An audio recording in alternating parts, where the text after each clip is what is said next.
Hi, welcome back guys. This is your friend, the Luffy Fanfics.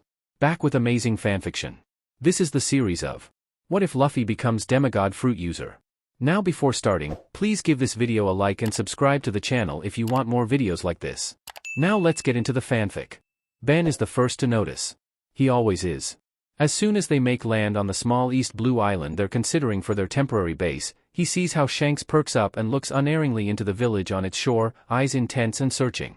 Something here, the first mate asks his captain, absent-mindedly moving to watch how the pearls in the other man's red hair reflect the light. They're black today, woven into a crown braid that leaves most of his hair loose, with a few blue ones scattered through the unbraided locks. Means Captain's Ma had visited that night, because there's much more now than there were last night, when there had only been a few bright white ones scattered through the red hair after weeks of being at sea. They look good on him. They always do, when they aren't hidden beneath the hat hanging from the captain's neck. Someone, his captain corrects, face stretching into a cheerful grin. Come on, let's find some booze. Ben doesn't comment on the dodged question beyond a raised eyebrow, content to allow his captain his mischief. Shanks gets it from his mother, after all, and there's nothing anyone can do about the traits he shares with her. The rest of the crew all notice at the same time. It's hard not to, when a little boy comes crashing through the door to the bar they've settled in, dark eyes wide with glee and white teeth bared in a gleaming grin and pink pearls shining in his short black hair. It's hard not to notice when the captain laughs, loud and cheerful, and opens his arms wide with a matching grin. The boy wastes no time taking the clear invitation, bouncing gleefully into the captain's arms with a delighted shriek of, "Big brother." Ben sees the way the crew JRKS, the way the newer members look on in shocked confusion while the oldest just glance curiously at the boy's black hair, the way the barmaid's eyes go wide with awe and the way that the islanders in the bar relax almost instantly, the way the pearls take on a deep blue sheen when the two brothers lock eyes for the first time in their lives. He smiles behind his tankard. Luffy eats the devil fruit they were going to sell, and other than scolding him for eating something that wasn't his, Shanks doesn't seem to mind. Some of the crew tries to tease him about being an anchor now, but both the boy and the captain look at them in confusion when they do. Then they go to a beach the kid insists is super cool, and the brothers shock a few people into fainting when the younger convinces the older to throw him as far into the sea as he can. Mama's pearls are falling out, he says, pouting, and Shanks agrees to this flawless logic by picking the devil fruit user up and chucking him into the horizon. The younger members scream at him for doing so, but the captain just laughs and grins sharply and tells them to let the kid have his fun. The boy returns a few hours later, scrambling out of the surf with new pearls in his short black hair and not a drop of water clinging to him. That one surprises even Ben, who pauses and turns to watch as his captain grin at his little brother and happily accept the hug the kid gives him. Ben has noticed that Luffy doesn't share Shanks' strange ability to escape from any situation or place he doesn't want to be in. If he did, poor Makino would never be able to keep up with the kid. Just like Ben has definitely seen his captain soaking wet before, something that, apparently, doesn't happen to Luffy. He thinks back on the tales of the sea, of rebirth and healing and freedom, and wonders. Luffy stabs himself in the eye. Well, not quite, but it's close enough. When he does, a wave crashes into the side of the Red Force, fierce enough to send the kid tumbling into the waters below, and Shanks cackles as his little brother shrieks out an indignant "Mama." The kid comes out of the water pouting, as inexplicably dry as the time on the beach, but with a brand new scar under his eye. It's a little odd, just a smooth line where there should have been at least 2 stitch marks, but Luffy is still adorably proud of it once he gets over his pouting. The bandit leader tries to escape with Luffy on a boat. Lucky Roo laughs, Yasop snorts, Ben shakes his head in amusement and Shanks. Well, Shanks grins, a wide, wild thing that bares his teeth and gums as he watches a sea king gently carry his younger brother to shore in its teeth, the shattered remains of the tiny boat floating in the waters behind it. Luffy cries when they leave, big fat tears that fall down his face in rivers without leaving any water behind on his skin. "Just you wait," he cries, rubbing his eyes fiercely in an attempt to stop the tears. "I'm gonna be the king of the pirates." The captain grins, happy even if his eyes are sad, and kneels down to put his hat on his little brother's head. "I know you are," Shanks grins at the surprised eye peeking at him from under the straw brim. "And every king needs a crown." A strong wave hits against the docks, sending a spray of salty water into the air, and Ben smiles softly at the shining blue pearl that lands perfectly on the brim of Luffy's new hat. The red hair pirates meet their captain's mother once, and only once. It is near the very beginning, when it's just Ben, Yasop, Lucky Roo, Lime Juice and Bonk Punch and Monster. When they're still just rookies, traveling the world with no real goal other than to be free. They meet her at dusk, on an island where they have made land to give their battered bodies time to heal after a vicious fight with some marines. She is standing on the beach where they moor, ankle deep in the waves, with a worried frown and angry eyes. They see her, the woman with hair so long it floats in the water around her feet and an intricately woven circlet dotted with pearls and seashells keeping it out of her face, and wonder if they need to find shelter elsewhere. If the tall woman with blood-red hair is there to fight them, and if they can win if she is. But then the captain looks at her, smeared with blood and ash and absolutely exhausted, and his face lights up in a bright, happy grin. "Mama," he yells, happy as can be, and the woman's face softens into something so warm and loving Ben instantly relaxes, even as his foolhardy captain launches himself off the railing, straight into the woman's open arms. Those arms, bare except for the bands of steel covering her pale forearms, warp around Ben's captain, her son, and pull him into her tall frame. Really tall, taller than Shanks by a good few feet, and it makes Ben wonder at the height of his father. "Oh my son," the woman says as his captain returns her embrace, her voice soft and fond, loving, as any good mother should be. "What kind of adventure have you been on, for you to look as you do now?" But there is something in those soft words that make them stand out, beyond just how she speaks so differently to her son. Something that makes Ben sit up straight, despite his injured body screaming at him for doing so, and take a much closer look at his captain's mother. Something like the echo of the sea in a shell. And he notices. He notices that she has pearls in her hair. Black and white woven into the braids that make up half of the long mess, every other color scattered through the parts that hang loose, like stars in the night sky, with the ones in her circlet all some shade of blue, from navy to sky to pastel. He notices that the metal in her circlet and forearm bands aren't steel like he had first thought, but sea stone, the metal many call the sea in solid form. He notices that the clothes she wears, a teal and turquoise top and a long, almost completely transparent wrap-around skirt in the same colors, are both speckled with small shells and the faint images of crashing waves. He notices that he can't see her feet beneath the clear waves. He notices that, when her impossibly blue eyes flick away from her son in her arms to meet Ben's own gaze, the blue darkens to the color of the deep sea, imposing and heavy and deadly. He notices when the warmth in her face disappears into a mask of ice, even if it is only for a moment, because that moment is enough to make his lungs burn like he's drowning, to put a crushing weight on his back, to make his knees weak and his head ache and his bones grind. And then suddenly, it all disappears as the woman's face turns warm again, ocean deep lightened to the sea on a clear day, and she smiles, beckoning Ben and the others behind him with a single lightly tanned hand. "Come, children," she says, her soft, warm voice carrying over the waves with ease, and before he knows it, they have built a fire on the shore, far enough up the shore that the waves can't reach them, but not so far that Shanks and his mother have to leave the ocean. By that point, the others have noticed the woman's seeming lack of feet as well. They don't question it, just assure their captain that they don't mind him sitting with his mother instead of them. He gives them a grin, wide and grateful, with a hint of searching, and she smiles at them, warm and thankful, with a glint of knowing.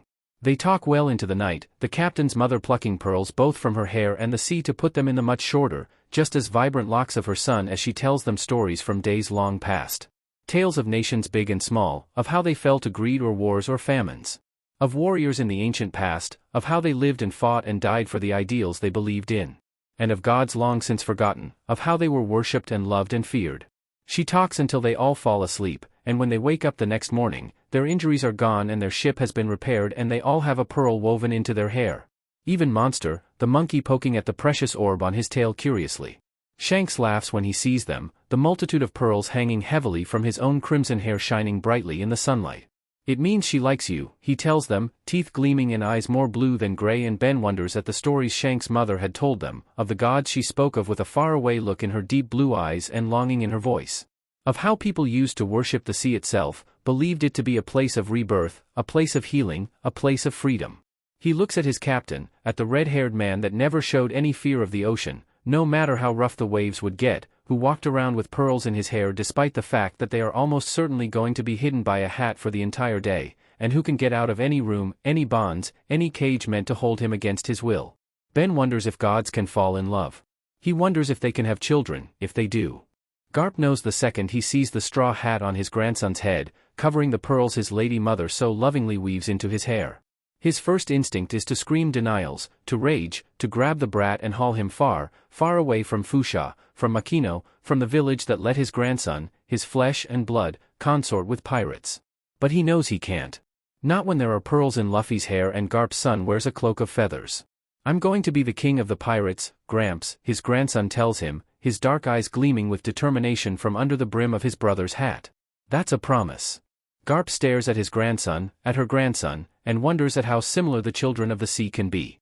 Of course you are, he sighs, slumping just a bit, and Luffy peeks out from the hat, surprised. You're too much like your brother. He doesn't elaborate and Luffy doesn't ask, just tilts his head to look up at him with those searching eyes.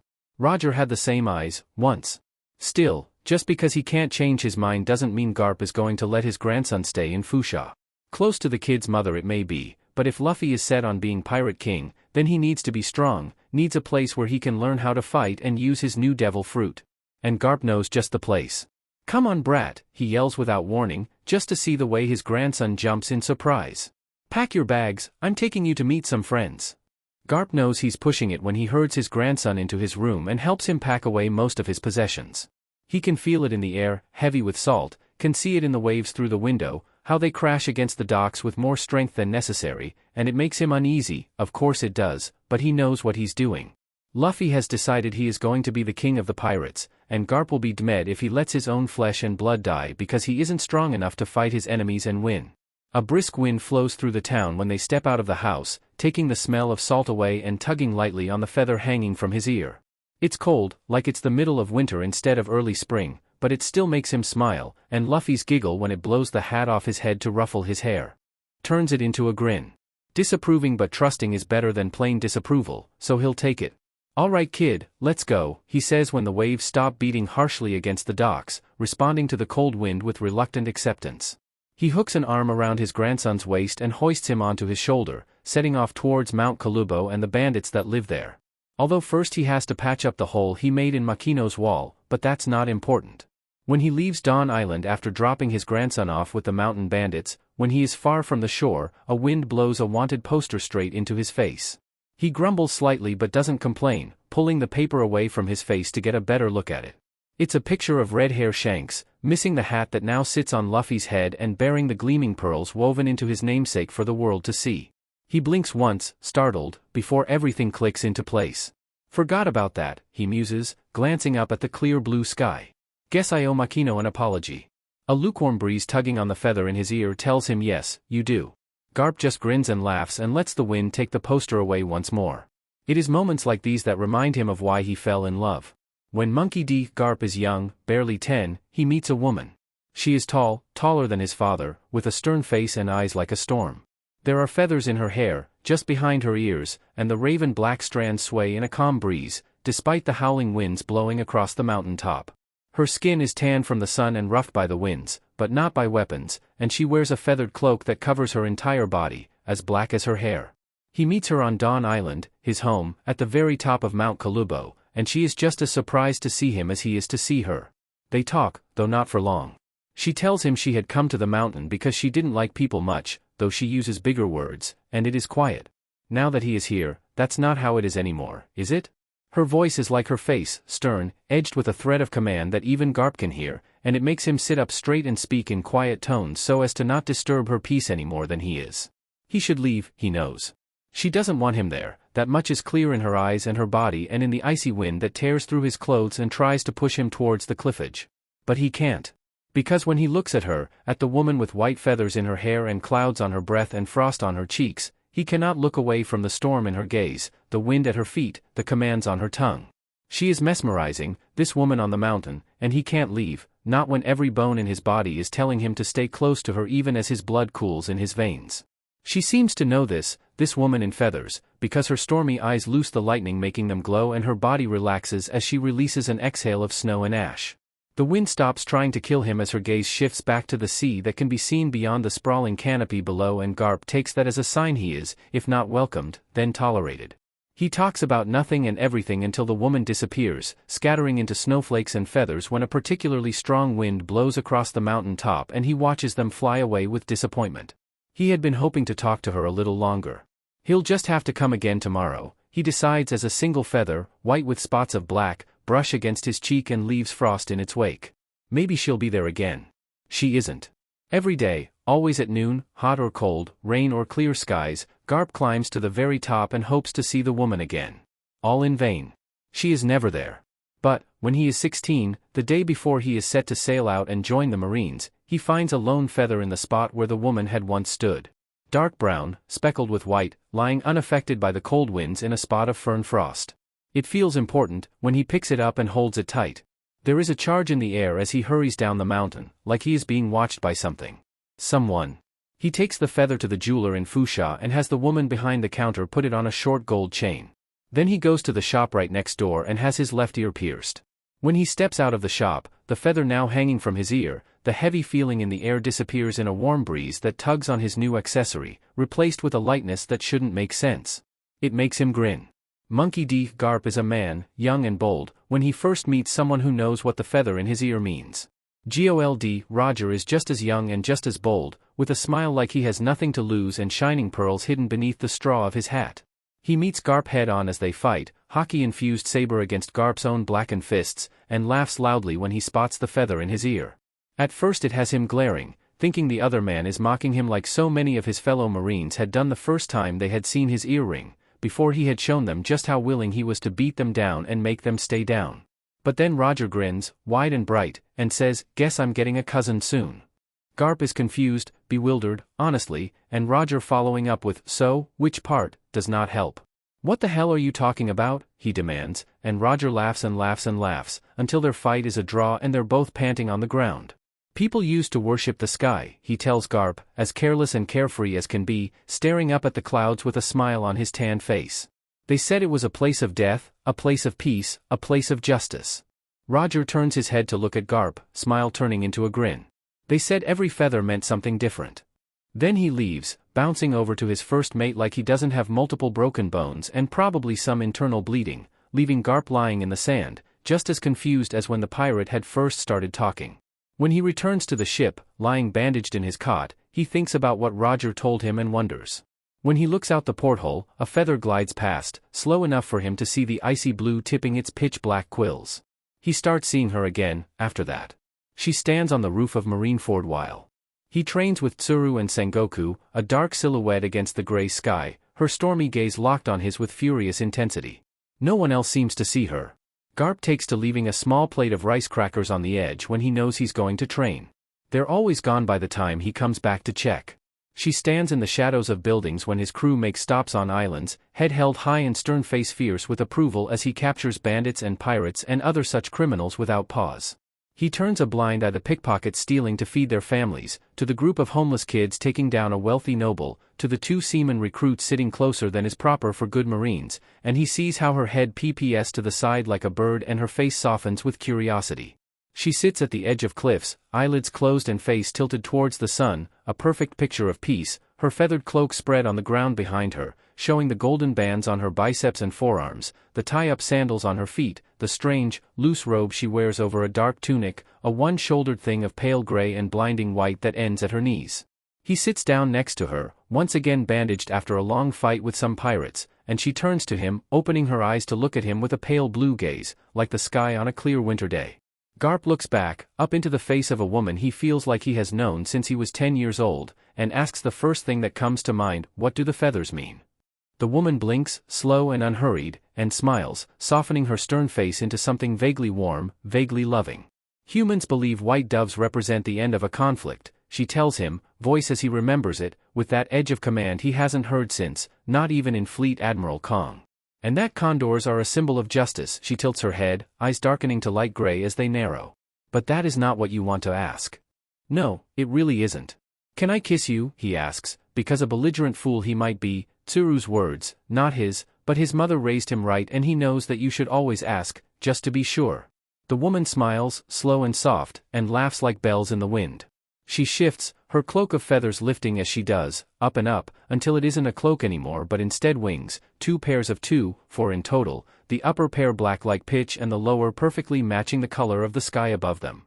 He stares at them in quiet awe while the woman throws one leg over his and sits in his lap, towering over him with a soft look and an even softer smile. "How kind of you to ask, peacekeeper," she says, low and amused and fond. "But know that there is no need." And with that, she leans down and Garp closes his eyes and feels. Their son is born with nary a sound and eyes like a storm. Garp names him Dragon and Sailus smiles, hair swaying in a non-existent breeze and wings curled protectively around their child, shielding him. From what, Garp doesn't know, and he doesn't ask. There are just some things mortals aren't meant to know, he has learned, and something that can make a god wary is one such thing. One day, you will see the injustice of the world, my son, the sky murmurs to her child, feathers ruffling. You will see it and you will despise it, as all children of justice do. And when you do, you will fight it with all your might, and you will win. It sounds like a promise, like an order, spoken in the commanding voice of the god of justice, and Garp can only hope that the feathered cloak his son will one day wear won't end up smeared with gold-speckled blood. It's Sabo who spots the kid. Him and Ace are in their secret spot, counting their treasure to see how much they have, when he looks away for a split second and sees a tiny kid wearing a straw hat staring up at them from the ground. His eyes are intense, even from so far away, and Sabo suddenly understands why Ace always complains about the younger boy staring at him. It's creepy, Sabo, the other boy had told him, back when the kid had first been dropped off. He doesn't stop. Now, being on the receiving end of the kid's stare, Sabo had to admit that laughing loudly had not been the right response to that confession. The kid finally notices that Sabo has seen him, and he gives him a wide, mischievous grin before shouting at the top of his lungs, "You guys are gonna be pirates too?" Little Sheet knows what he's doing. And he clearly doesn't care. Sabo can respect that. He still runs down the tree with Ace to knock the kid out, but he can respect him. Getting grabbed by Porchemy knocks Luffy's hat off his head, and Sabo's eyes widen when it does. Because Luffy has pearls in his hair, pink and gold and white glimmering in the light of the sun, and the pirates notice too. "Oh?" Porchemy says, eyeing the colorful orbs with greed. "Where did you get those, brat?" "Mama gives them to me," the kid answers promptly, sounding defiant and proud at the same time. It's a strange combination, but it isn't what has him glancing at Ace in confusion. "He's a noble?" Ace whispers under his breath, just as confused as he is. Sabo shakes his head. "Not with those clothes," he glances over at the kid's dull tank top and worn shorts. "Also, nobles are DS," he adds, because even if Luffy is annoying as hell, he isn't deliberately malicious. Still, if he isn't a noble, then how the hell can his mom afford to put pearls in her son's hair? "And where's your mama now, kid?" the large pirate asks, making Sabo and Ace share a panicked look. Luffy is a kid, he would probably tell on them as soon as Porchemy threatened him, but Luffy's mom probably won't, because good parents fight for their kids, and Sabo knows for a fact that he would feel like the scum of the earth if she got hurt just because he was too much of a coward to help her son. And she has no idea what's coming. At the beach, the kid continues to stupidly answer, eyes narrowing. "She's always at the beach. You know, the one with the cliffs." Sabo looks at Ace. Ace looks at Sabo. They sprint, as quick as they can while still being quiet, towards the slope that leads to the beach. Luffy might be annoying, but his mom hasn't done anything. They have to warn her. The beach is empty when they get there. That's not ideal. Where is she? Ace curses, eyes jumping around the beach in frantic search of the woman neither of them know the appearance of. This is the place he was talking about? Right? "Yeah, it definitely is," Sabo confirms, looking up at the towering cliffs on either side. "No other place on Dawn has cliffs like these." "Then where is she?" the other boy demands harshly. "Porchemy's on his way and if she isn't here, he's gonna kill the crybaby." "I know that," he snaps. "Let's look around, you've said Luffy is a bad liar, so his mom has to be here." He says Luffy's name and the ocean moves. It seems to lurch forward, the waves moving up the shore, past the wet sand that should have marked the limit of where the water can go, until his and Ace's ankles are completely submerged.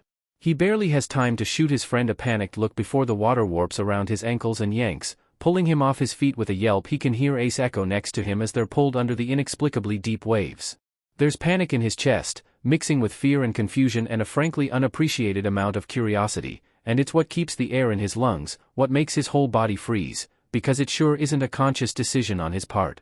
He knows Ace is close, can feel the occasional hit of his arm against Sabo's own, but the journey to wherever the water is pulling them is so disorienting that he can't tell anything more than that. Then, as suddenly as it began, it stops, and it is only the freezing panic that stops him from taking a gasping breath of sea water. His eyes, squeezed shut during the tumbling journey, open almost without his say-so. The water burns and the sunlight reflecting on the surface makes him squint and there is something looming over him, a mass of red and teal and turquoise that has his eyes shooting wide open against the burning sting of salt.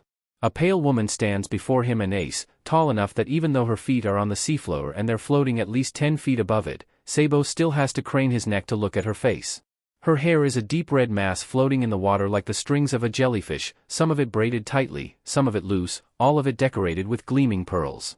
There's a circlet on her head, some kind of bluish-gray metal that winds and weaves around shells and pearls, and her eyes are a kaleidoscope of blue, churning like the sea in a storm as she stares at Sabo and his friend with a hard glare.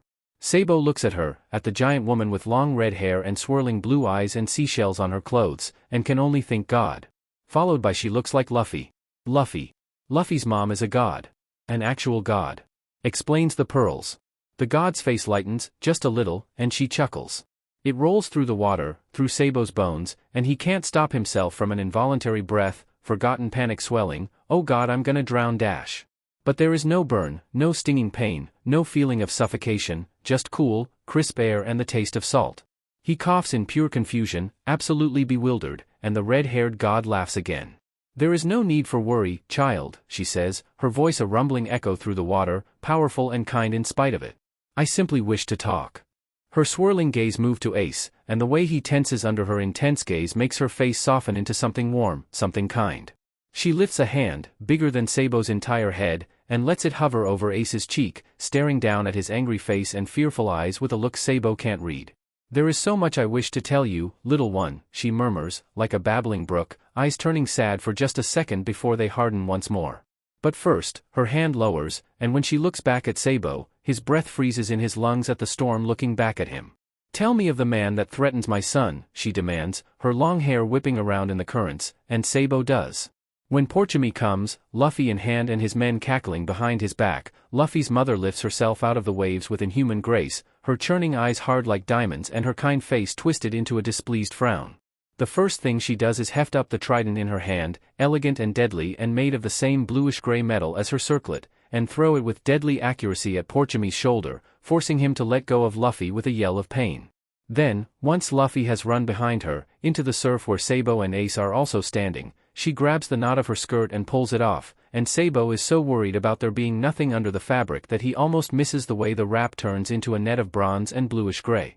When he sees that the woman is wearing bottoms that match her teal and turquoise top, he sighs in relief, and then gapes like an idiot when she lifts her arm and the trident flies out of Porchimi's shoulder, straight into her open palm. Then she smiles, cold like the deep sea, and destroys them all.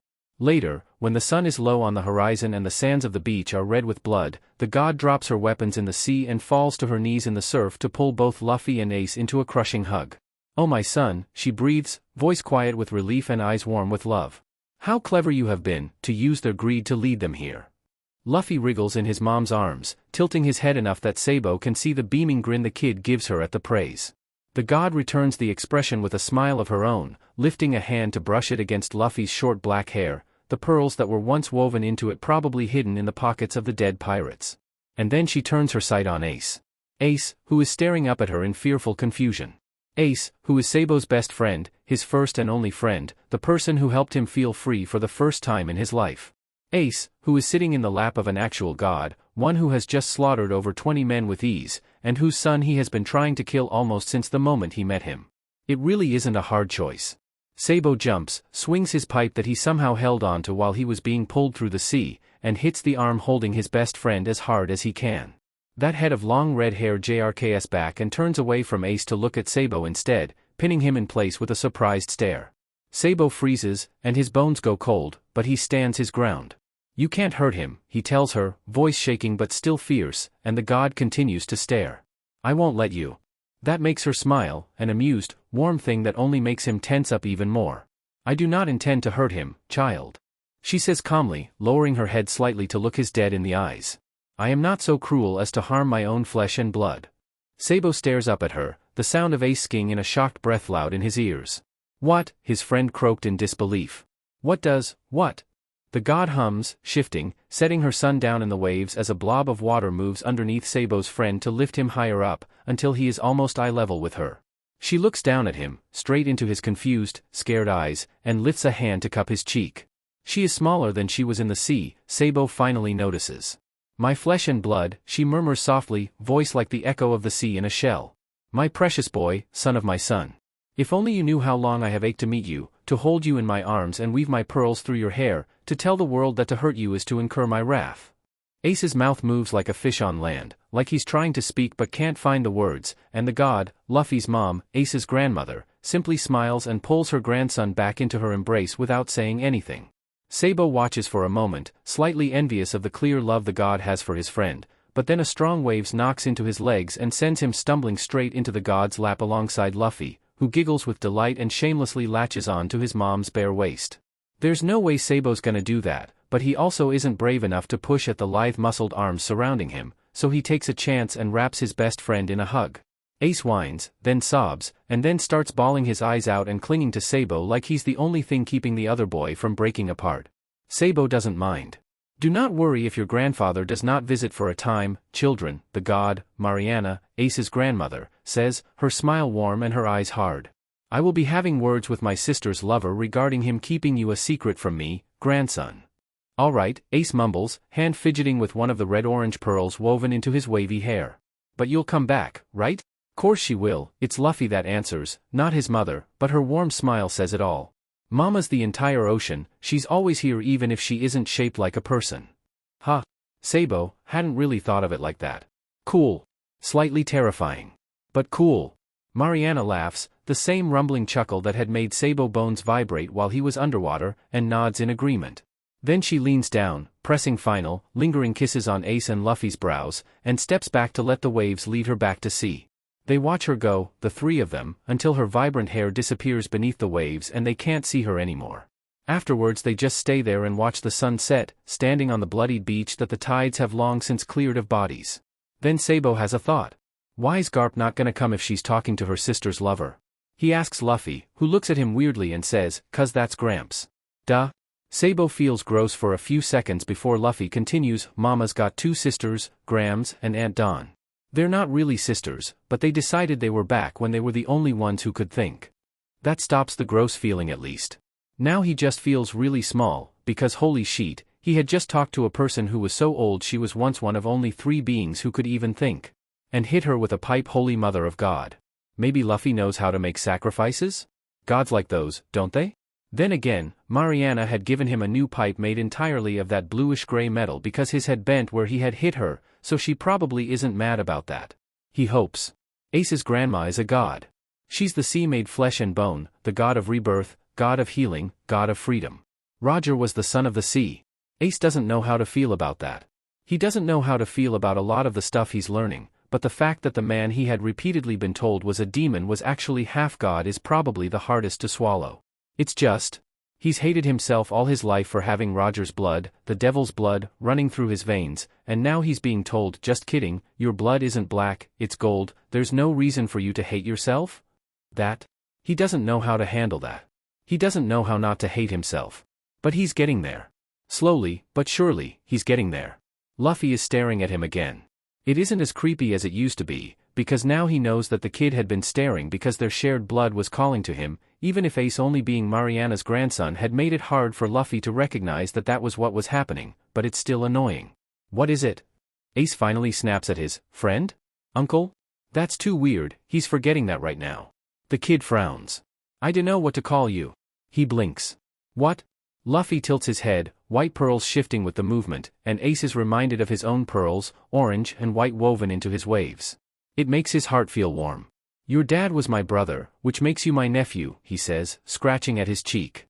But you're older than me, so calling you that would be weird, he frowns, eyes squinting in thought, before his face lights up. Hey, can I call you brother? Ace's face burns. He ignores Sabo's hysterical laughter and the voice in his head saying you don't deserve this, he'll hate you when he finds out, he'll hurt you, you're a monster because that, he already knows and he doesn't care. Whatever, he says quietly, ducking his head to hide his shy smile behind his fringe. Do what you want. Ace remembers a story he had heard, though he can't remember where, about how sharing a cup of sake makes someone brothers. So he steals Dayton's booze and shows it to Sabo and Luffy. Luffy beams, because of course he does, happy-go-lucky little sheep. Sabo stares at him for so long Ace starts squirming, his eyes wide with shock, before he finally smiles too and tackles him in a hug. Ace almost drops the booze, but he doesn't really mind, hiding a smile of his own in Sabo's shoulder. That night, the bitter taste of sake still stuck on his tongue and his new brothers piled on top of him, Ace smiles, big and bright and so fing happy. The next time they go down to the beach between the cliffs, it looks very different. Gone is the pure white sand that used to stretch from the end of the wooded slope to the water, and in its place is a bright, dangerous red, like the blood the sea had spilled in defense of her child had seeped into the ground and decided to stay there. Seeing it makes both Ace and Sabo freeze in shock, but Luffy just bounces past them, laughing and chatting and completely at ease on the red shore.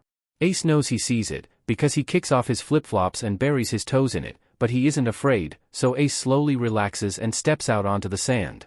What happened? Sabo wonders, crouching down to grab a handful of the red sand and watch it run through his fingers. Why did it change color? Mama and Grams don't fight all that often, Luffy says, kicking his foot and sending red into the air. Mama mostly just makes storms when she's angry, and Grams hates violent deaths, so Aunt Dawn likes marking the places where they've fought by turning the ground a different color. Ace's little brother bounces over to where the sand is wet and starts digging, giggling every time the waves wash water into it. There's this island in Mama's napping place that's almost completely black, 'cause Grams got really sad at the people that lived there and wiped them out with a plague. Aunt Dawn likes making flowers there to annoy Grams. Ace remembers the look in Mariana's eyes when she had spotted Porchemy, remembers the way the waves had churned around his ankles as he watched her catch people in her net, crush heads beneath her heel, run her trident through their hearts, remembers the awe and fear that had crashed together in his chest when she pulled him into a hug and refused to let go. He remembers all of this and more, the warmth when she plucked pearls from her hair to put it in his, the feeling of safety when she let them sleep in her arms, the sadness as he watched her disappear beneath the waves, and he wonders how many red beaches are scattered throughout the world. "Who's Aunt Dawn?" he asks, something in his chest becoming clammy when he says, "Aunt," insisting Ace isn't allowed to call this mysterious god such a familiar title, trying to get him to take it back. He pushes it down as best they can, because if Luffy can call her that, then Ace can too. "But you're not the sun," the clammy feeling whispers. "You're just the son of the sun." "That's enough," he thinks fiercely, beating it down to listen to Luffy.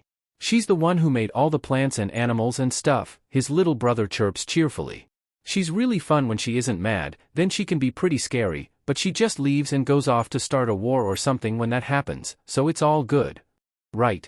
Because starting wars when you're angry is a perfectly normal thing to do." "Does she get angry often?" Sabo asks, and Luffy looks at him weirdly. "She doesn't," he says, frowning. "She goes mad." "Oh. He means insane. There's an insane god running around starting wars." "Awesome." Suddenly, Ace isn't that interested in meeting his grandma's sister. "Let's just do what we came here for," Sabo awkwardly suggests, Ace nodding in agreement. Luffy grins, immediately forgetting their scary conversation to bounce towards the waves. "Come on, Ace," he calls, completely unaffected by the waves despite being waist-deep in the sea. "We gotta figure out what you can do. Being a child of a god gives you powers. The children of Aunt Salis all have wings that look like feathered cloaks, Aunt Dawn's kids can't get lost on land, and Mariana's can breathe underwater.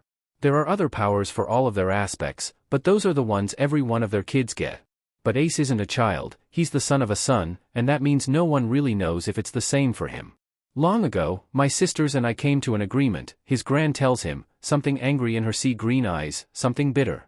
"When Donovan's sentient creation stopped worshipping us, when they were made to forget us, we came together and agreed that only our children could tell their children about us." She lowered herself into the waves, bringing her head down so Ace and his brother don't have to crane their neck to look at her.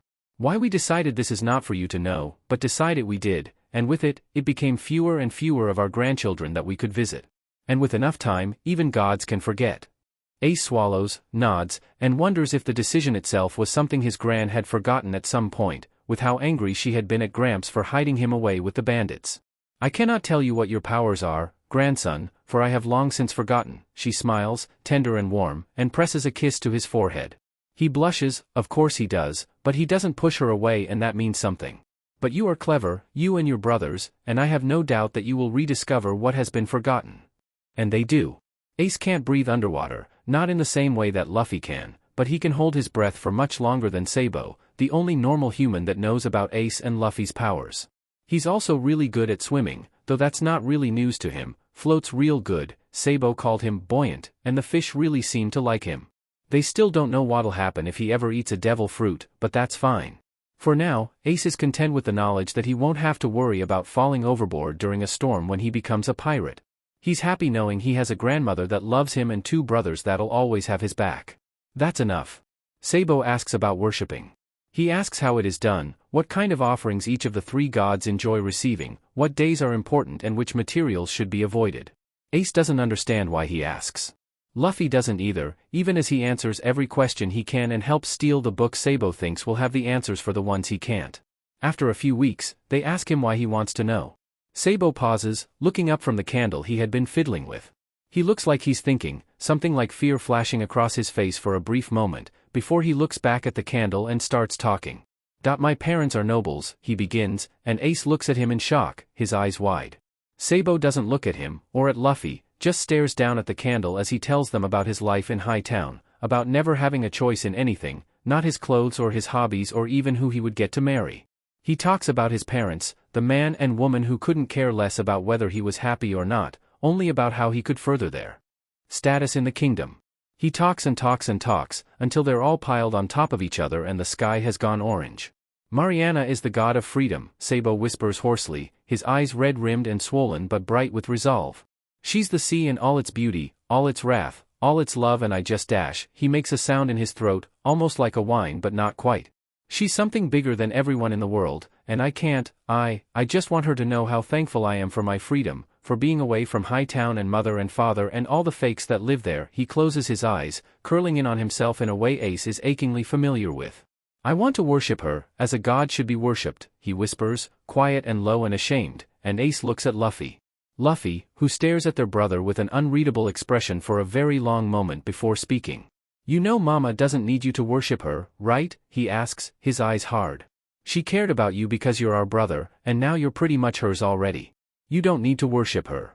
I know, Sabo says quietly, opening his eyes to look at their little brother. But I still want to. Luffy stares, nods, and grins. Let's go then, he yells, shocking both Ace and Sabo into jumping. Freedom hasn't had priest in ages. He scurries down the ladder and Ace and Sabo share a brief look before following after him, both of them vibrating with nerves. On the red beach, Gran looks at Ace's brother, her eyes churning like a storm and the waves lapping at her knees. There is more to worship than just prayers and offerings, she murmurs, her voice like the breaking of a wave. Are you sure this is the path you wish to travel? Once you have taken the first step, you will not be able to leave it again. I'm sure, Ace's brother says, his feet firmly in the shallows and his head held high. I want this. Gran's eyes glow, the sea rising and falling in the distance like it's the middle of a storm. The next day, Sabo's proudly wearing the circlet of woven sea stone on his forehead, a single bright blue pearl shining in the center. When Ace is young, he doesn't know what he can do isn't normal. He doesn't know that holding your breath for hours on end shouldn't be possible. He doesn't know that when a human floats to the surface of the water, it's their back that lifts first, not their front. He doesn't know that water can be too hot or too cold, doesn't know he shouldn't be able to bathe outside in the dead of winter or stick his hand in a pot of boiling water without getting burned. He doesn't know these things until he befriends Sabo, and when he realizes that it isn't Sabo that's weird, but Ace himself, he immediately thinks of Roger and his devil's blood and stops. He stops taking naps in the lake, because being able to stay afloat when you're asleep should be impossible. He stops taking lake baths in the winter, because he won't come out shaking with the cold and numb fingers like everybody else does. He stops exploring the bottom of the river, stops going on long walks whenever he is bored, because Sabo won't be able to come with him and Ace is too greedy to let go of his friend even for a few hours. He stopped doing it all and ignores the ache of longing in his chest whenever he looks at the lake on a particularly sunny day, when the river is calm and perfect for a walk, when it's the middle of a snowstorm and his head itches like he's got lice and all he wants to do is take a dip in the frozen lake. He ignores it, because it isn't normal, and anything that isn't normal about him, he must have gotten from his demonic sire. And he wants nothing to do with that man. Dragon looks out at the sea, at the way the waves try to reach all the way into the sky, and knows. Mother and Mariana are fighting. Or, well, maybe fighting is a stretch, but they are definitely unhappy with each other. Why, he doesn't know. Maybe he isn't allowed to know. But he thinks back on what happened earlier, when the sea made flesh and bone had dissolved into water in the middle of their talk without explanation, only to return hours later with churning eyes and fewer pearls than she had left with, and he wonders. Dragon's mother is a god. She is the sky made flesh and bone, the god of death, god of peace, god of justice. Dragon is the son of justice, born of the love his mother feels for his father's deep sense of right and wrong, his desire to do the right thing, no matter what it takes. His father is a marine captain, respected for his strength and battle prowess throughout the entire world. He wants Dragon to be a marine as well, to continue dealing justice under the banner of the world government. Dragon isn't sure he wants that. Being the son of justice gives him powers. When he is 6, Mother helps him sew countless feathers, gifted to him by all sorts of hawks and owls and songbirds, into the shape of a cloak and shows him how to turn it into wings strong enough to fly with, but that isn't the only power he has. Dragon can hear when people lie. He knows that Whoopslap, the mayor of Fusha, actually finds it kinda funny when father bursts through a wall instead of using the door. He knows that the sailor that brags about killing a sea king actually killed the one who did because he believes women should only be good for tending the home. He knows that the person that lives in the house near the fountain used to be a noble before they ran away to live as a commoner. He knows that when most Marines say justice, they mean something very different. Most Marines aren't like father, who doesn't let the orders of his superiors get in the way of him doing the right thing, who doesn't kill those pirates that travel the seas, not to pillage or plunder, but to be free, who always makes sure the criminals doing crime to feed a starving family have a lighter sentence and a job waiting for them when they get out. Most Marines are greedy, violent, corrupted people that hear orders like, kill everyone on this island, man or woman, old or young, and jump to fulfill them, never questioning why, never hesitating, easing their guilty conscience by hiding behind the ideal of justice. And Dragon hates it. As all children of justice do. He wants something else, something more. He wants to be rid of the people, the organization, who use his mother's domain as a shield, an excuse, while carelessly spitting upon what it actually means. He just doesn't know how. Mother loves him.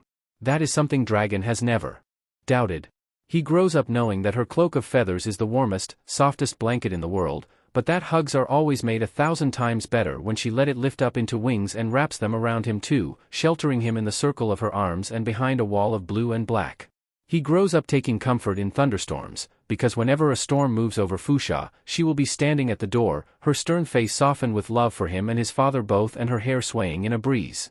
He grows up impatiently waiting for a cloudy day so that he can lift his own cloak of feathers into dark brown wings, only one pair where Mother has 2, and fly, up and up, until he breaks the cover of clouds and Mother is greeting him with a smile and a new trick to try. He grows up with stories of days long since past, of civilizations founded and lost, and of siblings born and raised and buried. He grows up loved. Dragon meets his Aunt Donovan, his mother's opposite, when he is young, not a man, but not a child. She is as tall as his mother, perhaps taller, her skin dark like fertile soil and her hair white like snow. There is a crown of flowers on her head, bright red poppies and clusters of white alyssum and golden yellow sunflowers, and her chest and shoulders are protected by armor of steel and bronze, gleaming brightly in the light of the sun. He meets her in the forest of Mount Kalubo, in a meadow hidden in the trees, led there by a pure white deer with chains of bronze and silver hanging from its magnificent antlers. She is creating when he steps into the clearing, kneeling in front of a giant chunk of copper, for graceful legs of carved wood propped up against a boulder. A sword has been moved into the ground not far from her, the blade hidden beneath a white cape with a collar of dark gray fur. She doesn't acknowledge him at first, focused as she is on molding the copper into the shape she wants, but the deer gently herds him towards her, so he doesn't wait for her approval before approaching. Her eyes find his when he is close, a fierce, piercing gold that reminds him of the predators she had brought into the world, and grins, showing white teeth and sharp fangs and pink gums. Nephew, she greets him, her voice like a rockslide, like the rumble of countless stones banging against each other without rhyme or reason. Aunt, he greets in turn, and it makes her laugh. Why, he doesn't know, and he likely never will. Madness is, by its nature, unexplainable. Come, child, she beckons when her laughter stops. Sit beside me. And he does. They don't speak. Aunt Donovan continues to mold the copper, pressing and bending, expertly coaxing the metal into the shape she wants it to take. Dragon watches quietly as the body of a big cat takes shape, all graceful power and lethal pride, as the earth-made flesh and bone molds a tiger's face, its lips curled back in a snarl and its tail frozen in an angry lash. It has no fangs and no stripes, and its legs are still propped up on the boulder, but somehow, it is still beautiful. Do you know what it means, to be alive? She breaks the silence to ask, reaching down to dig a hand into the ground and returning with a handful of quartz. He looks at her, at the warrior with a crown of flowers and priceless gemstones studded into the shell of her ears, and shakes his head. She hums, unsurprised, and puts the quartz where fangs should be. To be alive is to fight, she tells him, wrapping a long, muscular arm around the belly of the unfinished tiger to lift it up. Put the legs on, she commands, not a request or a polite demand. She continues while he does. To be sentient, be it human or fishman or mink or skylian, is to always be at war with something, be it an enemy or yourself or something outside of mortal control. It is to wonder if you are going insane, and it is to simply breathe, to take every day one step at a time and live. She sets the tiger on the ground, her golden eyes piercing like a hawk's. To be alive, she rumbles, like an earthquake, and unsheathes one of the many knives she carries, its blade black like obsidian, to cut the palm of her hand open. She talks as liquid gold pools and drips, as she paints the tiger's stripes with the essence of the gods. Is to change, to never be the same, to fight and breathe and die, a little different with every battle, with every breath, until you die a different person than you were born. She rises, lifting herself out of the kneel she had never left once while he had been there, and grabs the cape off the sword to swing it over her shoulders, dark fur against brown skin and white glinting with silver embroidery every time it shifts against the black tights and leather armor that cover her legs. She stands firm, her boot-covered feet steady on the ground, and pulls her sword from the soft earth, gleaming silver etched into pitch black. I can feel the change you wish to bring, nephew, she tells him, her lips spreading in a wide, feral baring of teeth, bloodlust and madness fighting for dominance in her golden gaze. With every step you take, every day you live, I can feel your resolve grow stronger and stronger. You are walking towards a revolution, boy, and I cannot wait for it to come. And with that, the earth made flesh and bone, god of life, god of war, god of madness, throws her head back, her waist-length white braid flying with the movement, and laughs, loud and deep and tinged with insanity, as the copper tiger at her feet comes to life to leap at Dragon with a rumbling snarl. Dragon turns and runs, out of the clearing, out of the forest, his cloak of feathers flying behind him and thoughts of revolution racing through his mind, clicked into place by the words that had said what he had been hesitant to say himself. But as he comes to a stop in front of his home, panting and sweating, he cannot help but look over his shoulder and wonder at the madness that plagues the mind of the earth. He cannot help but think of his mother, of how she talks of her opposite with both hopeless frustration and impossible sadness, and wonder at the cruelty of godly domains. Father loves him. That, much like mother's love, he has never doubted. When he cries as a child, his blood speckled with gold but his body still so small, father comes running, picks him up and soothes his hurts and turns his tears into laughter. When he learns of the world outside their house and demands to see it, father chuckles and puts him on his broad shoulders, taking him wherever he points. With a fond, loving smile instead of a complaint. When he comes home one day, fingers numb and breath stuck in his throat and tells him that he likes kissing boys as well as girls, father cheers about his boy becoming a man and grills him for details about the young lad that had made him realize he liked both. When he comes home from the forest, panting and sweating and with plans for revolution forming in his mind, father listens to him speak with a solemn face and asks if that is truly what he wants. It is. All right, father says, eyes weary and worried but also proud. Then you'd better prepare, boy, because revolution is no laughing matter. You need to be strong, so you'd better give it your all in the absolute hell I'm about to put you through. Father doesn't lie. It is hell. But the harsh training also warms his heart, because father cares. The loyal marine loved by the god of justice doesn't shout and snarl and try to make him leave behind his ideal of revolution, but instead looks at the cloak of feathers on his back and the storm in his eyes and helps him get strong enough to achieve his dreams. And for that, Dragon will always love his father with all his heart. Monkey D. Dragon is a man, hiding in the shadows with talks of revolution, when he meets the sea for the first time. He meets her one evening after a successful raid on a SLV ship, on a beach with vibrant red sand. He knows who she is as soon as he sees her, standing in the shallows, her hair floating in the waves at her ankles and woven with pearls. When she turns to look at him, they do not speak. They simply look, eyes roaming over what can be seen, until the sea smiles, soft and grateful, and steps out of her waves to press her fingers to his cheek. Thank you, rebel, she says, soft like the echo of the sea in a shell, and he wonders at the lack of familial title. For returning to them their freedom. I did not do it for you, Mariana, he tells her, perhaps foolishly so, doing as her and foregoing the familiar aunt. Somehow, it didn't feel right with her, not in the same way it had with Donovan. Her smile simply widens, just the slightest, and she brushes her thumb against his cheekbone.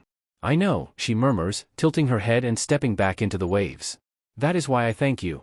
She disappears, falling into the waves as a shower of water, and Dragon wonders at the stories told, of three gods that became a family by choice, rather than by blood. Dragon doesn't know when he starts loving Mariana. Perhaps he always has. But as he looks down at the bundle in her arms, at the dark eyes and even darker hair of their tiny son, he cannot help but hate her. Just a little. For she has given him a treasure beyond anything he could have ever imagined, a child to call his own, born of a love many would call wrong for all that there is no blood shared between them. And she has given it to him, even knowing he will have to give it up to keep it safe when all he wants to do is live up to his namesake and hoard the tiny boy away and never let go. "Oh my son," the sea whispers to her son, the push and pull of the waves easily heard through the hull of the ship. "How loved you shall be." Dragon stares at his son, at the slope of his nose and the pearls in his hair, and feels his heart break. Kobe is terrified.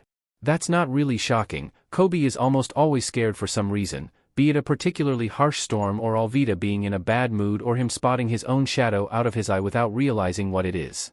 But the reason for his fear now is a strange one. A teenager had just burst out of a barrel without warning, knocking out one of the Alvida pirates as he did. He had looked at them, Kobe and the two conscious pirates, curiously before knocking the pirates out too when they tried to jump him. And then he had grabbed Kobe, dragged him through the ship in search of food, found it, eaten it, and called Captain Alvida fat. Terrifying. Absolutely terrifying. But there is something about Monkey D. Luffy, beyond just his monstrous strength and his cheerfulness in the face of death and the strange, terrifying way he can stretch his body far beyond what should be possible. Something in the gleam of his dark eyes that shine blue when the light hits them just right, in the glint of his pearly white teeth, in the growl of anger that sounds like an approaching storm. In the way he looks at Kobe with a cheerful smile and asks him if he wants to follow his dreams. He does. So he does. In Shell's town, on the wall that separates the marine base from the rest of the town, Luffy pauses and tilts his head as he stares at the man hanging from a cross in the courtyard with an unreadable expression. The man in the courtyard, pirate hunter Roronoa Zoro, twitches and looks up to meet the pirate's gaze, his own shadowed by the green bandana wrapped around his head but made no less intense by the darkness covering them. The two stare at each other for a long time, neither of them saying a word. So long, in fact, that Kobe is genuinely wondering if one of them had fallen asleep when a ladder thuds against the top of the wall and pulls Luffy out of the staring contest. He still does nothing to stop the little girl that climbs it from making her way into the courtyard, nor does he let Kobe do it. He just watches as the pirate hunter yells at the girl, as a blonde boy comes out to taunt and belittle, as he orders one of the men surrounding him to throw the girl over the wall. Then he moves, stretching his arms out to catch the girl and bringing her safely back to the ground before asking Kobe to take her home. "I want to talk to him," he says, and Kobe goes, letting little Rika lead him home with only a single glance back at the blue shine in Luffy's eyes. When the battle is over, when the Marines have stopped fighting and Luffy has punched Captain Morgan unconscious, Kobe looks over at Zoro to see the swordsman removing his bandana. And stares. Luffy snickers. "Knew I felt something," he says and pushes his hat off his head, revealing the gleaming pearls woven into his black hair, white and pink and gold. The pirate hunter eyes the pearls with interest and smirks, the 3 earrings in his right ear glinting in the light, the gold perfectly complementing the jade and obsidian studded into the shells of his ears. Cousin, the pirate and the bounty hunter chorus, Luffy with a wide, tooth-filled grin, Zoro with a feral, bloodthirsty smirk, and Kobe with absolutely no idea what the hell is going on. And yet, as he stares at the studs of precious material and the familiar slant of the bounty hunter's eyes, he cannot help but think he knows more than most. When Kobe is young, really young, he asks his mom why he doesn't have a dad. His mother looks at him with the brown eyes they share, her black hair shorn into a buzz cut, and tells him that his dad is dead. "Oh," he frowns. "That means he's gone forever, right?" "Yeah, kid, it does," Mom says, and she looks sad when she does. He's quiet for a bit, thinking. "Does he have a grave?" he asks, and she pauses. "Like Gram? Mom is quiet for a bit. "Yeah," her voice is soft. "Yeah, he does. Do you want to see it?" He nods. She nods back and puts down the laundry she had been folding. "All right," she says, bending down to pick him up and put him on her hip. "Let's go then."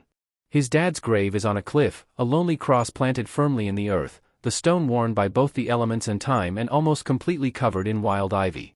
There is a woman in front of it when Kobe and Mom arrive, kneeling on the ground with a sword at her side and her body hidden by a white cape collared with black fur. Mom stops when she spots her, and Kobe can't see her face from her back, but he can feel the way she goes totally still beneath him, not tense, but not as relaxed as she had been before she saw the woman. "There is no need for fear, girl," a rough voice calls out, sounding like the beat of rocks against the ground. It takes Kobe a bit to realize it's coming from the woman. "I have never begrudged the blade his decision." "You refuse to say his name," Mom says, clipped and cold, and the woman laughs. It shakes her whole body, makes her long braid slide to the side and something clank like metal and Kobe shiver. She turns her head, showing golden eyes set in a dark brown face, ears studded with gems and a crown of colorful flowers on her head. Those eyes, the color strange and scary, lock on Kobe and stay for a long time. It scares him, because he is a child and the dark-skinned woman is big, but Mom shifts, reminding him of the strong muscles in her back, and he feels a little better. The woman blinks like a cat and keeps staring. You look very much like your father, boy, she tells him like she thinks it's funny, her lips spreading to show pearly white teeth. Kobe peeks up over Mom's shoulder to look shyly at the woman. You knew my dad? He asks, and the woman laughs again. She doesn't get the chance to answer. Leave, Mom hisses and the woman huffs, amused, rising up to tower over Kobe and his mom with ease, revealing bronze and steel that gleam in the sun. She stares down at him, with piercing eyes for a few moments more before stepping around Mom with a rustle of armor. Kobe looks behind himself to watch her leave with silent steps, his eyes staying on her back until she steps behind a tree and disappears, her cape glinting silver with every step. Mom takes a shuddering breath, sits down where the woman had been kneeling, swipes away the poppy that had been left on the mound of grass-covered dirt and pulls Kobe into her lap. Never go near that woman, Kobe, you understand? Mom tells him, stern in a way she rarely is, and he nods dutifully. She is dangerous.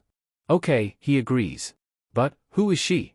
She, Mom says, voice dark and edged with steel. Is the one who got your father killed. Kobe's eyes go wide and he glances back to the tree the woman had disappeared behind, finding nothing but a pure white cat sitting in front of it, tail swishing behind it and slitted gaze locked on him. He looks back at the grave and pretends he didn't see anything at all. He tries to do what Mom had told him, tries to stay away from the white-haired woman with skin like the earth, and for years, he succeeds. He doesn't go to Dad's grave alone, because she is always there, kneeling on the cliff, a single red poppy always left behind when she disappears behind the trees. But Mom has work to do, sometimes not coming home for weeks at a time, and Kobe gets lonely, even with sweet old Miss Tully watching over him. Talking to Dad always makes him feel less lonely.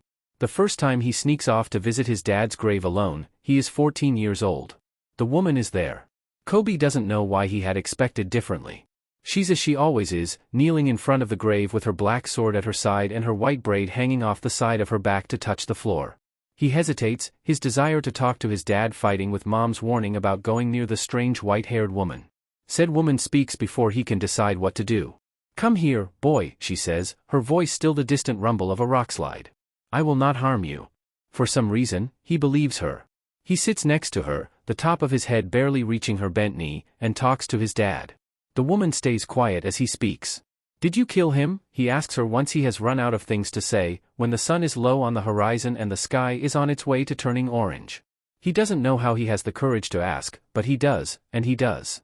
I have killed many people, boy, but your father was not one of them, she tells him, something bitter in her golden eyes. He was a dear friend of mine, and I grieve his loss like I would a limb. Huh, he says, pausing. Mama says you did. She snorts. Your mother saw me carry his corpse to this place and bury him, she motioned her head towards the grave. I love your father, boy. I have since the day we met. But Dad didn't love people, he says, because that was one of the few things Mom had told him. His dad didn't love people, not like couples do, and Mom doesn't either, but Mom had wanted a child and had asked Dad for help, since everybody else was stupid and wanted her to get married first. Mom says he has his hair and his face, just with her eyes. No, he did not, she muses, her voice low. And though I would never force my love on the unwilling, I cannot bring myself to stop loving him. She goes quiet after that, gazing silently at the grave for a few moments before rising with a rustle of her cape and leaving the same way she always does. This time, the lone poppy stays on the grave. The island next over is attacked by pirates. They steal everything they can and burn the village to the ground. No one knows if there are any survivors. A few weeks later, they get the news. No survivors found. His mom was dead. When Kobe goes to visit his dad's grave the day after he had been told of Mom's death, he finds the woman kneeling in front of it and a sword stabbed into the earth in front of the weather-worn gravestone, tilted a little to the side, a circlet of varnished gold studded with dull green and black gems decorating it hanging from the handle. She doesn't say anything as he sits down next to her, Mom's favorite flowers clutched in his hand. She just glances at him, her piercing eyes less intense than normal, and waits for him to talk. It takes a long time, but eventually, he does. Why the sword, he asks, his voice hoarse from crying. Your father was called the Blade, she tells him, low like a distant earthquake. Your mother hated it, but he found amusement in it. This was his sword. He looks closer at the blade, his dad's blade, and stares at the purplish metal. And the circlet, he rasps. I could not have your father's love, boy, for he had no love to give, her voice changes, not much, but enough. Why, and to what, he doesn't have the energy to know. But I am a selfish being and I wanted him. I offered him the circlet many years ago and he accepted it, marking him as a priest of war. Kobe looks up with wide eyes, a question on his lips, and she looks down at him with a gaze of piercing gold, stopping it in its tracks. I have never begrudged the blade his choices, boy, she tells him with a voice like gravel. But when I see him in you, in the shape of your face and color of your hair, I cannot help but wonder what could have been. She stands, the gemstones in her ears glittering in the light, and leaves with a flare of white embroidered with silver. The poppy has been joined by a pink camellia. The next time, the woman isn't there. Instead, there is another grave, another cross, with a single white orchid laid on the dirt. Kobe looks at the grave, at the flowers, at the dull circlet of gold, and wonders. He never sees the woman again. For Nami, it starts when a teenager suddenly falls from the sky. Well, technically it started way back when Arlong first made land at Kokoyashi, but for now, this is where it starts. He falls to the earth with a crash, right in front of the pirates chasing her, and she doesn't feel an ounce of guilt when she immediately calls him boss and throws him to the wolves. And then he does the improbable and beats them.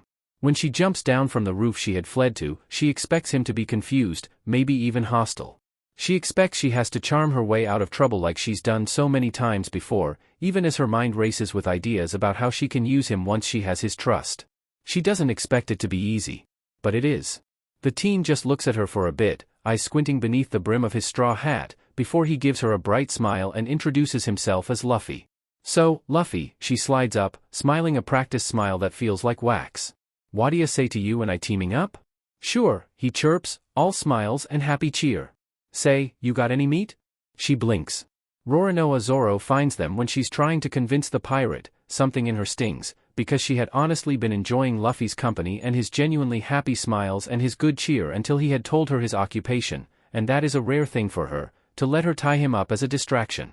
When the swordsman suddenly steps through the door to the house they're hiding in and Luffy shouts out, Zoro, with a friendly smile, Nami half expects to find out how he manages to wield the 3 swords on his belt at the same time, but that's not what happens. What happens is that the green-haired man looks at the teen in the straw hat, looks at the rope in Nami's hands, and then looks at Nami herself, his silver eyes locking onto her and staying for an uncomfortable amount of time. Then he snorts, gives the teen a strange, exasperated look, and asks, so, what's the plan? Nami balks in confusion while the straw hat teen brightens. Not just me, he asks, cheer and hope in his voice. No, the swordsman glances over at Nami for a split second, his gaze intense and unreadable. Not just you. Nami has so many questions. Those questions do not get answered. Instead, Nami somehow gets roped into explaining why the town is empty and why those pirates were chasing her. Then, once she's explained what she can about Buggy the Clown and his fondness for blowing buildings up, the straw hat teen frowns. We're helping them, he declares, and Nami isn't the only one who gives him a surprised look at that. Kinda thought you wouldn't care about stuff like this, Roronoa says, raising an eyebrow when the teen shakes his head. Dad's justice, he says, and that means nothing to Nami, but it clearly means something to Roronoa, because the man looks at his friend with interest. You're both? The bounty hunter asks, the other eyebrow joining the first when the teen nods seriously. Huh? Didn't know that. Mama's blood is stronger than Graham's, so it's hard to tell, he explains, though Nami has no idea what he's explaining. To her, they're both just speaking nonsense. Can you find them? And now he's just talking more nonsense. Roronoa only just arrived at the island, how the hell would he know where the pirates are? But, amazingly, instead of snapping at his crewmate for being an idiot, Roronoa nods and starts walking in a random direction. Just? What? Also, why? Why does this kid, this pirate, want to help a random town he's never been to before, where he doesn't know anybody living there, from another pirate?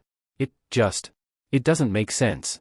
A call of, you coming, snaps Nami out of her thoughts and brings her attention back to the 2 pirates, both looking back at her from the doorway. She glances between them for a moment, takes in the teen's open, curious face and Roronoa's sharp eyes, and wonders what the hell is wrong with her. Yeah, sure, she says, rising from the chair to follow them. Why not? Luffy grins and Zoro smirks and the studs of jade and obsidian in the swordsman's ears glint in the light. When they get to where the pirates are, Luffy takes one look at Buggy the Clown and grins. Oh aye, he calls, loud and gleeful. Big nose. Nami's soul just about leaves her body, because the pirate look said. Zoro just grins, wide and full of bloodlust, and finishes tying the bandana over his hair, hiding the studs in his ears under the fabric. This guy's treasure's in there, the swordsman tells her quietly, the enraged screaming of Buggy the Clown almost drowning it out. She looks between him and the building. He gestures to skeptically. How the hell would you know that? She snarks incredulously, and the swordsman shrugs. Same way I got here, he says nonchalantly, before glancing over to his crewmate and smirking. But if you want to stay around, be my guest. Nami turns to see what's so entertaining. Buggy has a lit cannon aimed at Luffy, who's just frowning. I'll show you, big nose, he screams, and then the cannon fires.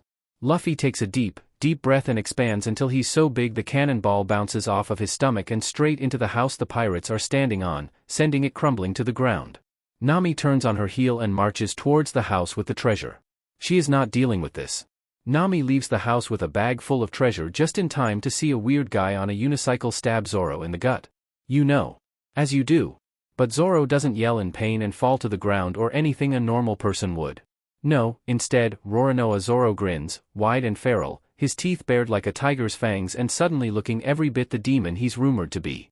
You think that'll help you? He asks, sadistic and amused, and the guy stabbing him audibly swallows. Luffy snickers from where he's fighting Buggy the Clown, grinning from ear to ear. Your blood's showing, Zoro. That means nothing to Nami. But it means something to both the swordsman and Buggy the Clown.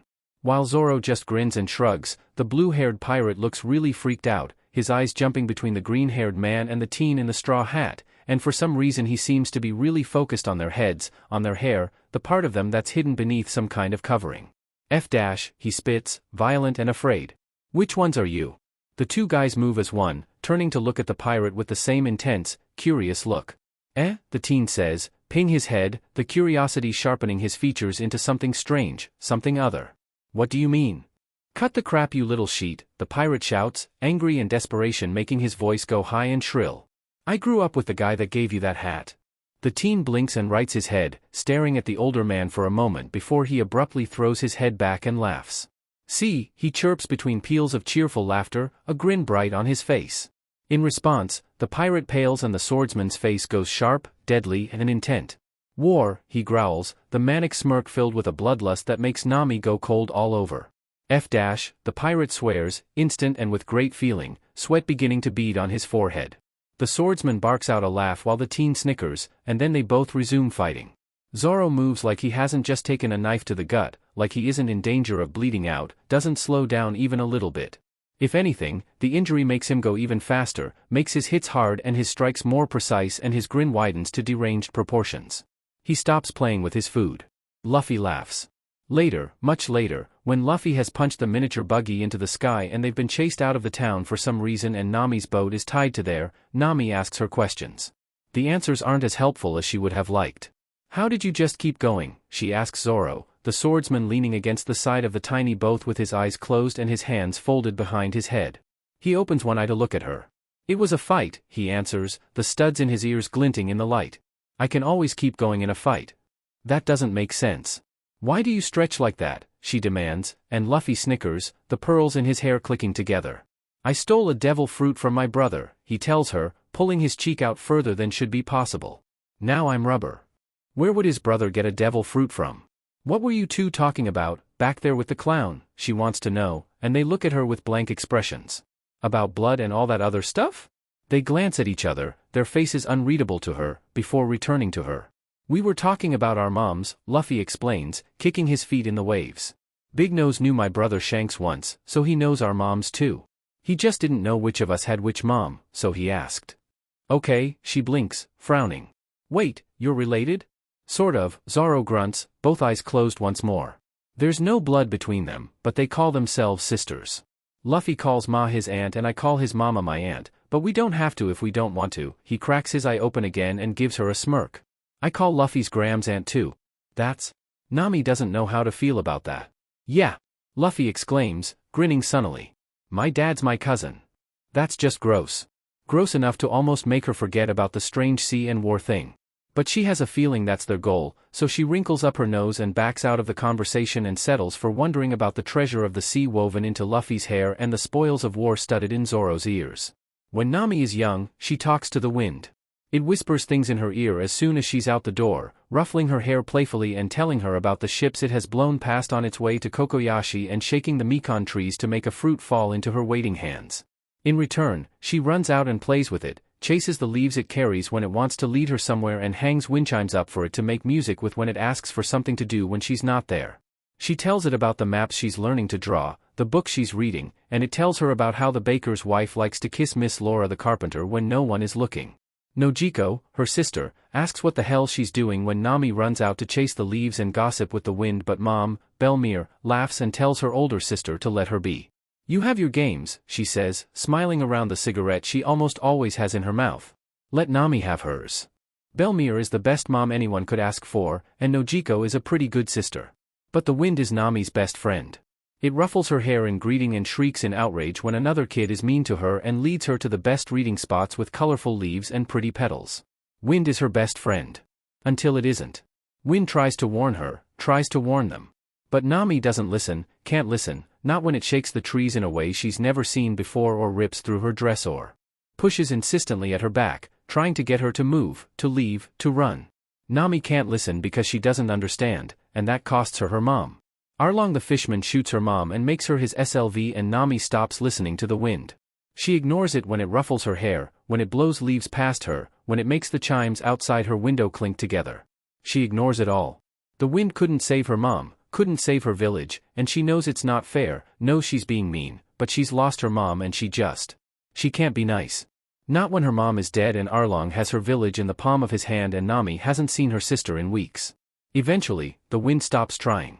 It stops nipping at her nose in the winter and playing with her hair and whispering in her ears. Eventually, she forgets about her best friend. She's alone. Yasop doesn't know what to think of the pirates that have made land on the island.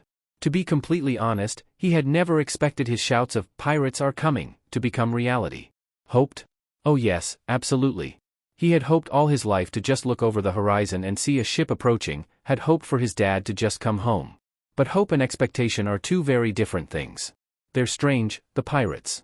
The guy in the middle, the one with black hair covered by a straw hat and a weird-looking scar under his eye, looks Yasop dead in the face and knows he's lying instantly. He seems kinda disappointed too, like he had really wanted the army of 80 million men to be true. The man on the right, with green hair and 3 swords and pierced ears, snorts at his companion's pout, never looks away from where Ninjin, Paimon and Tamaniji are hiding. It makes something protective flare up in Yasop's chest and he shifts, fully prepared to shoot the pirate if he tries to hurt his crew. The girl on the left, orange-haired and very pretty, rolled her eyes and slapped the green-haired man upside the head. "Does anyone believe that lie?" she asks, pointing at the only moving flags. "I'm guessing it's more like 3 men. Yasop isn't surprised when his 3 crewmates make a run for it. He wants to too, honestly, but the straw hat guy has him pinned with his gaze, staring up at him like he's trying to look into his very soul. Then he grins and shouts, "Oi, you're Yasop's kid, right?" Yasop falls off the cliff. Luffy looks at Klahadore the same way he had looked at Yasop back at the cliffs. Like he was trying to learn all of his secrets just by looking at him. "You're lying," he says when the butler makes them leave, staring at Klahadore from under the brim of his hat. "Oh," the tall man says, his eyes narrowed in an icy glare. "And what makes you say that?" "I can hear it," he declares, tilting his head and meeting the glare head on. "I dunno what you're lying about, but I know you are." Something about Luffy's gaze makes Klahadore take an aborted step back, his eyes going wide for a split second before they narrow again, and he demands they leave. Yasop is kinda glad he can't see Luffy's face, but at the same time, he really wants to know what had made the hard-ass butler back away like that. Then he takes another look at Klahadore's sweaty face and decides against it. He has no interest in being traumatized, thank you very much. When Yasop leads them to the south side of the island and the slope there, Luffy steps into the waves, frowns at the horizon, and says they're on the wrong beach. Yasop can't imagine how he can possibly know that, but Zoro turns around and starts running towards the other slope as soon as his captain says it, so he doesn't really have any other choice but to follow. He can't help but notice that Zoro runs like he's lived in Syrup Village all his life, and Luffy like the waves aren't even there. There is something awe-inspiring in the ways Luffy and Zoro fight. Zoro fights like some great beast of prey, his steps sure and steady like he isn't standing on sand, every swing of his blades a perfect mix of grace and power, his lips peeled back in glee to bare his teeth like a tiger and his eyes glinting like silver under the shadow of his bandana. Luffy fights like a storm, his fists flying wide without rhyme or reason to completely floor anyone they hit, arms stretching further than should be possible. His eyes are wide and bright, his lips stretched far in a grin of delight, and he doesn't care about the blood smearing his fingers at all. They're similar, in some ways, in the way they clearly thirst for battle, for the defeat of those that oppose them, but they are also different, because while Zoro seems to revel in it, seems to aim for throats and hearts and limbs with intent to kill, Luffy aims stomachs and heads and torsos and rarely puts enough power in the to kill. Until Klahadore, Kuro, arrives. And then the straw hat-wearing pirate turns his sight on the fake butler and they burn. You're not a pirate, Luffy tells the older man, and it sounds like an order, like judgment, like the scorn of something more, something other. It makes Kuro falter in his steps, makes him JRK in place like he's trying to back away, and Yasop swears that Luffy's eyes shine a deep blue for a second. You're just a coward. Next to him, his skin speckled red with the blood of his enemies, Zoro stands like an executioner awaiting orders, his steely eyes golden in the light and trained on the fake butler with a never-ending hunger that borders on madness.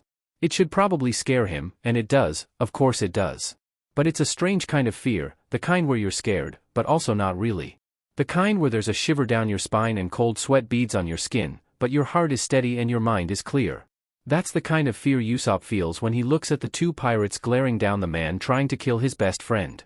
It's one he's not used to, but also one he doesn't mind. You're a coward, Luffy says again, head tilting so his eyes are hidden beneath the shadow of his hat. And cowards have no place on the sea. Kuro doesn't stand a chance.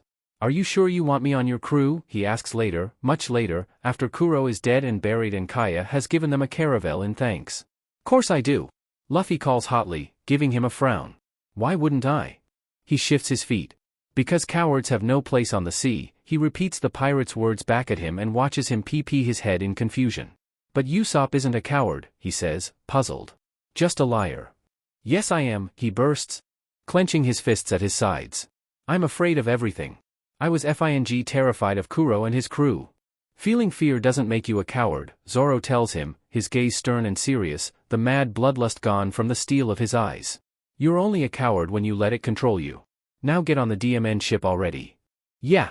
Luffy cheers in agreement, his smile so wide it splits his face, and Yasop blinks, his tightly clenched fists relaxing in his surprise.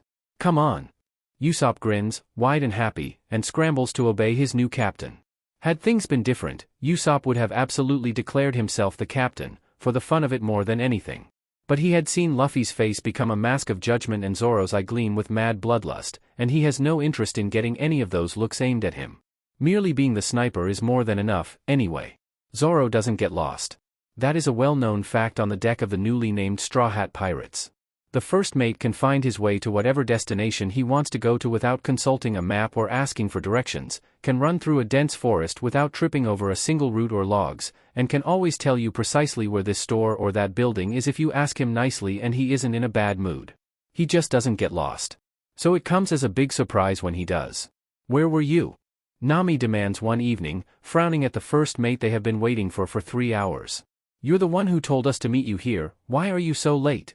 Got lost, Zoro grunts, making the navigator blink in surprise. Yasop can't blame her, he himself is gaping slightly.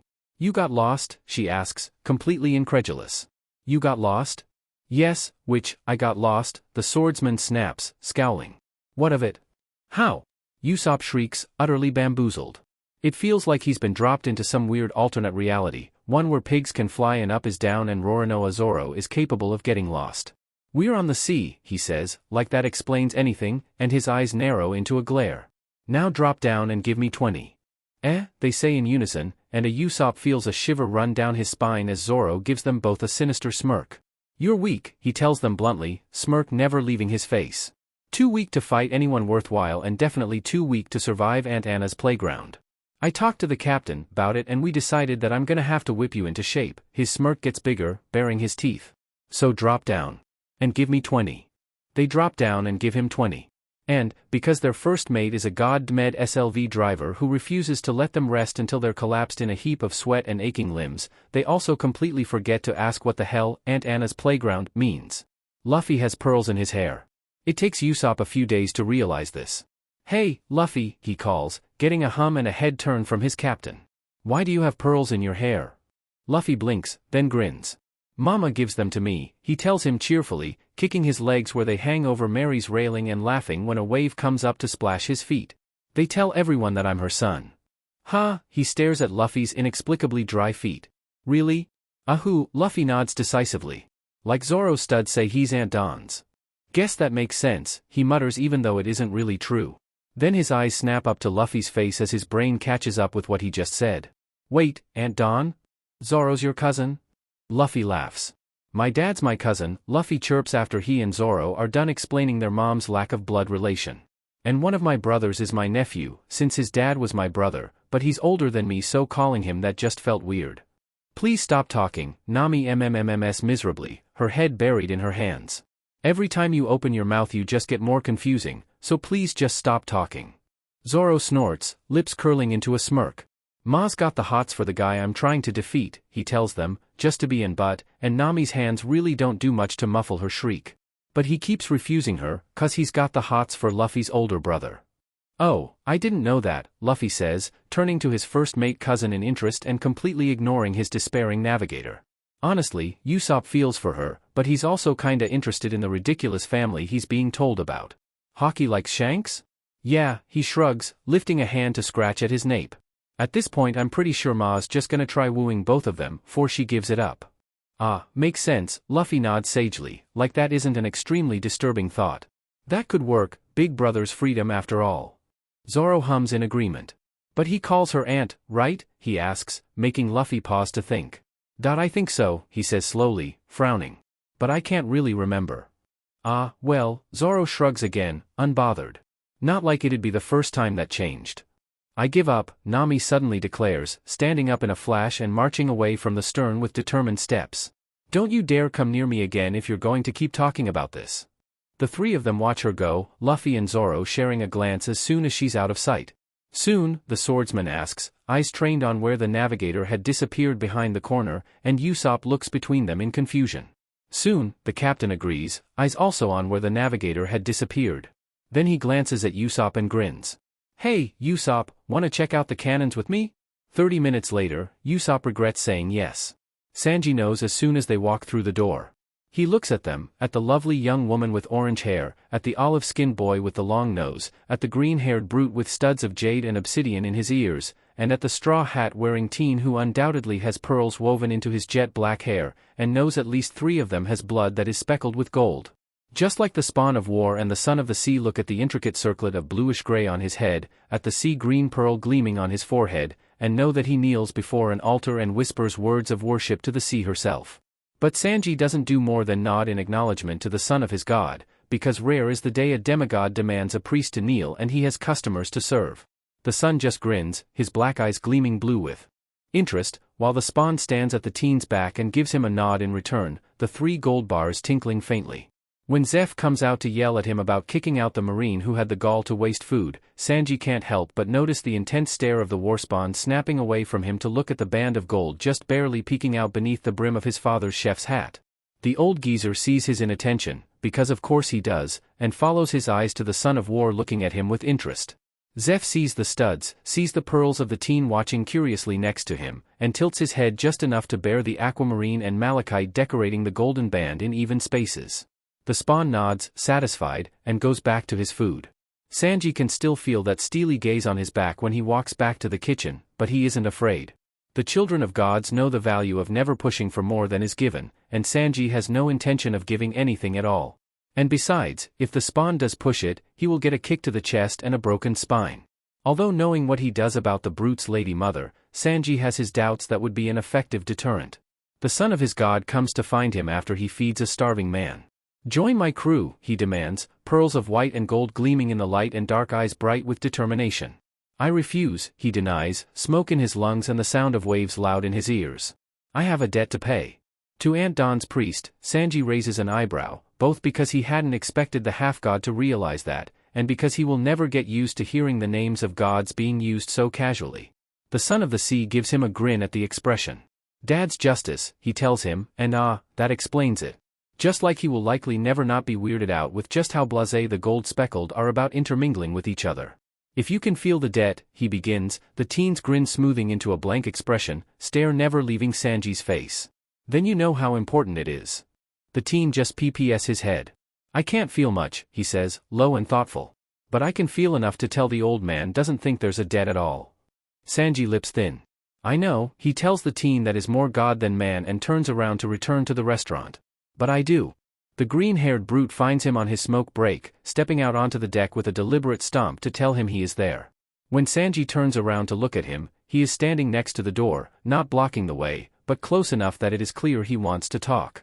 About what isn't a mystery, not with the way the Son of War looks at him, how he has been looking at him since he showed his strength, like he wants to eat him alive and make him scream. Once, Sanji would have raged at having such a look aimed at him by a man. He would have shouted and cursed and kicked him so hard all the bones in his body broke into powder. He would have sworn up and down that he wasn't like that he only loved women, that he wasn't attracted to men in any way, shape, or form. But then he fell in love with the sea and fell to his knees before a woman with hair as red as wine and a face etched with kindness, and everything changed. Son of War, he greets calmly, watching the other man tilts his head shortly in acknowledgement. Priest of the sea, the warspawn rumbles, his voice deep and his eyes intent. You're strong, he declares bluntly, because the children of Donovan are not known to be subtle, and Sanji snorts. Of course I am, he says sardonically, and the spawn pps an eyebrow. Do you have any idea how many pirates eat here, shitty weed? Every chef here has to be strong or we'd be overrun sooner or later. The other eyebrow joins the first as the warspawn mouths shitty weed to himself, looking far too amused by the insult. Sometimes, Sanji really hates the gold-speckled, because they do not think like mortals and that makes them incredibly hard to predict. Case in point, amusement where he had expected anger. But you're stronger than them, he says like he's pointing out the obvious, making Sanji snort. Guess I am, he shrugs, tapping his cigarette against the railing to get rid of the ash at the tip. What do you want, shitty weed? The dark, hungry look returns, those steel-gray eyes staring into his own intently. I think you know, he tells him and Sanji gives a small, wry grin. Yeah, I do, he brings the cigarette up to his lips, skiing in a cloud of smoke. The other man doesn't move, merely continues to watch him with that sharp gaze. He exhales, blowing out the smoke, and tells the child of everlasting Donovan his answer. No, he says, and the half-god seems to pause, the hunger dimming as he eyes him searchingly, curiously. All right, he accepts, just as the cook had expected. Gonna tell me why? It is telling that it doesn't sound like an accusation, but an honest question. Sanji smiles sadly. Haven't quite gotten over my first love, is all, he doesn't answer, and those steely eyes flick up to his circlet despite it. Ha, the warspawn breathes, short and soft.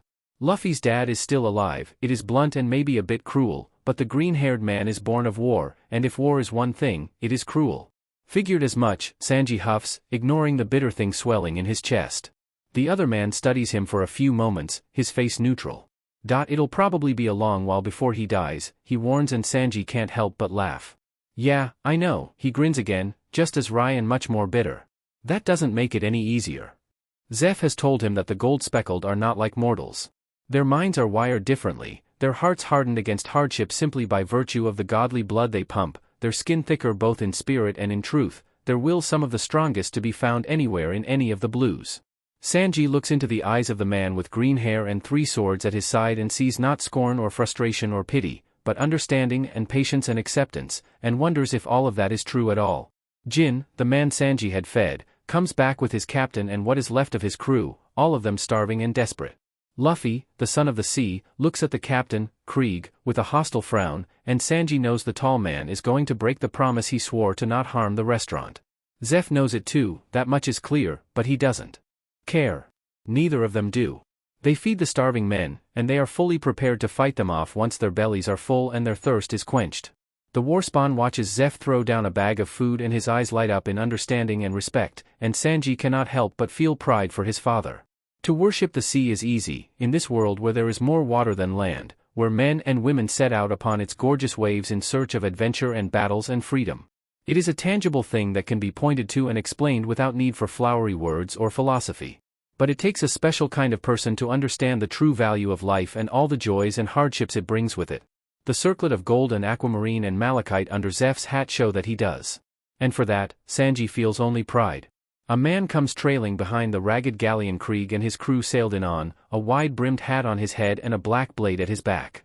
He cuts the galleon to ribbons, taking care not to hit the baratai, without breaking a sweat, and the warspawn's lips stretch into a wide, bloodthirsty grin at the sight of him.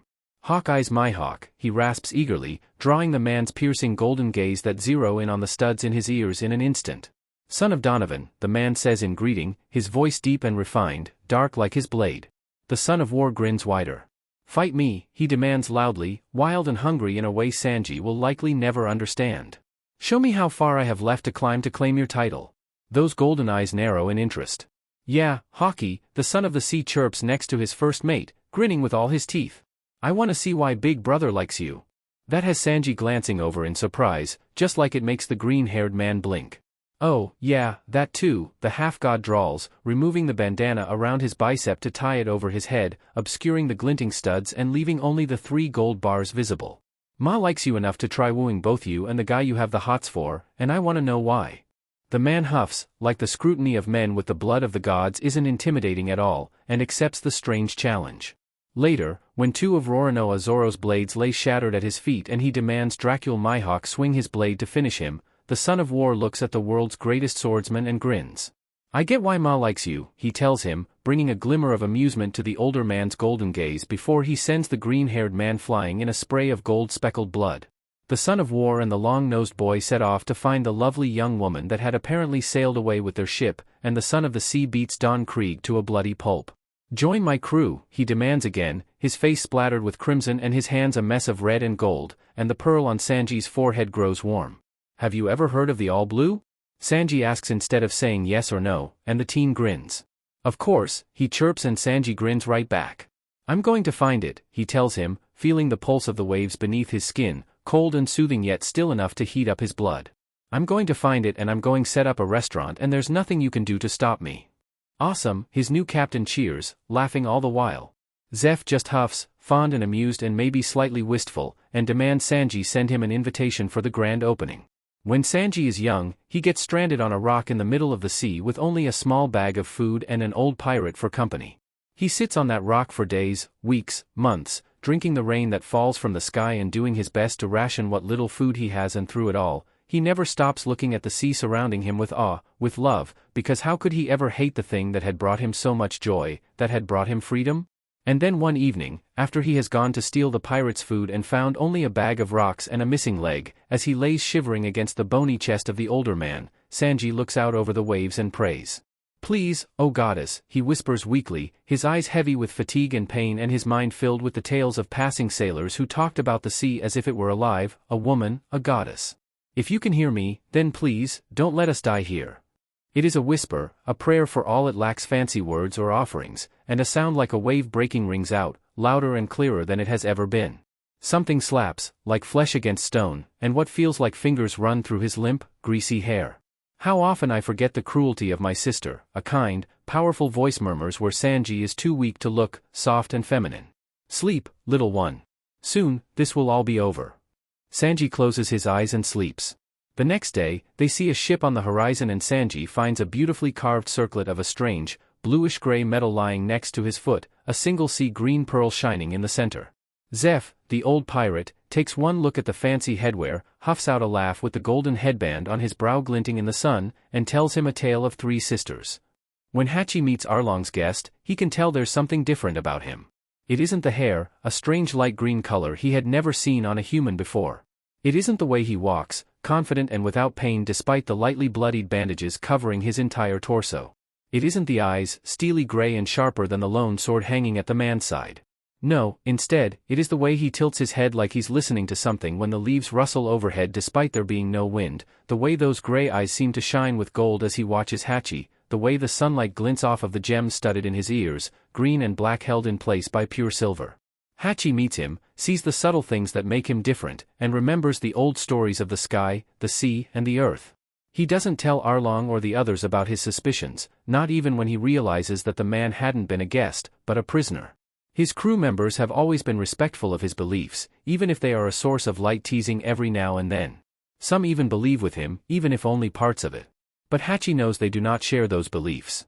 Knows that they likely never will, because while all fishmen know, from the moment they are born to the moment they die, that the sea is alive, few believe it is a god. Few had a father like Hachi's, a father with a gleam of wonder in his eyes and an intricate circlet of sea stone on the mantle, a dull black pearl in its center. A father with stories of the grandfather Hachi never met, who adored the sea and once worshipped a woman with hair like blood. A father who told him stories of the earth, the sky and the sea, and planted seeds many would rather rip out than nurture and let flourish. For to believe the sea is a god is one thing. To believe her the sister of the sky and the earth, believe sky and sea and earth to be equal? That is something else entirely, as is it something that many fishmen and merfolk openly scorn, for how can dirt and clouds possibly be a match for the wonders of the sea? Hachi is not a priest, not like his grandfather supposedly was. He does not get on his knees every day in front of an altar, does not know with every fiber of his being that gods roam the world, does not walk around with a circlet of the sea made solid upon his brow. But he still keeps those old stories in mind as he lives his life, makes sure to thank the sea when he fishes and to think of the earth when he feeds an animal that needs it and to send a prayer to the sky when someone dies. And so he keeps the thoughts of studded spoils of war to himself. Now isn't the time for that kind of battle.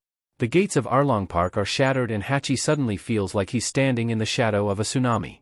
He knows he isn't the only one who feels it, because all around him his crew are trading confused, uneasy looks and shifting on their feet, something in the backs of their mind whispering move, leave, run before it destroys you. And when the dust clears and the one responsible becomes visible, Hachi knows why he feels that way. Because the human standing where the gate used to be, with his red vest and dark eyes and angry frown, has pearls of pink and white woven into his short black hair, gleaming pale blue as they shift. The green-haired man steps up to the boy with the pearls from behind him, the studs of green and black glinting in his ears and his lips spread in a bloodthirsty smirk. On the boy's other side, a blonde human steps up like the green-haired man, a cigarette smoking in the corner of his mouth and an intricate circlet of sea stone upon his brow, a sea green pearl gleaming in the center. Hachi looks at them, at the boy with pearls in his hair, the man with studs of gems in his ears, and the blonde with a circlet like the one that sat on his father's mantelpiece, and knows that they are, as the humans would say, screwed. The boy stretches his arm beyond what should be possible and punches Arlong straight off his chair, and Hachi wonders if it's too late to ask for forgiveness. Somewhere in the scuffle, Arlong calls for Mamu. The sea cow rises from the bay, huge and imposing, ready to follow the command of Hachi's leader. Until he spots the boy with pearls in his hair. Then he blinks, shoots Arlong a dirty, judging look and dives back under the waves, ignoring all attempts to call him back. The boy with the pearls grins, wide and vicious, and the waves break against the stone of the dock. He fights against the green-haired man. He dreads it, of course he does, because what hope does he have of beating a man who shrugs off fatal wounds like they're nothing and whose blood is speckled with gold? You're afraid, the man notes, ping his head like a curious dog as he notices Hachi's hesitance. Hachi glances down at the bloody bandages wrapped around the man's torso, lets his gaze linger on the almost invisible spots of gold hiding underneath the red, and the man's silver eyes gleam with interest. Believer, he greets, like this is their first ever meeting, and launches himself at the fishman with a white katana clutched between his teeth and a feral glint in his silver eyes. Hachi swallows and raises his own blades to block the demigod's blows. Even if there is no way he can possibly win this fight, he is not going to just lay down and let himself be cut down. His pride will not let him. Arlong throws the boy with the pearls into the sea, thinking the curse of the devil fruits will kill him in minutes. Hachi cringes as the half-human hits the water, watching as both the green-haired man that has been toying with him, there's no other word for it, and the blonde that's fighting Kurubi pause at the sound their captain makes when his back breaks through the waves. Really? The blonde priest asks, his voice thick with exasperated amusement. Are you that desperate to die? The green-haired man snorts in agreement, smirking. What are you talking about? Kurubi demands and the demigod laughs, loud and gleeful, as the waves rise up and the boy with the pearls rockets out of the water, clothes completely dry and Mamu following close behind, mooing with anger. That, the blonde priest remarks dryly, a smirk dancing on his lips, and a stretching fist once again hits Arlong square in the face. Hachi's beginning to reconsider his stance on pride when the green-haired half-god turns back to him with gleaming eyes and a bloodthirsty face. He loses. Obviously. Arlong loses too. That's even more obvious.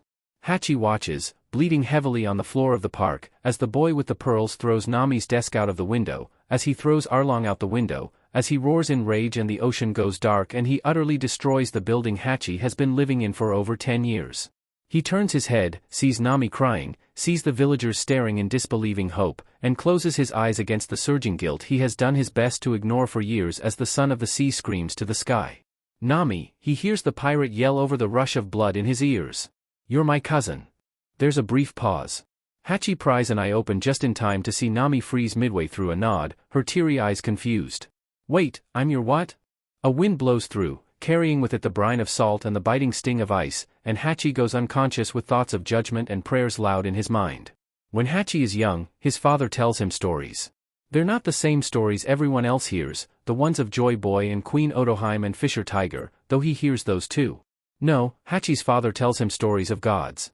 Of the sky, who wears a cloak of feather and wields an axe she only uses on those that threaten the peace she governs, who watches over them from high above and passes judgment in their final moment, the one who many fear simply because she ensures that no one may live forever.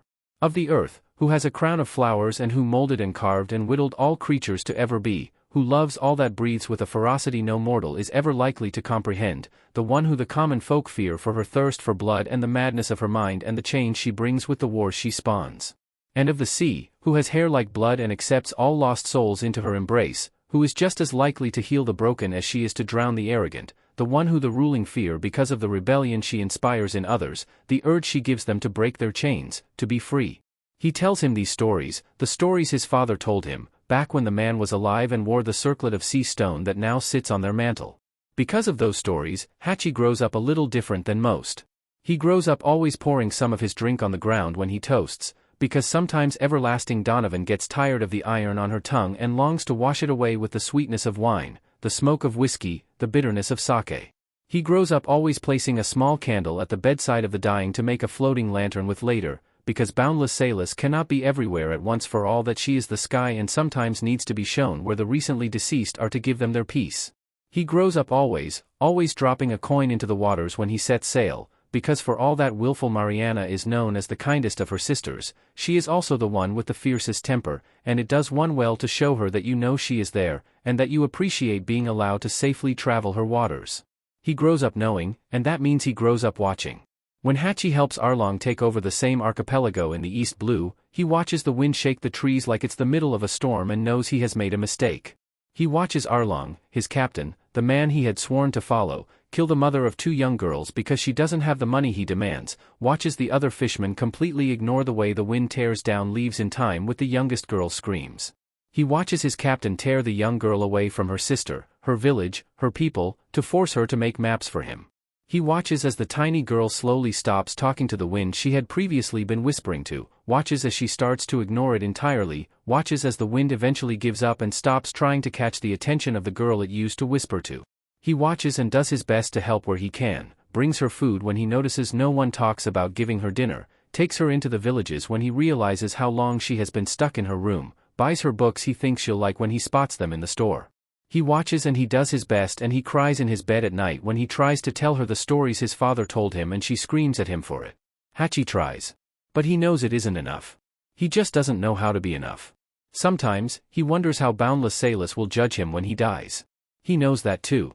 Nojiko thinks her sister's crew is an odd bunch.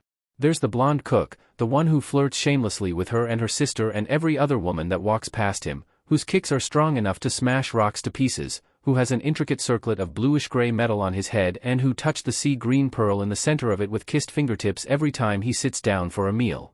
There's the green-haired swordsman, the one who walks around Kokoyashi like he's known it all his life, who can wield 3 swords as easily as Nojiko can juggle 15 mikons, who has studs of green and black and silver in the shells of his ears and who always pours some of the content of his bottle out onto the ground when he gets a new one. There's the long-nosed sniper, the one who keeps telling outrageous tales of his supposed exploits, whose eyes jump around the crowd like he's looking for a threat, who had run screaming from Arlong Park with a fishman chasing after him and who had turned around with shaking knees to defeat him with a hammer, of all things.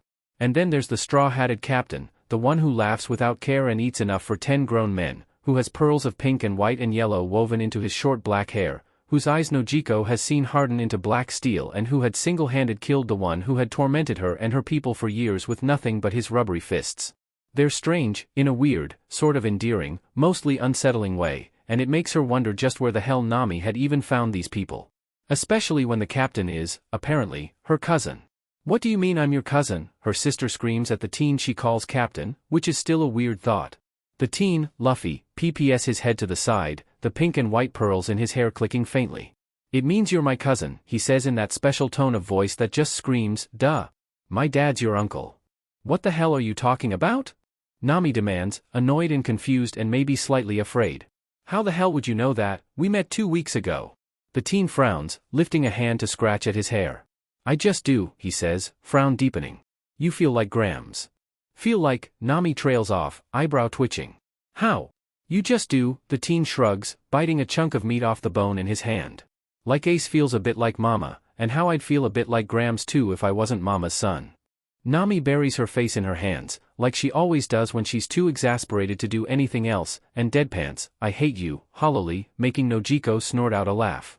"No, you don't," she tells her sister, grinning at the glare she receives through the gap of fingers. "You just hate being out of the loop." Nami groans, and Nojiko wants to be sympathetic. She honestly does. She can't imagine having to deal with this if she was in her shoes. But she isn't in Nami's shoes, and that means it's mostly just hilarious watching her sister trying and failing to get anything useful out of her weirdo of a captain. "Who's your Grams?" she asks after a moment of letting Nami stew in her misery, earning a cheerful grin from the pirate. "The sky," he chirps, happy as can be, and Nami lifts her head up slowly, woodenly, to stare at her captain. Nojiko just raises an eyebrow, intrigued. "The sky," Nami repeats, sounding hollow again, and the pirate nods. "Yep," he pauses, tilting his head. "At least, she is for you, I'm pretty sure. For me she's something else, 'cause Dad's born of justice, but yeah, she's the sky most of the time." Nami's face returns to her hands just in time to muffle the wordless scream of frustration she lets out. "I see," she says blandly, because while it's still funny, she's starting to feel kinda bad for her sister. Not much, of course, she's still the big sister, but enough to give her a bit of a break. How can the sky have kids? The answer to that question is, apparently, mysterious god powers are mysterious. Because yeah, that's a thing. Gods. Suddenly, Nojiko feels a lot more sympathetic to Nami's frustration. It takes a good long while of dazed, confused wanderings for Nami to lose the glazed look in her eyes. Nojiko, naturally, follows after her for the entire time, because even though she's pretty freaked out herself at the idea that there are actually gods in this world, she isn't the one who's been told, "Oh, by the way, your grandmother is literal sky made manifest," and has had her entire sense of self thrown into question. So, like the good sister she is, she makes sure Nami doesn't hurt herself in her shock-induced daze and tries not to think too hard about the sideways tilt her worldview has suddenly taken on. But finally, after about 2 hours of gently steering Nami around partygoers and trees and the occasional flying bottle, her sister blinks, shakes her head, and slaps herself in the face. "You know. Like you do." "Where is he?" she demands harshly, eyes blazing, and it doesn't take a genius to figure out who she's talking about.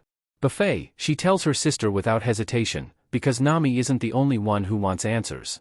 Who wants to know why? Together, they march through the town and the raging party, past the green-haired swordsman who eyes them knowingly and the blonde cook that gives them looks of compassion and the long-nosed sniper that clearly doesn't have a clue about gods but still gives them awkward, supportive smiles. They walk until they're once again standing in front of the teen pirate, sitting on a rock next to a table overflowing with meat, a bone in his hand and a carefully neutral look on his face. "If my grandmother Nami stops. Swallows. Looks at the boy with pearls in his hair and unreadable dark eyes and continues. "If our grandmother is some sort of god then why here," her breath hitches and Nojiko wraps an arm around her shoulder while her little sister pushes through her tears. Why didn't she do something, her brave little sister asks, begs, demands. Monkey D. Luffy, her sister's pirate captain, the one who toppled an entire building for Nami's sake just a few hours ago, looks at the both of them with dark, solemn eyes and says, "You didn't know who she was." It isn't enough. Nojiko doesn't think anything would be enough. But it's all they get, because no matter how much Nami screams and Nojiko pushes and both of them glare, the pirate doesn't say anything more than that. "I can't explain it," he says, stubborn as a mule and with a displeased tilt to his lips. "Ask Grams. She'll probably show up soon, since you know about her now." Grams. Sayless. The sky itself made flesh and bone, the god of death, god of peace, god of justice. Nojiko isn't like her sister. She can't draw maps like a trained professional at the age of 7, can't tell it's going to storm just by glancing at the sky, can't steal gold from a dragon and convince it the fire ate it. But Nojiko is still Belmir's daughter, and Belmir raised her girls to be clever. So Nojiko looks at the teen who claims his mother is the sea, warns him of the painful consequences if they don't get some answers before the sun is up, and drags her sister along behind her as she goes to the one place she can think of where someone who is the embodiment of the sky and the god of peace and death would find tolerable on an island in the midst of celebration. Belmir's grave looks like it always does, the lonely wooden cross standing tall on the island's highest cliff, a sentinel before the ocean. There's a woman there, when they arrive. She's standing near the grave, not quite in front of it, not quite next to it, a cloak of pitch-black feathers covering her entire body and her chin-length hair swaying lightly in the breeze as she looks down at the grave at her feet. Nami stops as soon as she sees the unfamiliar woman, her wet eyes going wide with sudden, fear-fueled hesitation, but Nojiko has no such reservations and continues her stomping march, right up until she's standing right behind the cloaked woman. That is when she stops, aims her glare at the back of that black-haired head, and clears her throat sharply. The woman doesn't startle, doesn't even make a sound, just turns around and tilts her chin to look down at Nojiko with eyes the color of a storm and a beautiful face that could have been etched from marble, stern, with a hint of serenity that shouldn't fit but somehow does. There are white feathers behind her ears and frost on her cheeks and a familiar slant to the narrowing of her eyes, and Nojiko can't bring herself to give a sheet. "You sayless?" she asks, and something in her voice has one of those thick black eyebrows rising in an eerily familiar gesture. "I am," she says, her voice low, powerful, with an edge of command that has the hairs on the back of her neck standing on end. She ignores it, ignores that the woman towers over her even more than Arlong did, and plants her fists on her hips and glares. "Where the F have you been?" she demands, and the other eyebrow joins the first. "Straw Hat says you're a god, says you're the FING sky itself, so where, the F dash, have you FING been? Where the F were you when Arlong came here and killed out Mom? Where were you when he took Nami and made her his FING SLV? Where were you?" By the end of her tirade, Nojiko is full on screaming, snarling and spitting and swearing into the face of a woman who claims to be a god. And she lets her. Sayla simply watches, eyebrows down and face back in that blank, sternly serene expression that gives nothing away. She stays quiet and lets her scream and doesn't make any moves to act on the lightning brewing in her eyes and making the irises look like the clouds of a thunderstorm. At this point, Nami has stepped up beside her. And the woman's gaze shifts from Nojiko to her little sister, the lightning dimming slightly but not disappearing as she looks into Nami's eyes. "Why weren't you there?" her sister whispers, eyes pleading and face just seconds away from shattering, and the woman closes her glowing eyes and exhales a sigh that lingers in the air like a cloud of mist.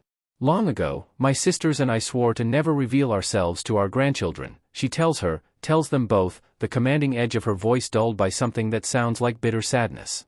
"Why, I will not tell you, but swear it we did. I have always known of you, granddaughter, for I was there the day you were born." She opens her eyes once more, and this time, there is a heaviness in them, a sadness mixed with old anger, and something in Nojiko loosens. "Just a bit. Your father died before he could tell you of me, and so I was forced to watch from afar, unable to aid you as I so desperately wished I could." The woman lifts a single hand, showing tan skin and bands of gold and a loose robe that brushes the tops of her knees, to brush a single, wind-roughed finger against Nami's cheek, catching the tear rolling down it. "When Fishman Arlong set foot upon these shores," the woman says, sadness gone, replaced with a quiet fury that reminds Nojiko of the distant rumble of thunder. "I wished for nothing more than to feed my sister his blood. I ached to strike him down, to plant the blade of my axe in his neck, to bring disease and famine upon his followers. I wanted him to suffer." The finger became a hand, cooping Nami's face and brushing a thumb against her cheekbone. "But even gods are bound by oaths," she murmurs. "Even and especially when we want nothing more than to break them." Salis breathes out, snowflakes and bits of ash floating on her breath, and lowers herself into a kneel, bringing her somber face closer to her and Nami. It looks wrong, almost, to watch this woman, tall and commanding and regal, lower herself onto one knee. Like a queen kneeling before a peasant. Like a god before mortals. Salis looks at Nami with eyes of pale gray that look like clouds and says, quiet and heartfelt, "I am sorry, granddaughter." Her sister sobs, just as quiet, and throws herself at the strange, maybe divine woman cloaked in feathers. Nojiko JRKS, maybe to wrap her arms around her sister and comfort her, maybe to step away from the strangely private feeling embrace, but then another arm emerges from the pitch-black feathers and pulls her in alongside her little sister. Her allowing it has everything to do with wanting to comfort her sister, and her staying has absolutely nothing to do with just how comfortable the feather turns out to be. It's just because it started raining, that's all. Nothing to do with weird cloaks that act more like wings. Nope. The next day, Monkey D. Luffy grins at the sight of the gray feathers woven into the hair behind her sister's ears, and Nojiko bears the absurd flirting to ask the blonde cook how to show proper respect to the gods she's only just learned about. No one asks what happened, and neither she nor Nami tells them. Not like it's any of their business anyway. Smoker hopes for a quiet day.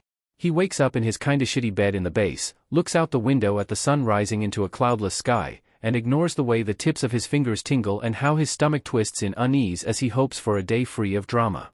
He bumps into a teen with black eyes and a straw hat just a few moments after he's given a little girl money for a new ice cream, and suddenly, he just has that feeling. The kind you get when you know your plans are doomed to fail. Maybe it's the look in his eye, a gleam of mischief hidden beneath a veil of curiosity, and the shadow of his hat. Maybe it's the grin, a wide, cheerful baring of teeth that splits his face and looks like a greeting as well as a threat. Or maybe it's the glint of pearls, mostly hidden beneath golden straw except for one, a small white thing by his ear that gleams pink in the light of the sun. Either way, Smoker takes one look at him and knows that he shouldn't have ignored all the early morning warning signs. "Hey," the kid says, casual and unworried, his dark eyes fixed on Smoker's face with unnerving intensity. "Do you know where the execution platform is?" "I do," he answers, making sure the unease he feels isn't present on his face as he looks the teen over. "You going to see it?" "Yeah," he shrugs, shoving his hands in the pockets of his shorts and rocking back on his heels. "I want to see where Roger died," he pauses, perking up like he's just remembered something. "Hey, is it true his blood had gold in it?" And there it is. The story goes that, when Gold Roger died, his body falling limp atop the execution stand, there was gold in his blood. Little more than specks, they say, but enough to be clearly visible, gleaming unnaturally in a sea of crimson. The higher-ups in the Marines deny it, say that it's just a fairy tale, nothing more than exaggerated nonsense, but there are many that don't believe it. There are whispers at every corner of every blue, all of them with their own theory as to why the feared pirate king had gold in his blood. They say it was the remnant of his treasure, say that he collected so much that it seeped through his skin to take root in his body. They say that it was a sign, though of what, no one can agree on. Some say demon. Some say monster. Others still say divine. Whatever they say, there's only one response he's allowed to give. "Don't be ridiculous, kid," he scoffs, just barely keeping his eyes from rolling. His blood was red, just like everyone else's. The kid stares at him with those intense, unnerving eyes. "Ha," he declares bluntly, tone not disappointed at all. "Well, that's lame," he shrugs, like he doesn't care one way or the other, and rocks back onto the rest of his feet. "Anyway, where's the platform?" Smoker narrows his eyes at the nonchalant teen, taking in the calm face and intense eyes, and can't help but feel like he's missed something. Still, he can't detain someone based purely on a gut feeling, and so he hooks a thumb to the side and says, "Down that way, in the town square. Take a left at the corner and keep walking, you can't miss it." The teen gives him a grin in thanks, cheerful as can be, and makes his way down the street Smoker had pointed out, whistling a quiet tune under his breath. Smoker watches him go, watch him bounce along without a care in the world, and does his best not to think about orders of denial and secrets he can't know about and the fact his blood always seems to shimmer slightly golden under the light. He thinks about barely hidden mischief and cheeky grins and gleaming pearls instead, and remembers the warnings he shouldn't have ignored. Later, when a bolt of lightning strikes down Iron Mace Alvida just before she is about to cut off Straw Hat Luffy's head, Smoker will lament how right he was. Just as he'll glance at blonde hair held back by sea stone, at dark ears studded with precious gems, at orange hair threaded with feathers, at the grins shared between the world most wanted and a teen in a straw hat, and wonder. When Smoker is young, he meets his mother's grandmother at her funeral. The woman arrives at the graveyard with the rumble of thunder, her face solemn and stern, skin darkened by the sun and stormy gray eyes holding the grief her face refuses to show. There is a metal feather in her left ear, dangling on a thin chain of gold, and her straight black hair sways gently against her cheeks every time she takes a step. Smoker looks at her, at the woman clad in dark gray and light blue, and thinks she has Mom's face. His father, eyes shadowed by grief, greets the woman by name, Salis, he says, sounding weary and old even though he's only in his 40s. "You came." "Of course I did," the woman says in return, grieving eyes taking on a glint of challenge. "She was my granddaughter." Dad glances down, breaking eye contact almost immediately, and Smoker stares at the stormy-eyed, youthful woman who claims to be his great-grandmother and wonders at how a pantsuit looks completely out of place on her. She finds him later, after Mom's ashes have been spread over the sea and the clouds have opened up, forcing everyone to hide away under umbrellas. He's standing at the edge of the cliff, staring out over the churning sea, when the rain he has been ignoring suddenly stops pounding his hair flat.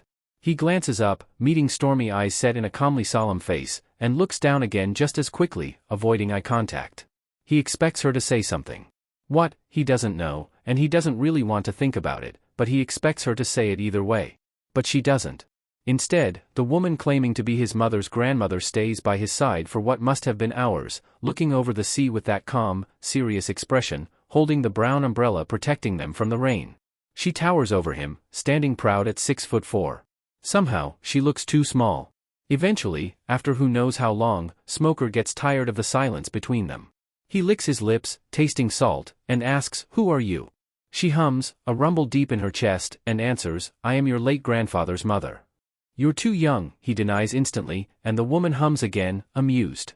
So I have been told, is all she says before going silent once more.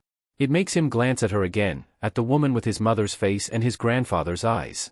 Why are you here? He repeats his father's question. This time, she glances at him, her face unreadable for a long few moments. Your mother asked me to be here.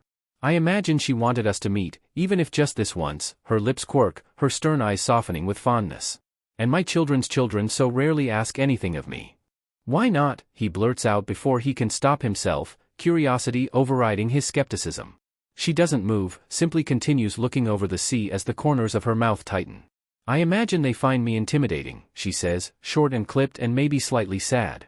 That seems to be the end of the conversation, because she takes a deep, lingering breath and takes a step back, letting the rain once again pound against his skull. Goodbye, grandson, she tells him, her face that calmly solemn slab of marble it has been the entire time, her stormy eyes heavy with something sad and bitter. May you find peace in your future endeavors. And with that, the youthful woman who claims to be over 100 years old turns around and walks away, her tall but too short frame moving gracefully across the muddy ground, the bright flash of lightning shining against the dark metal of her earring and making Smoker close his eyes against the blinding light. When he opens them, the woman is gone. The umbrella is somehow on Mother's shrine, protecting it from the rain. There's a feather tied to the handle, deep brown tipped with white. Smoker stares at it, rain dripping from his bangs, and remembers that the Goro Goro Nomi hasn't been seen in decades. Smoker is young, not a child, but not a man, when he meets Admiral Sengoku's son Rosinanti. The blonde is tall, much taller than Smoker, with gangly limbs and an awkward smile and cheerful red eyes. He's 3 years Smoker's senior and it shows in his rank of petty officer and the mastery he has over his devil fruit. But it isn't Rosinanti's height or his rank or his devil fruit that catches Smoker's eye the first time they meet. No, instead, it is the laurel of feathers on his head, real ones that are a deep brown mixed with ones that seem to be made of ice, glistening in the sun and giving the young marine an otherworldly look. He doesn't ask, just gives them a curious glance as he shakes the older teen's hand, but Rosinanti gives him an answer anyway, laughing quietly when he sees his look and gesturing almost sheepishly to the strange laurel. I'm a priest, he tells him, a half-shy, half-proud grin on his face. It tells people who I worship. Cool, he says, even though he thinks it's kinda silly to believe in something like gods. Can I ask who? Salus, comes the immediate answer, pride completely overtaking shyness. I worship Salus, the god of justice, she who upholds the laws of man and nature. Cool, he repeats, and hopes the numb shock he's feeling doesn't show on his face. Going by the other's concerned frown, it's a false hope. Smoker meets Vice Admiral Garp one stormy afternoon on base, about 3 years after he's joined the Marines. He's got a stack of papers in his arms and a bandage on his head from where he took a hit in training earlier that day, and he's just a bit too grumpy to care about being polite. Vice Admiral, he grunts as he kicks the door open, knowing he'll either be greeted by slight annoyance or a fist to the head. Either way, he'll get some sleep soon. Sorry to interrupt, but the Admiral says you need to sign these reports. He lowers the stack of papers enough to glance over them, only to freeze in place when he is met with not one, but 2 pairs of eyes, one dark and annoyed, the other stormy and calm. Behind the desk sits Vice Admiral Garp, an annoyed frown furrowing his brows, and on the desk, black feathers spilling from her shoulders and clad in dark silks and a loose robe that goes to her knees, sits the tall, marble-faced woman he remembers from his mother's funeral. Salus, he tries, remembering the name after a moment of stunned silence, and the Vice Admiral's frown falls away in favor of raising his eyebrows in surprise as the tall woman nods regally. Grandson, she greets in return, giving him a small, soft smile while Vice Admiral Garp looks on with interest. I trust that you are well? Yeah, he says slowly, caught off guard at the sight of someone he'd never expected to see again sitting on his superior's desk. Yeah, I'm good. Salus nods again, satisfied, and Garp glances over, curious. Thought you weren't allowed to tell, he says, like that makes any sense at all, and what little warmth had seeped into the woman's face disappears, replaced with a strangely bitter, stone-like expression. We are not, she responds, closing her eyes for just a moment too long for it to be a blink before sighing and getting off the desk, finally standing to her full height. Garp gives her a mildly panicked look and she smiles in return, bending down to press a soft, lingering kiss to the man's cheek. Smoker almost looks away, the sudden affection making him awkward, but she stops before he has the chance. I will see you another time, peacekeeper, she murmurs, quiet enough to be private, but not so quiet that Smoker can't hear, and the Vice Admiral gives her a wide, cheesy grin as she turns around and walks towards the door. She pauses under the frame, tilting her head down and to the side to look at him, and Smoker realizes that she is taller than he remembers. "Take care, grandson," she tells him softly, storm-like eyes bitter and heavy with longing. She leaves before he can respond, disappearing down the hall with a sweep of her feathered cloak. Smoker stares after her, feeling frozen in place, until the Vice Admiral clears his throat and makes him turn with a start. Vice Admiral Garp looks at him with strange eyes, somewhere between curious and guarded. "So," he says, deliberately casual as he grabs a cracker off the plate on his desk and takes a bite. "How do you know Salis?" "I don't," he replies instantly, because that is the tone of a man expecting an answer. "Not really." He glances behind him, looking for the woman that is already long gone. "She was at my mom's funeral. Said she was my great-grandmother." Ah, somehow, for some reason, the answer makes the Vice Admiral relax and nod in understanding. "Legacy. Got it. Sir," he says, not understanding, and the older man just laughs. "Never mind that," he dismisses with a wave of the hand, lips spread in a grin. "You said you had reports?" Smoker nods, unsure, and steps forward to put the papers he's been holding all this time on the man's desk. As he leaves, ready to leave the office and all the strangeness that's occurred within it behind him, that he hears a faint chuckle and an even fainter whisper. "Even you can't keep away from them, can you, CAE?" Vice Admiral Garp says quietly, something fond in his voice, something almost sad. "You big softy." Smoker looks behind him, at the brown feather that hangs from the Vice Admiral's ear, and wonders about the names of gods. Law looks at the bounty poster of one Monkey D. Luffy and instantly knows. The paper crinkles in his hand as his grip tightens, that familiar acidic anger welling up inside as he glares down at the single, gleaming white pearl woven into Straw Hat Luffy's bangs. He glares at the pearl, at the beaming grin on the demigod's face, and he barely keeps the hateful sneer off his face. "Captain?" Beepo calls, the mink looking at him in concern. "Is something wrong?" Law stares at the poster for a moment more before taking a deep breath and loosening his grip on the now thoroughly wrinkled paper. "No, Beepo," he says, clipped and unconvincing, and his navigator eyes him with worry. "Nothing's wrong." He lets go, letting the wind carry it away. He ignores how the cold brush against the death tattooed on his knuckles feels deliberate. When Law is young, he learns that gods are real, not through prayer or faith or anything else the nuns of Flevance Church say will bring him closer to God, but when his first steps are witnessed by his mom, his dad, and a black-haired woman with a metal feather hanging from her ear. She sits in the living room, the handle of a black umbrella clutched in her hands, and watches with wistful eyes and a soft smile as his parents gasp and cheer and lift him up into the air in celebration, the charcoal gray of her suit a sharp contrast to the light blue of the couch she's sitting on. Law, young and small and only just able to walk, looks at the tall woman with stormy gray eyes and an umbrella in her hands and thinks more. More than him, more than his parents, more than anyone at all. More than he has the words to describe. Later, when he is older and only just a little taller, his dad will sit him down, the ever-present circlet of grayish-blue on his brow shining faintly in the light, and tell him that the word he needs is God. He'll tell him then word God and explain what it means with stories of the sky, the sea, and the earth. Law's mom is loved by death. She never tells him why. Says even she doesn't really know why the most feared part of Boundless Salis loves her as she does. She just knows that she does, and that she loves her in return, just like she loves Dad. Law asks how that's possible. How can Mom love two people at the same time, when all the nuns and priests at the Church of the False God say otherwise? Mom says it's because they're wrong, as those that follow lies often are, and that sometimes, for some people, it is possible to love more than one person, more than one gender, and that there is nothing wrong with that. Law nods and understands and asks how a god can be alright with the object of their affection loving more than them. Won't she get jealous? Mom laughs. Salis is a god, Law, she says, like Law hadn't just said that. She knows herself, and she knows me, and she knows your father. She doesn't need anything else. He doesn't get it, not really, but he gets that the god of death isn't about to smite his dad, and that's all he really wanted to know. When Lami is born, 6 years after Law, Salis is there, standing tall in the corner of the room and looking at Law's little sister with something that looks like judgment in the storm of her eyes. Law, who has learned about gods and loves and worship at the knees of his mom and dad, walks up to the being that is greater than anyone else and gently tugs on the edge of her smart pants. She moves, tearing her heavy, judging gazes away from his little sister to look down at him instead, looking imposing as ever with her hands resting on the handle of her black umbrella.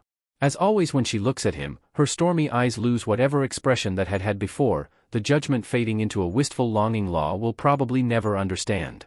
Little one, she murmurs, her voice quiet and low so Lami doesn't wake up, and he frowns up at her. Why don't you like Lami, he demands, because even at 6 years old he can tell when people are upset, and the look of judgment she aims at his little sister is a hostile one. The god blinks, slow and unhurried, and sighs out a small cloud of mist. I have never held much love for Donovan's creations, little one, she tells him, her face a careful mask of neutrality, hiding the scorn she feels beneath a slab of marble. There are those that are good, that I will not deny, but all too many of them do not but kill and lie and fight. Such is the nature my sister imbued you with, many millennia ago. But you love Mom, he points out, because he is a child and children love to question the words they cannot understand. And you like me. Her lips quirk, less a smile than it is a reaction, and nods her head in graceful assent. Your mother is special, little one, she reminds him, like he doesn't already know that, like he doesn't look at his mother every day and wonders at how she fell in love with death. She knows well that death is not an end, but simply a chance to rest, to find peace after a life of loss and war and pain. Her face, as unmoving as ice, softens with love as she talks about Mom. And you? She pauses, hands tightening against wood, and looks down at him with that strange wistfulness, like she is looking at something she wants more than anything in the world, and yet can never have. You could have been my son, little one, for I have loved your mother long before she met your father, she reveals, continuing like she has not shattered his world with just those simple words. But I already had a son born of my dominion over death, and so I was forbidden from having another until he met his end. Law stares, stunned in a way he's never been before, his eyes wide and his mouth agape and his body frozen. He stares at the woman, the being, the god that says she could have been his mother, that he could have had the blood of divinity, of death, flowing through his veins. He could have had wings, he thinks with a stab of longing, of resentment, and then shakes his head, getting rid of thoughts of what could have been to deal with them later. He still has questions that need answers. Is he dead, he asks, curious and slightly angry, because Mom and Dad have both told him of the oaths the sisters once swore, to never tell the tale of their existence to their children's children, to never infringe upon the other's claims, to never have more children than one for each of the aspects, and if the son of death has died since Law's birth, he doesn't know how he'll feel. The god of death closes her storm-filled eyes, hiding pity and rage and sorrow from the eyes of a child not yet ready for a mother who knows her son longs for what he will not allow himself to have. No, she says, so quiet and soft it's almost a whisper, her face soft with love and relief. No, not quite yet. Law looks at the face of death and doesn't know how to feel. What's his name, he asks instead of anything else, and Salis opens her eyes to look at him once more. Phil, she says, and Law can't help but snicker, entertained by the mundane name someone saw fit to give the child of a god. Her lips quirk, like she can see the humor just as well, and doesn't stop him. He nods through his mirth, showing his understanding, before his snickers are cut off by a strange realization. Wait, how could I have been your son when you and Mom are both girls, he demands, so puzzled he doesn't even get offended when the being gives him an incredibly amused look. I am a god, little one, she reminds him, her tone of voice such that he somehow doesn't feel like an idiot at the obvious answer. I have no gender, not as mortals do. The body you see now is one of my own creation, my own will, and if I wish to change it to that of a male, then it is well within my power to do so. Huh? Okay, is what he says to that, because what else is there to say? It doesn't surprise him that a god would be beyond the concept of gender any more than it surprises him when she stares in confusion at a coffee machine. So instead of saying anything else, he narrows his eyes at the sky made flesh and bone and demands, "Stop glaring at my sister." The god raises an eyebrow and chuckles, low and fond.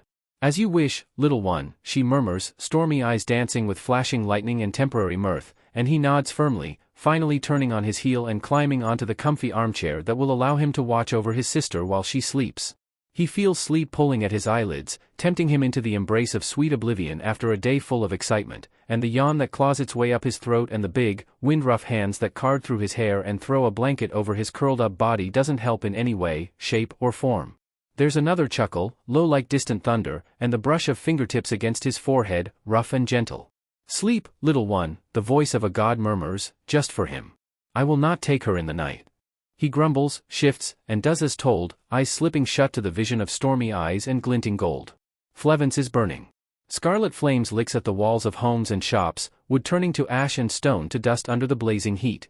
The air is thick with smoke, suffocating and bitter, forcing Law to crawl on the floor just as much as the shooting of Marines and the cracks of their guns do.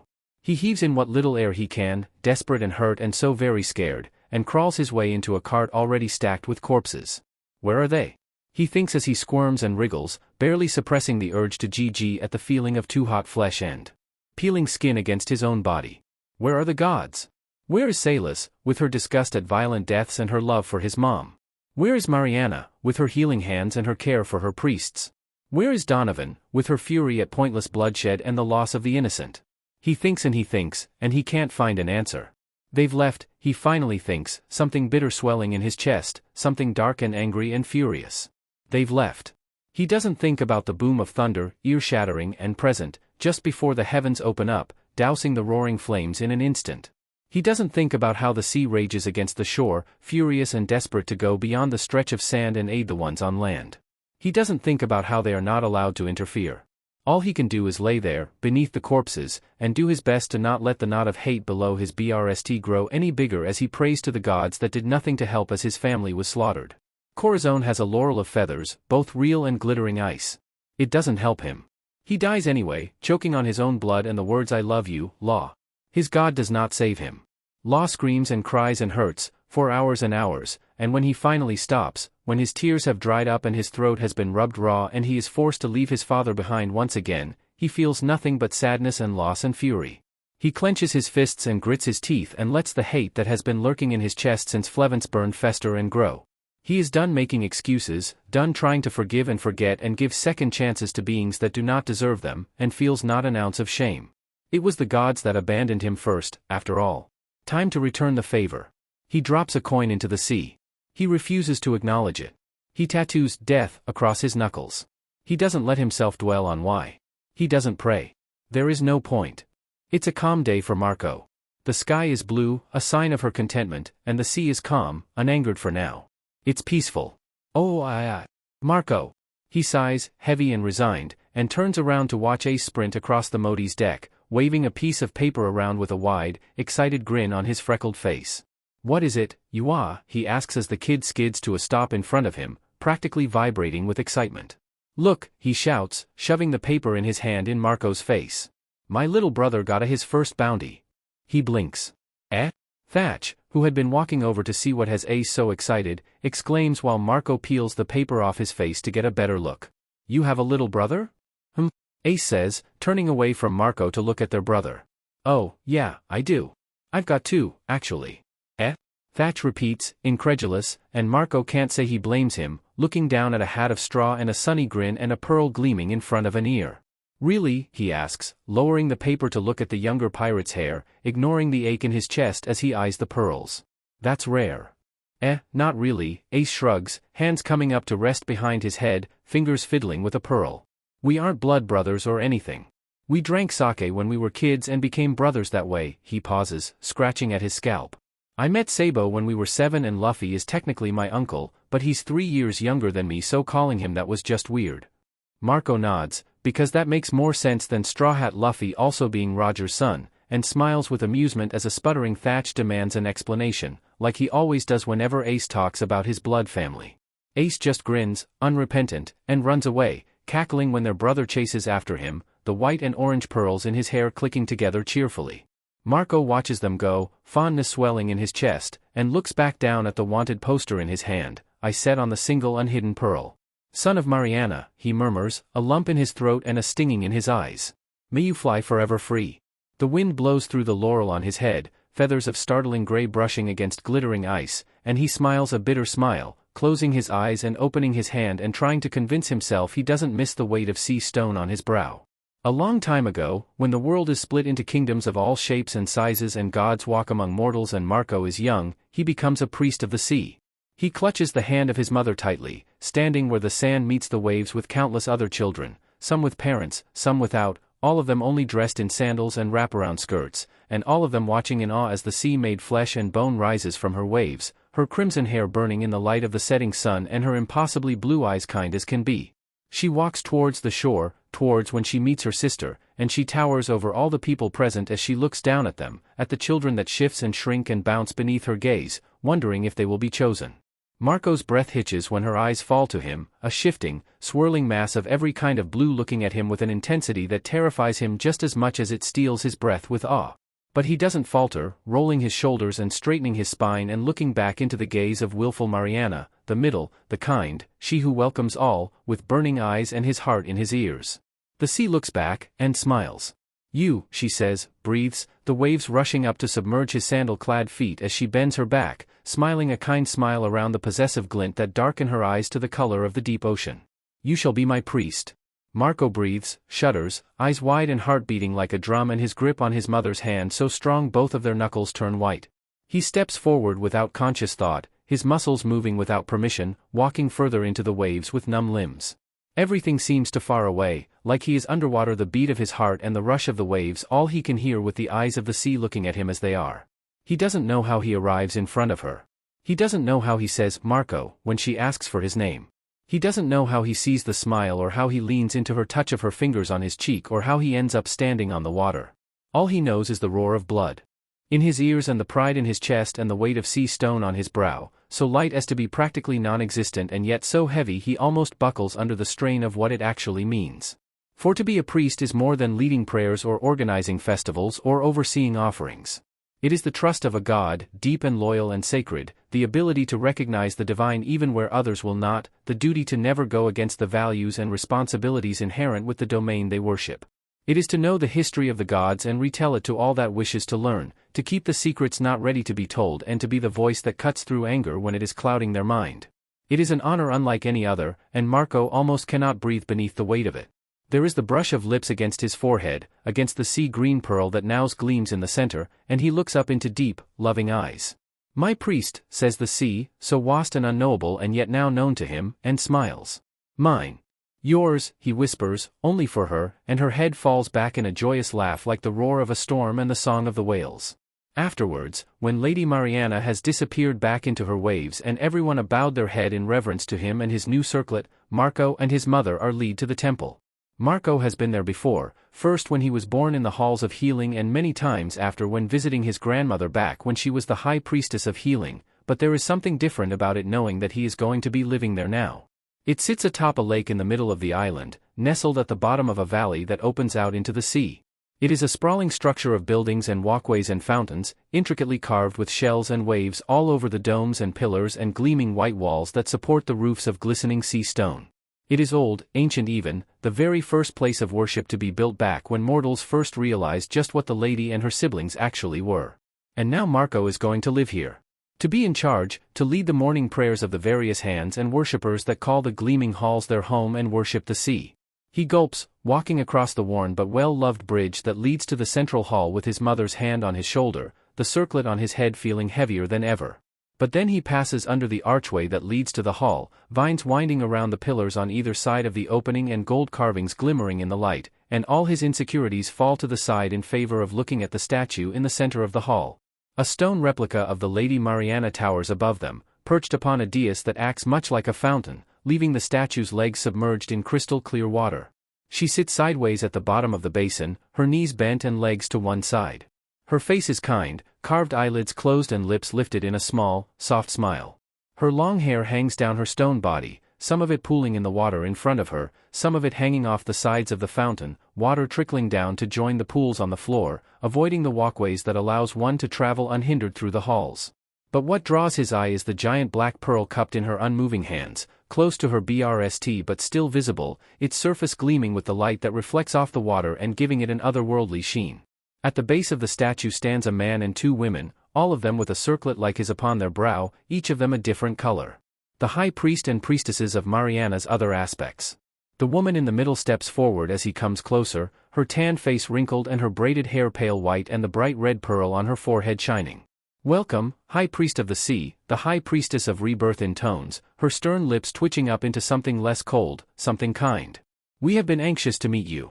Marco swallows, glancing up at the statue of his god, bowed protectively over the first pearl she ever made, and steps forward to meet his fellow devoted. The knowledge of the first temple of the sea's location is known only to those men and women that have devoted themselves to willful Mariana. It is to keep it safe, to ensure that none who wishes harm upon the temple or the high priests and priestesses may find it. It is the same for the first temples of the sky and the earth. It is a system that has held for as long as anyone can remember, for to be a devoted of the gods you have to swear to never betray them. 20 kings converge. 20 kings form a government. 20 kings declare the worship of the Trinity a crime. They come at the break of dawn. Blood soaks the stones of the temple, dripping into the lake and staining the waters that have been held free of grime and salt and disease by the Lady Mariana for millennia red with blood. Bodies litter the ground, with lifeless eyes and open mouths and blood oozing from fatal wounds. Marco stares at them, at the corpses of the hands and guards that had tried so desperately to get him to safety, and almost doesn't register the pain of a rough hand gripping his hair. He shouts, unfamiliar with pain as he is, and struggles as best he can as he is dragged through the blood-soaked halls, the laughter of his assailants ringing in his ears. "See what we have found, Commander," the one with the grip on his hair yells when they step into the central hall, his voice dark with bloodthirsty glee. Marco looks through the tears of pain to see even more blood, even more bodies, and a man standing taller than should be possible in front of Lady Mariana's statue. Another priest. The man, looking up at statue with his hands behind his back, turns, his dark, flinty eyes landing on Marco's lithe frame in an instant.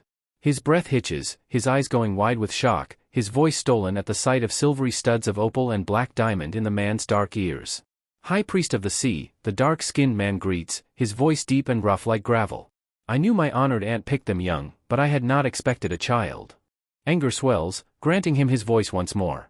"You do not get to call her such," he spits, gritting his teeth against the warning pull on his hair. "Not after what you have done." The man narrows his eyes, just the slightest. "No, I suppose I don't," he drawls impassively, a smirk dancing at the edge of his lips. "Worship of the Trinity has been outlawed by the world government. I am simply doing my duty, dispensing justice." Justice. As if a massacre could ever pass as judgment. "Then kill me," he shouts, fury boiling in his veins, his own and that of the sea. "Kill me and be done with this charade." Here, the man grins, a wide, sadistic thing that has Marco's blood running cold. The men holding him do not see it, simply laugh at his fear, just as they do not see the studs in their superior's ears. "No," he murmurs softly, a stark contrast to the cruel enjoyment on his face. It carries through the still air with ease, bouncing off the blood-stained walls in a haunting echo. "No, I don't think I will. I have not agreed to slaughter children." Marco glares at him, at the man with madness in his mind, and forces his eyes to look at the tiny corpse thrown onto the lip of the fountain, dripping blood into the sacred waters at the statue's feet. The man's grin widens, brief but no less insane, before smoothing his face into one of pity. "Still, I cannot allow you to continue your worship," he tells Marco, sighing like he hasn't slaughtered countless, like it bring him great pain to deny Marco his worship. It seems to be some kind of sign, because the man holding Marco steps forward, pulling painfully at his hair.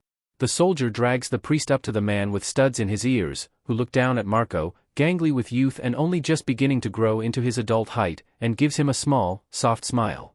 "Tell me, little priest," he murmurs, pulling his hands from behind his back and making Marco's eyes widen with horror. "Do you know what happens when a devoted of the sea receives a cursed gift?" Marco doesn't answer, gaze fixed on the sight of the fruit in the man's hands, oddly shaped and colored blinding blue and gold. The man grins at his fear, cruel and dark, and grabs his chin, forcing his jaw open with a thumb against the joint. "Shall we find out?" he whispers, madness shining bright and dangerous in his steel-gray eyes, and shoves the fruit down his throat. And then there is nothing but agony. The sea roars and the earth trembles.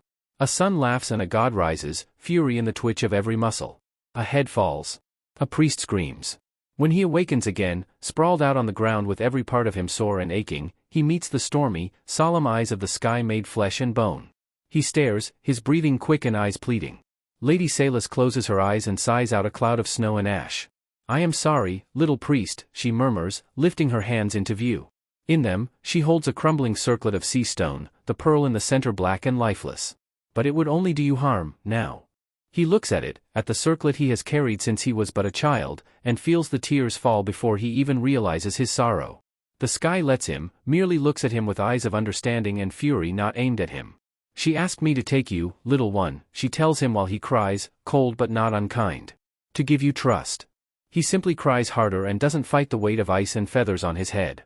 It only hits Vivi when the captain takes off his hat, after hours of attempted whale murder, attempted old man murder, and attempted Jolly Roger drawing. Pearls of white and pink gleam in the light, a stark contrast to the dark of the pirate's windswept hair that is matched only by the glint of teeth bared in a wide, prideful smile at the mark left on the island whale's scared nose. The world seems to slow down once the pearls are bared for all to see, her vision narrowing in on the precious orbs. She stares at them, then looks to the whale who had never once attempted to harm the pirate while he was painting on it, who had instantly calmed down when the pirate promised he would visit him again, who the teen is seemingly communicating with as he continues to talk despite now being so far away from it. Slowly, woodenly, Vivi looks away, towards the rest of the pirates. She looks at the sniper, a look of confused wonder on his long-nosed face as he looks at his captain. At the blonde cook with a gray-blue circlet on his head, the sea-green pearl in the center prominent on his forehead. At the pretty, orange-haired navigator with gorgeous brown eyes and light gray feathers behind her ears.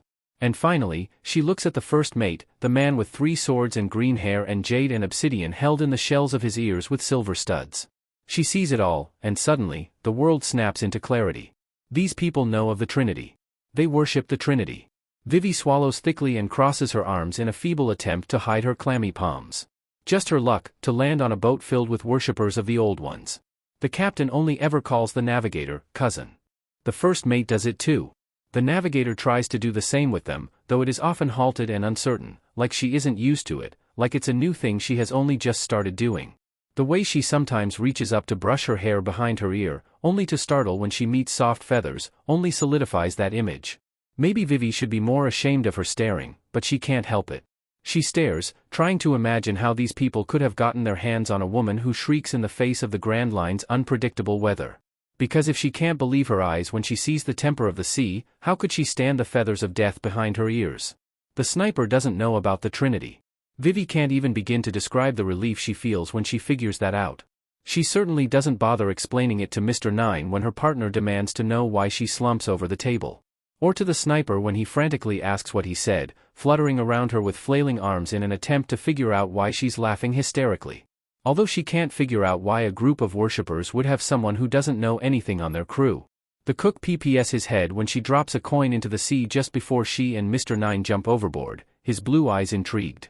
The first mate does much the same, though his steely gaze narrows in suspicion instead of curiosity. She does her best to ignore the eyes drilling into the back of her head as she swims to shore, desperate to get away from the pirates that worshipped her worst nightmares. She finds Igaram as soon as they make land, rushing to both tell him of the approaching pirates and of their natures. He pales as soon as he hears about the signs of worship, cursing a blue streak and whirling around to pace restlessly, hand coming up to tug at his hair in frantic thought. Miss Monday and Mr. Nine look on in confusion, and not for the first time, Vivi feels a spark of irritation. She knows that so few know of the Trinity, she knows that Alabasta is one of only a handful of nations that have tales of the Old Ones and their natures, but that doesn't stop her from being annoyed at their lack of understanding. How is it fair that she has been fearing for her life for the entirety of their time with the pirate crew, while her partner had simply grumbled about being put to work by the navigator and the laziness of the first mate? It isn't, plain and simple. Igaram stops, says one final curse, and tells them to gather everyone at the docks. They have pirates to trick. The captain and the first mate call the navigator, cousin. But they don't do the same with each other, nor the cook. The captain says, Zoro, and the first mate says, Luffy, and they both say, Sanji. Granted, the first mate mostly says, Arrow Cook, or, Twirly Brow, or, Priest, but still, they say his name. It's strange. In the stories, those that worship the Trinity always refer to each other by familial titles. Brother and sister, if they worship the same goddess, cousin if they worship different ones. So why does the captain call the cook by his name, when by all accounts he should be calling him brother? Mind letting my friend sleep? The first mate smirks down at them from the roof, his teeth glinting menacingly in the moonlight. They've had a long day, you see. The sight shoots a shiver up Vivi's spine, a primal kind of fear she's never felt before. The kind of fear she imagines a mouse feels when confronted with a cat. How are you awake? Miss Monday demands angrily, glaring at the man. You drank so much you should have been out for hours. The man's smirk only widens, the studs in his ears shining faintly. A swordsman who lets himself be defeated by booze isn't a swordsman at all, he rolls his head, creating a cracking sound. Besides, we knew something was up as soon as we made land. We weren't gonna let our guard down that easily. Vivi thinks, her eyes going wide as the sound of gravel crunching pulls everyone's attention from the man on the roof to the teen calmly making his way towards them on the ground. Monkey D. Luffy comes to a stop just beyond where the gathering of people ends, frowning at them all from under the brim of his hat. You gave us some good food, so I really want to like you, he tells them, frown deepening in stark contrast to his petulant tone. But you're trying to kill us, so now I have to kick your butts. That shiver is back, coming up her spine to form a lump in her throat as the man on the roof laughs, his steel-gray eyes gleaming with golden madness. Wanna see who can get the most guys down? The first mate proposes easily, standing up to rest his sword against his shoulder. The captain grins widely in response and Vivi swallows heavily, hands shaking with the sheer amount of raw, bone-chilling terror coursing through her veins. This is it. This is how she dies. The fight is pure, unadulterated chaos. It's bodies crushing together and people screaming in rage, in fear, in agony. It's blood flying high from gunshot wounds and the swipe of swords, from broken noses and from coughing lungs. It's pain and fear and noise and violence all mashed up into a massive sensation so overwhelming that Vivi can barely breathe through it all, let alone think. But she can think, just a little. And she notices something. Because the ground is slippery with blood, black in the faint light of the moon, yes, but there still isn't as much as she'd expected. There are bodies strewn about, bounty hunters with gashes on their front or bleeding mouths or broken bones or sometimes even all three, but none of them are corpses. Every single person on the ground, whether they are groaning in pain or knocked unconscious, is still breathing. And that just doesn't make sense. Roronoa Zoro worships war. That's plain as day, not just because of the studs, but also because of the grin on his face, the gleaming in his eyes, the pure glee that takes over his face whenever his blade meets flesh. He should be carving everyone he fought in two, he should be sending limbs flying, he should be laughing cruelly or boasting his strength or something. But he doesn't. And that doesn't make sense. Somehow, she and Karoo manage to slip away from the one-sided beatdown. How, she has no idea, but she's thankful for it nonetheless. Right up until she runs into Mr. Five and Miss Valentine. Because apparently, Mr. Zero knows she's a spy. Fantastic. She does her best, she really does, but even with the training she had undergone to become strong enough to reach the title of Miss Wednesday, she is still no match for two devil fruit users at the same time, and soon, she's on the ground, a burn on her stomach and an increasingly heavy woman on her chest, smirking sadistically down at her. So this is how she dies. Funny. Only an hour ago, she'd been dead sure she'd die at the hands of a crazy, Trinity-worshipping pirate crew. The things that can change in an hour. Her ribs are starting to groan. She coughs and Miss Valentine laughs. And then there's yelling and running footsteps and a black dress shoe being planted firmly in Miss Valentine's cheek. The Baroque Works agent goes flying before Vivi has a chance to process what's even going on. How dare you harm Miss Vivi, the pirate cook scolds angrily, stomping his way over to deliver a roundhouse kick to Mr. Five's face. She stares, dumbfounded, then looks up at the approaching navigator with wide eyes. The curly-haired guy asked us to help you, the orange-haired teen explains calmly, like that makes any sense at all. You good? She shakes her head, uncomprehending. Then a hand appears in front of her face, making her blink. Vivi looks up from the hand, looks at the worried face of Death's worshipper, at the angry scowl Cook aims at the two unconscious number agents, and at the scared but determined expression of the ignorant sniper, and she swallows and reaches a shaky hand up to take the offer of assistance.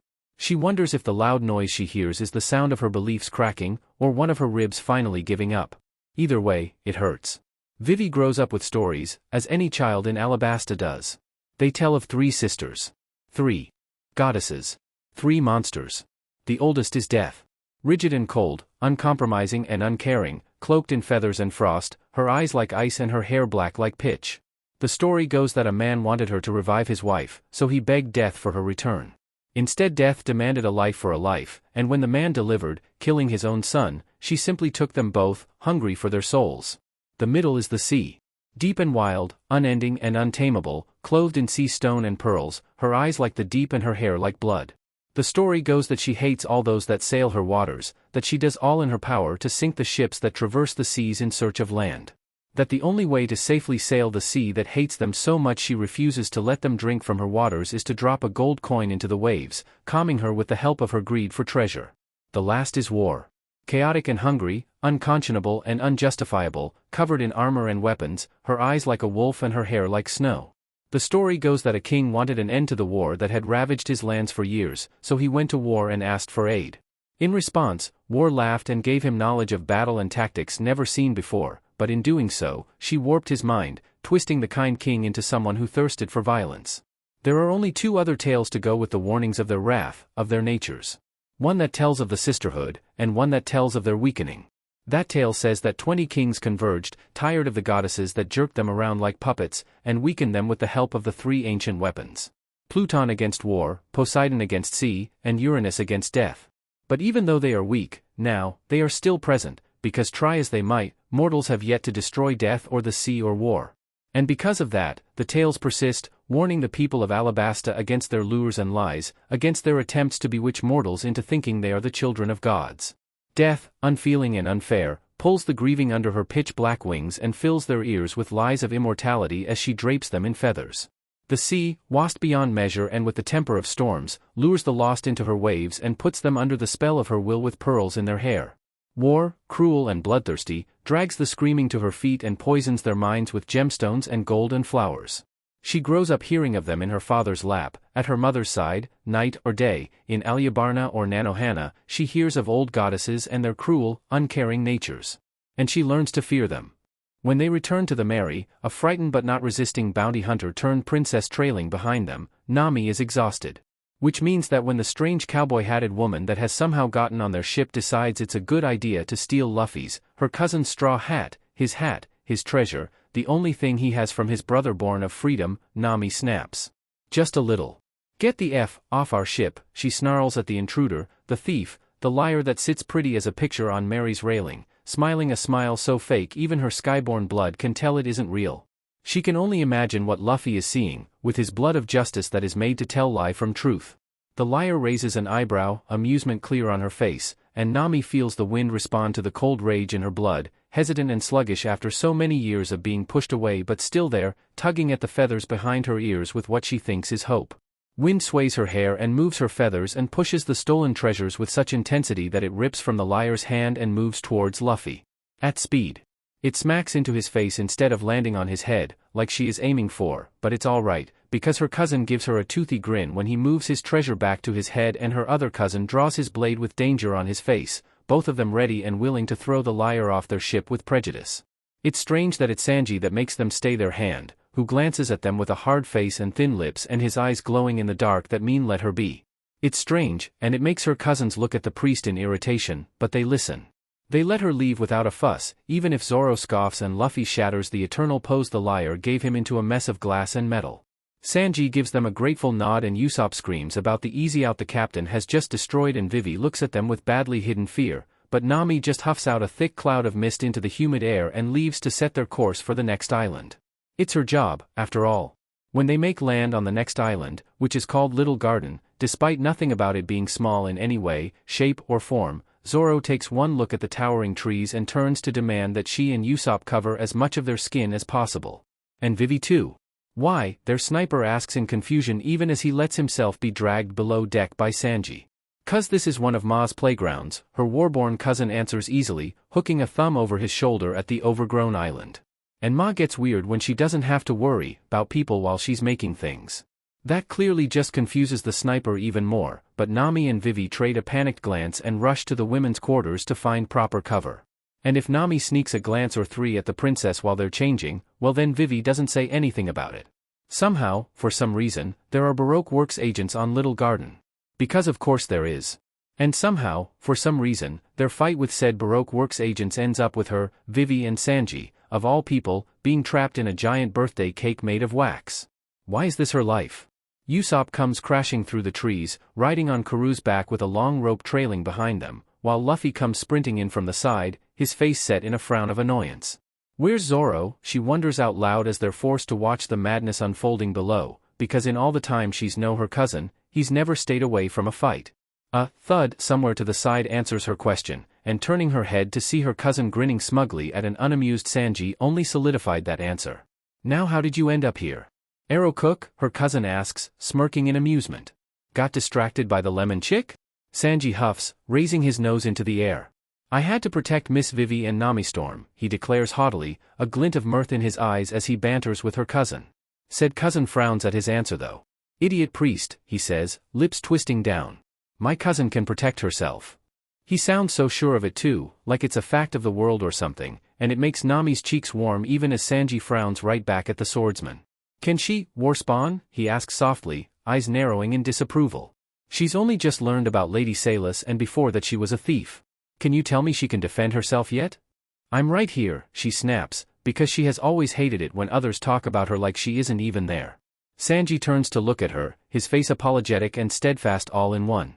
So you are, he agrees, raising an eyebrow. But are you gonna say I'm wrong? Nami opens her mouth to answer. Pauses. Closes it again because DMN it, he has a point. Sanji gives her a kind smile while Zoro sulks moodily and Vivi stares like they're all insane. Or wild animals about to bite her. Either way, the expression isn't helped by the giant wax sculpture going up in flames. You know. Like you do. When the battle is over, when her and Sanji and Vivi have been broken free and the Baroque Works agents have all been defeated and Dory and Bragi have hugged it out, Zoro stops his banter with Sanji and looks towards the forest, eyes zeroing in on a spot between the trees. Nami follows his gaze, glancing briefly at an equally confused Yasop for a moment before returning to the trees. Zoro, the sniper calls, shifting as best he can with his forearms still in her hands. You good? Zoro hums, eyes narrowing. Then, a gigantic white stag emerges from the forest, its magnificent antlers stringed with glittering chains of bronze and silver and its dark golden gaze focused on the swordsman in the clearing. Said swordsman grins, wide and happy, and the sight of that smile on her cousin's face is almost enough to pull her attention away from the giant animal calmly flicking its ears not 20 feet from her. Yasop apparently feels the same, judging by how wide he's gaping. Oi, Luffy! Zoro calls, voice loud and calm, like he isn't already the focus of their cousin's excited eyes. Ma wants to talk. Luffy whoops and laughs, bright and cheery, while Nami JRKS in surprise and shares a wide-eyed look with Yasop, her shock to his confusion. A glance around the clearing tells her that even Sanji is surprised by this development, his visible eye round with surprise and fixed on the snow-white deer with what looks like awe. Vivi, on the other hand, looks absolutely terrified, eyes distant and glazed and body tense like a bowstring. Let's go then, her cousin's loud cheer tears Nami's attention away from Vivi, though not before she can see how the princess blanches at the declaration. I haven't seen Aunt Dawn in ages. Arms stretch, wrapping around every person in the clearing, except the giants, who are once again looking at Luffy and Zoro and Nami with awe, and pulling them along with Luffy's bouncing steps. Zoro grins wider, Sanji shakes his head with a smile, Yasop finally yells out his confusion, Vivi lets out a terrified whimper and Nami wonders what her great-aunt will be like. And worries about Vivi. The stag leads them through the woods with an ease Nami has only ever seen in Zoro, weaving through the trees without pausing even once to look if they were following. Which they were. Some of them under protest. What is even happening? Yasop demands hysterically, arms flailing wildly in the air. Why are we following this deer? To meet Aunt Dawn, Luffy says at the same time Zoro says, to meet Ma, both of them looking confused at the sniper's question, like somehow Yasop's the one being weird in this situation.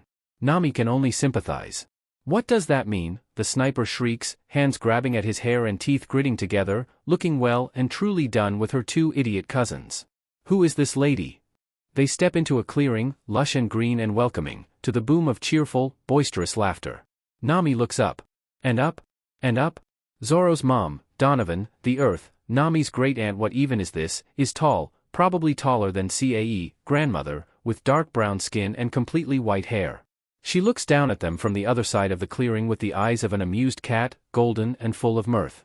Her torso is armored with steel and bronze, a white cape hangs from her shoulders, and her hands are resting on a giant black broadsword that's stuck in the ground at her feet, the flat of the blade etched with silver symbols she can't make heads or tails of. She booms, voice like rocks and making the ground shake beneath Nami's feet. I am no mere lady, little storyteller. I am the rocks and the mountains, the plants and the trees. I am the one who carved all that lives and breathes, that which makes kings and emperors, she who brings ruin and she who brings prosperity. Next to her, Sanji falls to his knees, eyes shut and head bowed and hand gripping each other on his thighs, showing respect to the dark-skinned woman who glows in the light of the sun and shakes the trees with her words. The woman pierces through her with the eyes of a predator and tells them who she is. I am Donovan. I am the everlasting earth. I am the god of life, god of war, god of madness. The shaking stops, the branches overhead move to block the sun, and Vivi and Yasop both gape at the god that stand before them. Said god looks at them and grins. But for now, I am the mother and aunt of those you call Nakama. Donovan's grin widens, all sharp white teeth and pink gums and peeling lips. Yasop faints. Vivi follows soon after. Nami just sighs and steps up to introduce herself to her great-aunt. Before she meets Luffy, before Arlong is defeated, before she learns to call an imposing woman cloaked in feathers grandmother, Nami doesn't get angry. It isn't because there is nothing that makes her angry. Plenty of things make her temper flare, like reading about pirate attacks in the paper or seeing Marines abuse the people they are supposed to protect or anything to do with Arlong. Nami doesn't get angry because her anger scares her. It isn't like Belmir's anger, quick and hot and easily diffused, or like Nojiko's, boiling and cutting and long-lasting. No, Nami's anger is cold, so cold it feels like her blood turns to ice in her veins and her head clears like it's been dunked in freezing water and her breath comes out in small clouds. It sharpens her thoughts and removes all sense of mercy from her mind and makes the wind feel like knives against her skin. Nami's anger is powerful and quick to freeze and slow to thaw, and it terrifies her like nothing else can, like not even Arlong can. So she avoids getting angry, learns to beat those flashes of freezing rage into hot irritation and prickling annoyance, learns to breathe steadily and calmly until the creeping cold recedes and she can move without turning the water around her small boat to ice. She ignores any news about pirates, closes her eyes in the face of marine injustice and grits her teeth through Arlong's taunting remarks. Anything to keep that terrifying cold out of her veins. After she meets Luffy, after Arlong Park falls, after she has sat before a god and let her braid feather into her hair, the sky looks at her with eyes like thunderclouds and tells her not to fear her anger.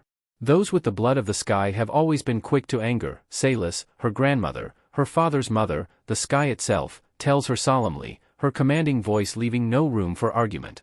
Just as they have always been the ones with the strongest connection to the cold. Your temper is formidable, granddaughter, and it brings the freezing cold, but there is no more for you to fear your rage than there is for you to fear the winter storms. It will never harm you.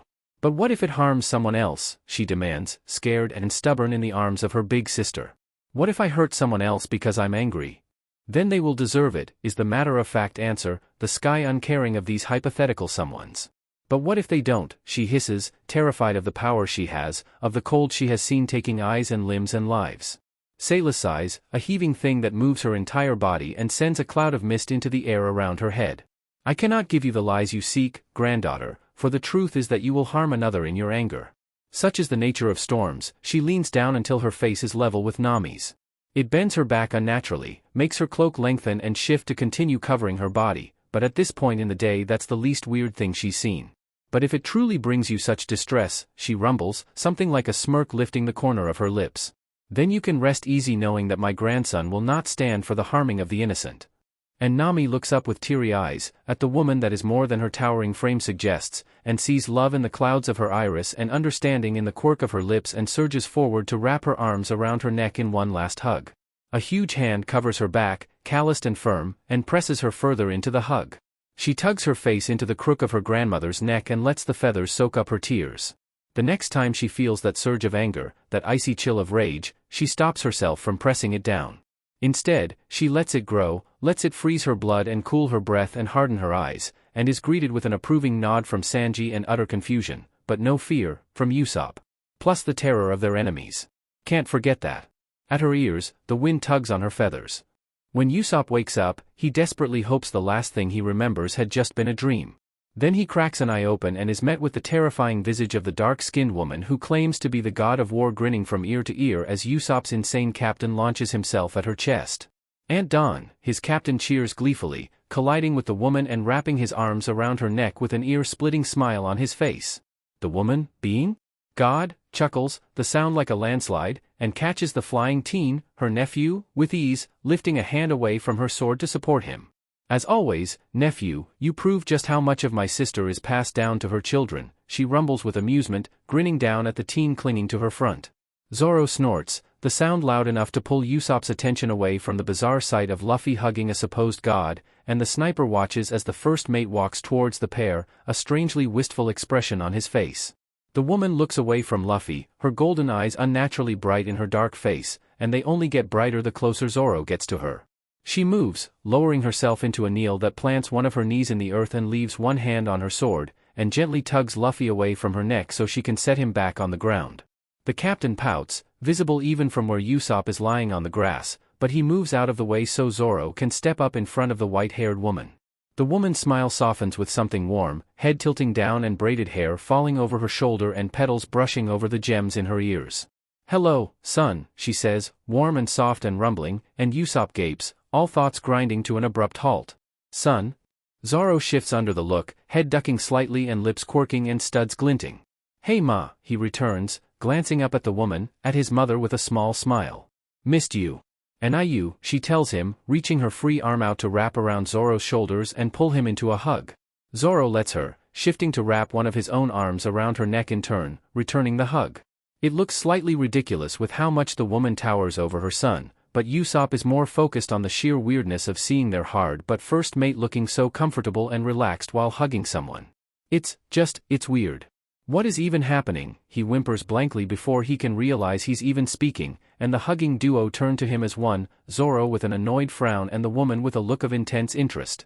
And it's only then, with both of them looking at him at the same time, that Yasop finally notices the shape of their eyes and the glint of gems and the quirk of their lips, and his brain finally catches up with what his ears have been hearing.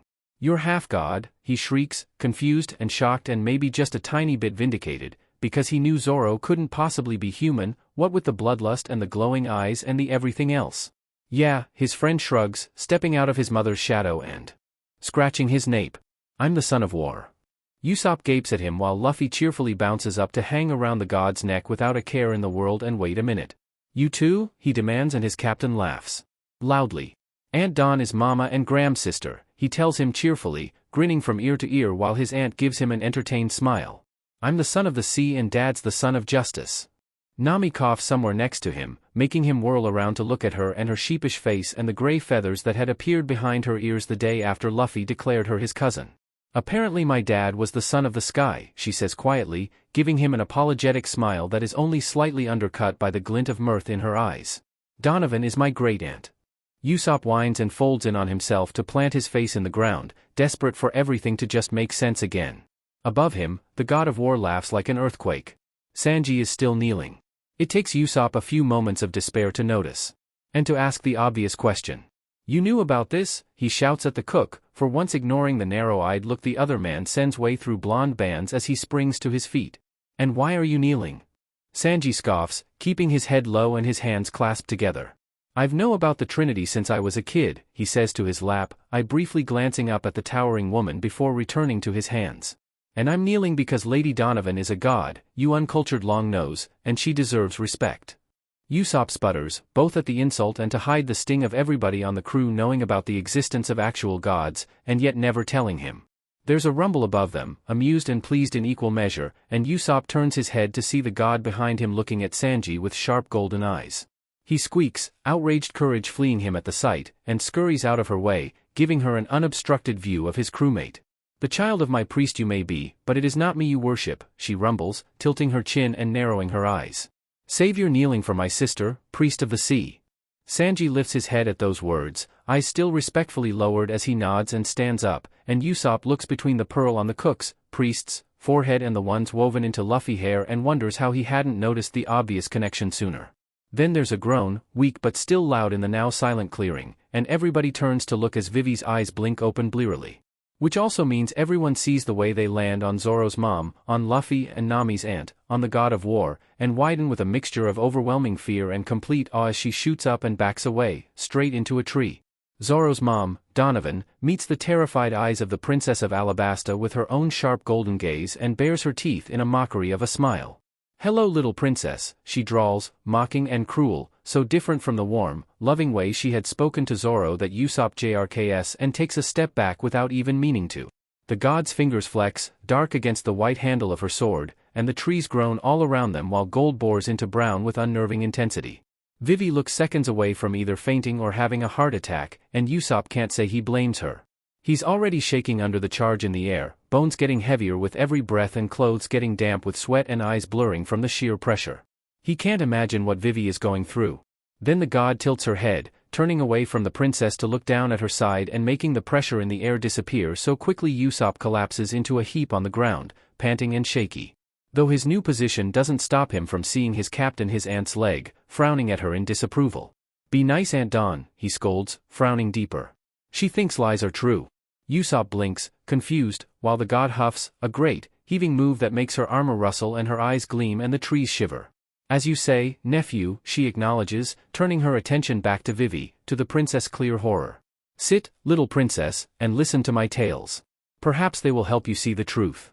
That, for some reason, snaps Vivi out of her terror-induced haze, and she shakes her head violently before aiming a glare straight at the towering god, and if Yasop wasn't suddenly completely terrified for her he would probably be impressed. "The truth," she snaps, voice shaking and hand becoming fists against bark and eyes glinting with steel. "There is no truth I need to know. I know you're the god of war and the god of madness and that's all I need to know. It doesn't matter that you're the god of life too. It doesn't stop you from being a monster." And somehow, despite the fact Yasop would have most likely agreed with her only hours ago, he can only look at the blue-haired princess in confusion and wonder how the hell she came to that conclusion. Because yes, Donovan is scary.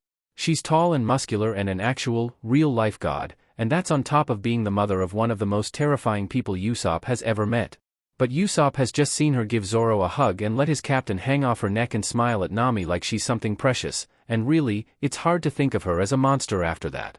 Although the way her face darkens after Vivi's words does a good job of making him reconsider that opinion.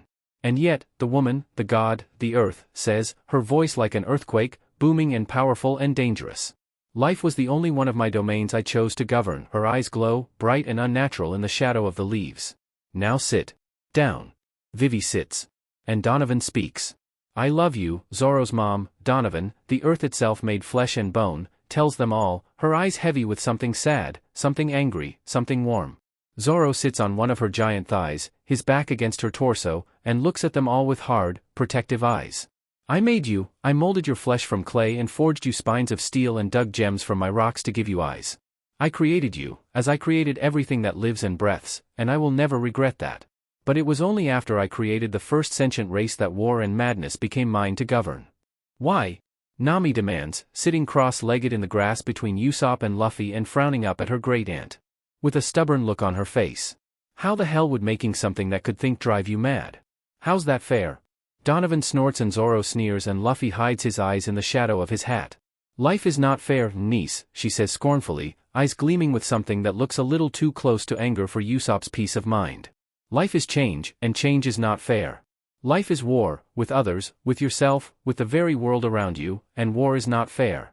Life is putting one foot in front of the other and wondering if you have gone mad as you walk towards an unknown destination, and it is not fair. Her words rumble, like a landslide or an earthquake, and though she never raises her voice to shout, Sanji bows his head and Vivi shies away and Zoro shifts, putting a hand on his mom's knee and squeezing. Donovan closes her eyes and takes a breath and rubs a giant thumb between Zoro's shoulder blades. Life is cruel, she murmurs, eyes opening to look at them all with a heavy gaze. And so I am cruel. Yasop doesn't know what to say to that. He doesn't know what to say to any of what he's been told, really, doesn't know how to respond to gods and worship and the creator of his entire race. But apparently, Vivi does. You say you love us she begins, voice as shaky as before and eyes just as hard. But if that's true, why did you condemn us to a cruel existence? Yasop grimaces at the question and Sanji eyes her with disapproval from behind his bangs, but Donovan simply huffs with tired amusement and answers the question. I did not make you with the intent for you to suffer, little one, she says, wrapping 2 fingers around her son's waist to keep him from flying at the princess with his blades drawn. I made you because when I looked at Sayla's sky and Mariana's sea and my earth, I thought it all empty. Dull. Lonely. And so, I created. Vivi scowls. But then what's the point, she screams, jumping to her feet with shaking hands and a heaving chest and angry eyes. What's the point of life if all it does is make us suffer? Zoro snarls and struggles and Luffy's hands grip at his knees and Nami starts breathing mist, all of them angry, all of them protective, and Yasop looks at the bitter, broken look of the god of life faced with her creation's hatred of her, and feels inclined to join them. Because it is more than that, Donovan answers despite the thinness of her lips and the dullness of the flowers on her head, closing her eyes and tugging her son closer to her. Life is painful, but it is also beautiful. Life is waking up every day to the beat of your heart, the joy of seeing the sunrise once more. It is the warmth of the fire, the knowledge that you are safe from what lurks in the darkness. It is looking all around you and knowing you are loved by people that love you just as strongly. Her lips quirk, flowers regaining their vibrant hue, and Vivi's eyes lose some of their hostility as she goes quiet and listens. Life is not kind, this is true. It is cruel and unfair and it hurts like nothing else in all of existence. But that is what makes it worth living, for if there was no fear or pain or consequences, then there would be no reason to live for those moments where life is beautiful. Donovan opens her eyes once more, lips lifted in a soft smile and eyes gleaming with pride, and Vivi sits back down, stunned and shaken. Yasop just looks at his crewmate's mom in awe, heart loud in his ears, and wonders when his fear was replaced with a feeling of safety. Like nothing can ever hurt him so long as Donovan is here. Then Zoro snorts, glancing up at his mother with a smirk and breaking the quiet her little speech had left behind. Way to sound like a self-absorbed beach ma, he drawls, startling a laugh from the god and looks of pure confusion from Nami and Yasop. Your life. You saying life is beautiful is the same as me saying I'm prettier than the priest. Luffy burst out laughing, Sanji rolls his eyes with a faint blush and Yasop wonders at what his life even is. Donovan merely chuckles, eyes warm and sparkling. You speak like we are wrong, she says slyly and smirks when her son blushes. Yasop watches on and glances at the still quiet Vivi to find her looking at the chaos surrounding her with glazed eyes. Probably shock, he decides, and goes back to watching Zoro sulk under the combined teasing of his mother and Luffy. And finally, when everyone has calmed down and Vivi has stopped looking so dazed and Zoro has grumpily let go of his mom, Donovan gives Nami a grin and pulls a giant axe out from absolutely nowhere. Here, niece, she rumbles, leaning down to hold it out for the navigator to grab. Nami stutters, staring at the weapon that is almost as tall as her with wide, wary eyes. I don't know how to use an axe. Yasop gets the feeling that wasn't what she wanted to say at all, judging by the face she pulls almost immediately after, but Zoro jumps in before she can continue, walking over with a gleam in his eyes and a smirk on his lips. I'll teach you, he declares, grabbing the axe from his mom's hand and shoving it into his cousin's chest. His smirk turns into a grin, wide and manic, and it is mirrored by his mother behind him. You'll be flying in no time. Nami eyes him wearily, probably because of the obvious glee in his voice, but her fingers are tight around the handle of the axe and her eyes shine as she looks it over, taking in the reddish color of the wooden staff that serves as a handle, the feeling of dark leather against her hands, the gleam of the single blade that sparkles like ice despite being made of gray metal. My sister has always favored the axe, Donovan booms, grin as wide as her son's. And I have found her progeny to be no different. Nami looks up from her new weapon and smiles, vicious as a shark, and Yasop resigns himself to more training in the future. At least now he won't feel so stupid when he loses to Zoro again. For the nth time. On second thought, maybe he should make some new ammo. Sanji is in the kitchen, chopping vegetables for lunch while contemplating what to make for dinner, when he hears the door to the galley creak open. He glances behind him, curious, and meets the uncertain eyes of Yasop. Hey Yasop, he greets, eyes going back to the vegetables to make sure he doesn't lose a finger. Lunch'll be ready in about an hour, so if you're here for a snack you'll just have to SCK it up and wait. And no, the sniper stutters nervously, followed by the sound of the door closing again. No, that's not why I'm here.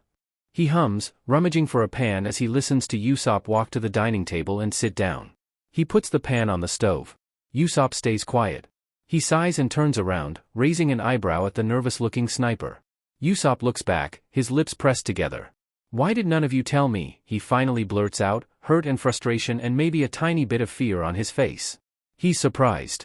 He knows he shouldn't be, not when Yasop has only just learned that gods are real and that he's the only one on board not involved with them in some way, shape or form. And when having to choose between two sons, one granddaughter and one princess with clear opinions, Sanji probably seems like the least intimidating option to ask questions to. Don't know why the others didn't, but I couldn't, he tells his friend, turning to shut off the gas so he doesn't waste it. Priests aren't allowed to tell anyone about the Trinity. Something about how we're too vulnerable to assholes that want to kill us for our worship, and oh if that doesn't sting. To not be able to wax poetics about his beloved God to all and sundry, to have to hold his tongue and stay his kicks whenever he hears some random dipshit swear at willful Mariana for something or other, be it a sudden storm or a bad catch or something else entirely. It hurts, not being able to worship Lady Mariana as she deserves, to be able to defend her against idiots that don't know, but he bears it, because she loves him and he loves her and he never wants to be the reason she is hurt. But Luffy and Zoro are their kids, Yasop protests, demands, begs, eyes hurt and fingers white against his knees and lip caught between his teeth. Right? Yeah, they are, he sighs, running a hand through his hair. Look, Yasop, I don't know why they didn't tell you. Maybe they didn't know if they could trust you, maybe they thought it was funny. You can never really tell with demigods, the gold in their blood makes them weird. You mean crazy, Yasop mumbles, bitter but still fond, and it makes Sanji smile, just a little. Then the sniper looks up from his knees, frowning in confusion. Gold? The gods don't have blood, he answers, happy to finally be able to share his knowledge with someone who doesn't already know. What flows through their veins are their essence, their power distilled. It looks like liquid gold, and you can see specks of it in the blood of their children. Nami Storm has some as well, but it's less than the shitty weed, and if she ever has kids all they'll have is a faint shimmer. Yasop blinks, absorbing the information dump Sanji just gave him. Then, because being a liar and a scaredy cat doesn't make you stupid, he asks, what about Luffy? Sanji snorts. He can't help it. Luffy's more god than man. There's so much gold in his blood I'm surprised he doesn't cause a FING economic crisis on every island he visits. Yasop bursts out laughing. It's loud and wheezy and slightly hysterical, but it's a laugh, and it makes Sanji grin smugly. The sniper has more questions, he knows. About the Trinity and about the laws and about his worship, no doubt. And he'll answer them as best he can, because he is a priest and he loves his God. But for now, they'll simply laugh. It's good for the soul, after all. Miss Vivi, for all that she is a lovely young woman with expressive brown eyes and gorgeous blue hair and a kind heart, is also very much trying his patience. Sanji is used to being ridiculed for his worship. Neither Mariana nor Lady Donovan has ever appeared before the chefs of the Baratai, and so they have never learned why Zeph lets all the plants in the restaurant grow wild or why the fish in the aquariums are allowed to breed without restraint. They don't know why Sanji always drops a coin in the ocean when he gets his pay or why he releases the fish when there are too many of them for the aquariums to hold. They don't know why they both wake up before dawn to watch the sunrise with solemn eyes and a bit of sake poured into the pot of the biggest plant in the restaurant. They don't know, and when Zeph wasn't paying attention, they would often poke fun at the both of them for their bizarre rituals and question him about it. So yes, he is used to ridicule. What he is not used to, however, is disgust. Nefertari Vivi looks at him and his circlet and his rituals with nothing else than pure, unflinching disgust, and Sanji has no idea how to handle that. Has no idea how to react to that. How does one react to someone resolutely not looking when you drop a coin into the sea? How does one react to a mistrustful glare when you bow your head in the face of a storm? How does one react to fear when you kneel in front of the altar you have made and murmur prayers of safe travels to your God, no matter how unnecessary they may be? Sanji doesn't know, and it is honestly starting to annoy him. Just a little. But Luffy had told Everlasting Donovan that the princess believes in lies. Had told his honored aunt, in not so many words, that Alabasta knows, but also doesn't. And that means that the desert nation likely has some very incorrect stories about the Trinity and their duties. Stories that Sanji has not heard himself, but that Zeph had once told him snippets of amongst growls of anger, back when Sanji was young and curious and only just getting used to the weight of sea stone on his brow. Stories of only death, only war, and only sea. So he will excuse her fear and anger and disgust, even if it hurts to see his beloved God so hated. Miss Vivi falls ill. Zoro finds a bite on the back of her shoulder, red and swollen and clearly from a bug. Clearly from the island they had just left. The island the Lady Donovan called Playground. The swordsman, the first mate, the son of war swears and calls for his cousin to ask Sanji's God for aid. I tried, their captain says, brow furrowed and lips pursed and clothes bone dry despite having just come out of the sea. Mama won't help. What? Rings out, the outrage of Nami and Yasop loud in the air, while Zoro scowls and Sanji clenches his hands at his sides, both of them angry, both of them unsurprised. Why not? Nami demands, cold and furious and already breathing mist, and Yasop scowls at her side, fiddling with his slingshot. Out of all of them, they are the closest to their passenger, because Yasop hadn't known of the Trinity until now and Nami was still sometimes so painfully unknowing. Can't tell you, the son of his god tells them stubbornly, lips turned down in the displeasure all with the blood of justice feels when faced with such things. But Vivi's family is the reason no one knows about Mama and Grams and Aunt Dawn. And that means she won't help? Nami hisses, angry and hurt, cheeks frosting over as her fledgling beliefs shake in their barely laid foundations. She's the god of healing. Helping the sick is her FING job. Luffy says nothing, only continues to frown as the waves push against the sides of the Mary, and Sanji reminds himself that she doesn't know, neither of them know, they're learning and they don't know before he does something drastic. Like kick them in the head for thinking his beloved god heartless, for thinking her anger at those that call themselves celestial dragons childish, for thinking she has no reason to hate them as much as they hate her. Instead, he takes a breath and forces his hands to relax and steps forward with the rocking of the deck. She loves you, Luffy, he says, taking the angry attention away from his captain. And she's worries. I'll talk to her. Luffy nods sharply and the warspawn relaxes and Nami and Yasop look on in confusion. What can you do? Nami asks, cold anger still clinging to her tongue and her breath. Luffy's her son, if she won't listen to him, why would she listen to you? Because I'm her FING priest, he answers, thinking she doesn't know as he does. And it's always been the duty of priests to remind the gods of their duties. Cold eyes narrow and the waves churn. His altar sits against the back of the galley, where the warspawn always makes sure to be careful with his weights, and Sanji kneels before it at dusk with hope in his heart and a rosary of small shells and shining pearls held in his hand, a piece of sea green coral where a cross would usually be. Please, O goddess, hear my plea, he says, murmurs, whispers, all in time with the beat of his heart and the hum of the waves. I know that the memories of the sea run long and deep. I know that you were once wronged by those that called themselves kings. But please, his head bows, his grip on his rosary gently but firm, and feels the heavy, soothing pressure of his god's attention on his back. Please, Vivi loves her people, as they love her, and even now, with only days to live, she is begging us to help them. To save them from the man who seeks to plunge her country into war. The pressure increases, the soothing, gentle warmth replaced with anger, blood-hot and dangerous, and yet not aimed at him. He feels it, submerged in her rage, in her hate, the all-encompassing love she holds for him in her core, even now when he asks her to help the descendant of those that once slaughtered her devoted. And so he presses on, undaunted by her anger, and continues his prayer. Please, willful Mariana, the kind, the fierce, she who welcomes all, do not let your anger cloud your judgment. Do not let it rob you of your kindness, of your heart. Help this young woman who would ask those she fears more than anything in the world for help if it meant the safety of her people. The pressure stops growing. It stays on his shoulders, heavy and hot and angry, making his body quiver and his lungs ache and his hands sweaty. But he refuses to bow to it, bow to her, for this is his purpose and his duty and he will not fail. He will not let his god's anger consume her. In the blink of an eye, the pressure vanishes, replaced instead with the pulse of the waves beneath his skin, cool and soothing and so very, very gentle. "O my priest," comes the whisper in his ear, in his heart, the kind, powerful voice of his god booming through his very bones with nothing to stop it. "How often I think your heart kinder than my own."